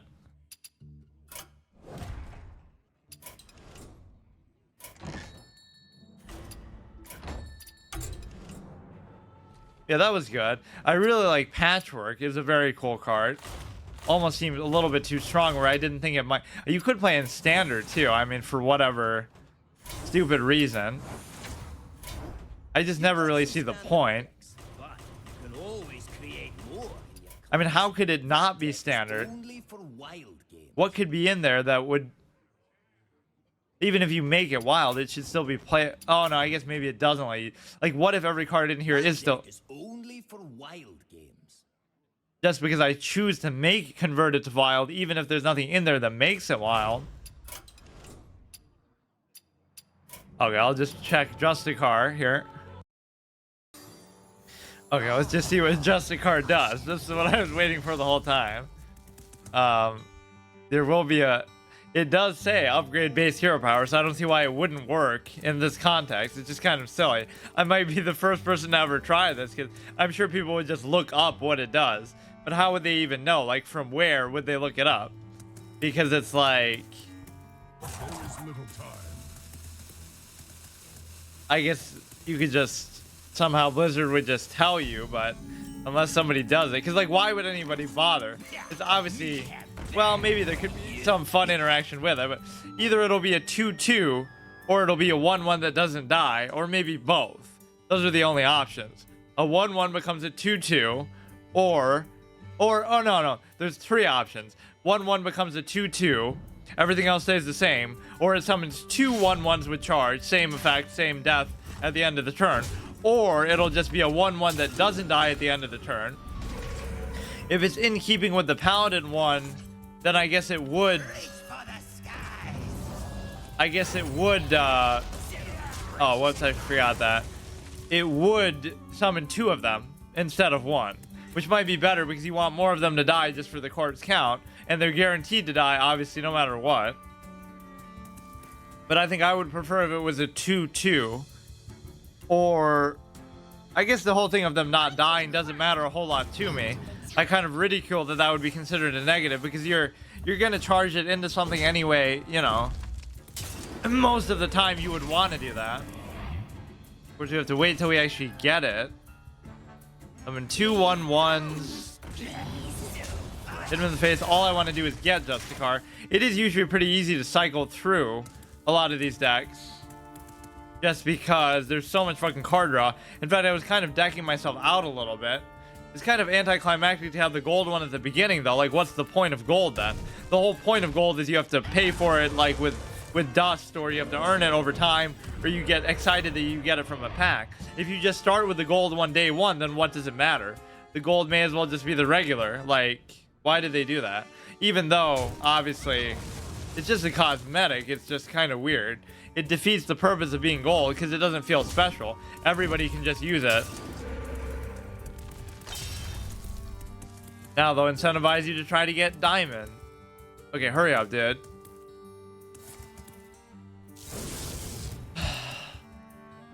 Gotta get it, just gotta play it, see what it does. I don't really care. We win, we lose, none of it matters. This will be draw a card.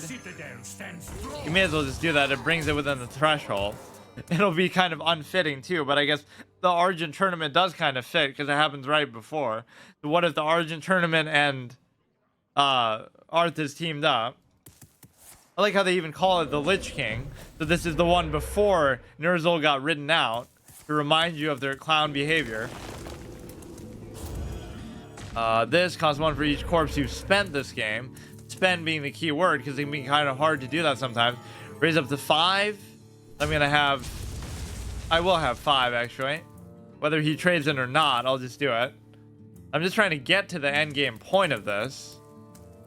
Or not even the end game, but just give me fucking Justicar. Cast when drawn. I don't even know what that does. Oh no! Fuck, I was gonna actually do a pretty important turn there.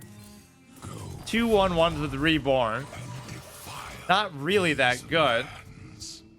You got a special voice line for that one though. But you're not the Defiler, that's Archimonde's job. I guess indirectly you did allow him to be summoned, so therefore you did it that way, but you know, that's a different power level that we're talking about. Even though he's a level 70 raid boss, you only win by Wisp association.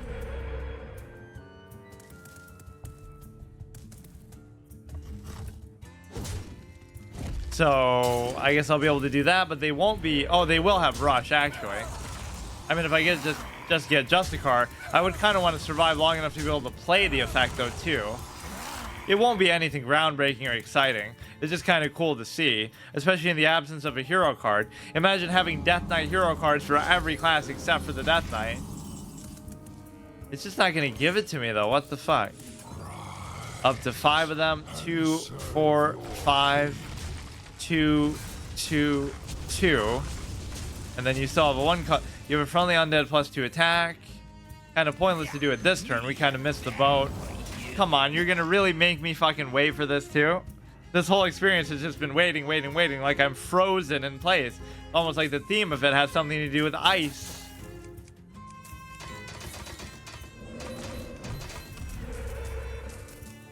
You can make an amnesia horror thing of like how, you know, you're going into this cursed part of Northrend and you find the cursed blade and you refuse to take it, and then it sends all of these fucking scourge and monsters after you. Just like how it's always like an archaeological site, right? In The Exorcist, they dig something up that they shouldn't have, the Pazuzu statue, and it unleashes the devil. So it's like the same concept. There's always some quest of exploration and discovery that leads to some crazy shit happening. This guy's trying very hard to waste my time, but I really don't care. Like, if I could communicate, I would just say, okay, I will lose the game. I will concede the game. I just want to fucking... And who really cares? Like, oh, I would lie to beat him at this low thing. But we still have 5 of them, so we may as well just do it again. And you could do this, and you could do this, and you could do this. 4, 2, 2, 2, and then go whatever. So again, I'm not even trying to win. I don't even care, but I guess just in principle, I could.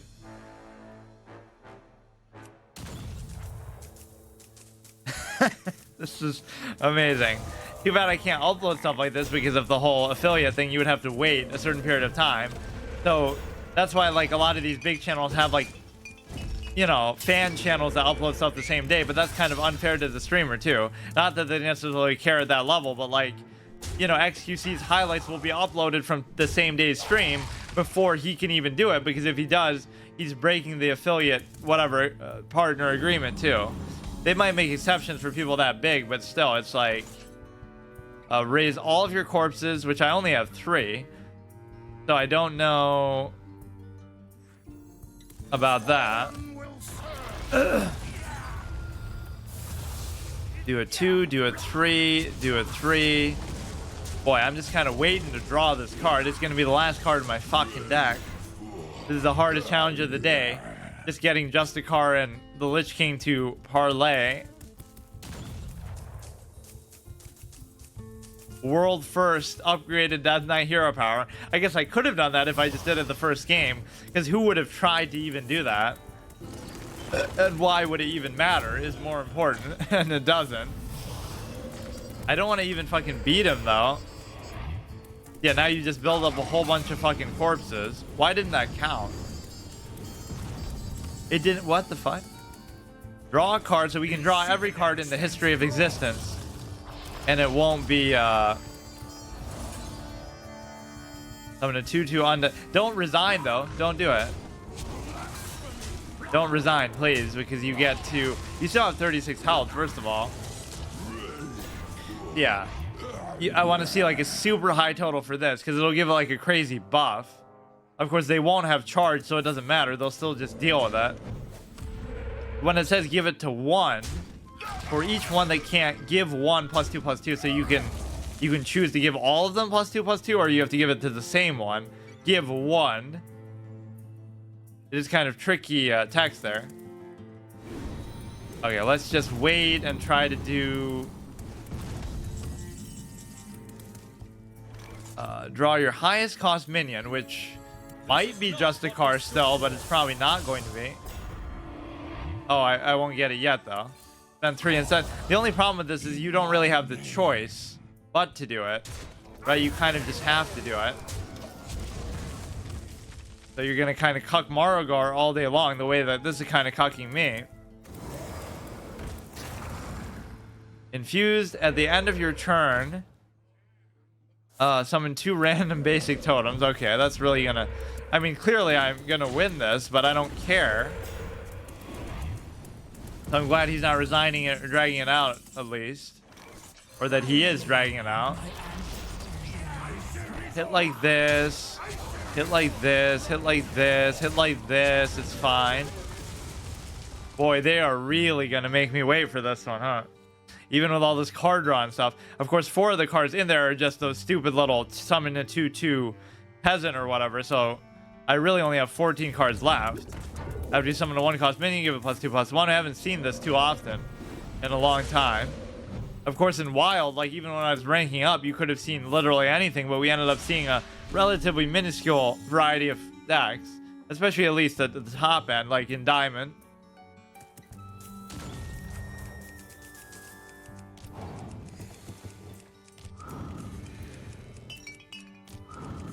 Oh yeah, that whole Zeppelin event was not something that a lot of people liked. It wasn't bad though, it was alright. I never liked those whole vehicle control things in raids, but I get why they do that. I wonder if EverQuest did a ton of that, and if that's why, like they were trying to rip off of that particular element. 3, 6. I kind of want that guy to die, because what's going to happen is I won't get Justicar and I'll have to do another game. Are you kidding me, dude? I'll do it against the fucking AI if I have to. Like, why are they doing this to me? Just let me see it.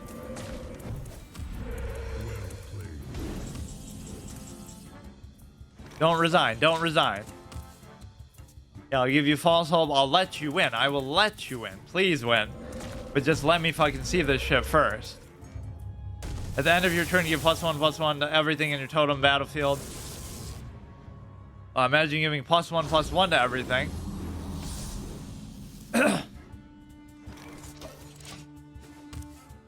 Kind of afraid of him resigning, so go ahead and do whatever you want. In fact, I want you to kill this, because what that's going to allow you to do is oh shit, he is actually going to do something kind of impressive here a little bit. That thing's a little bit too strong. Hit this, summon this, summon this. Just make sure he doesn't kill me. But I really don't know what to do in the context of getting Justicar. It'd be such an annoying play. Like, he doesn't know what I'm trying to do, but I'm not even trying to BM. I'm literally... I guess you could be sometimes trying to complete a quest. You don't want to just keep playing more games to do. Like, play X number of X card. There it is, dude. Don't deny me this. Let's do the double play to just see what it's going to be. That was always the meta thing to do. Undead Peasant. So I'm going to 2-1 Ghoul with charge. It dies at the end of the turn. So it's not even a 2-2. Ghoul Frenzy. 2-1 with charge. That's all it is. It's not a 2-2. It's, I guess it doesn't matter. But it doesn't negate the death effect, and it doesn't summon 2 of them.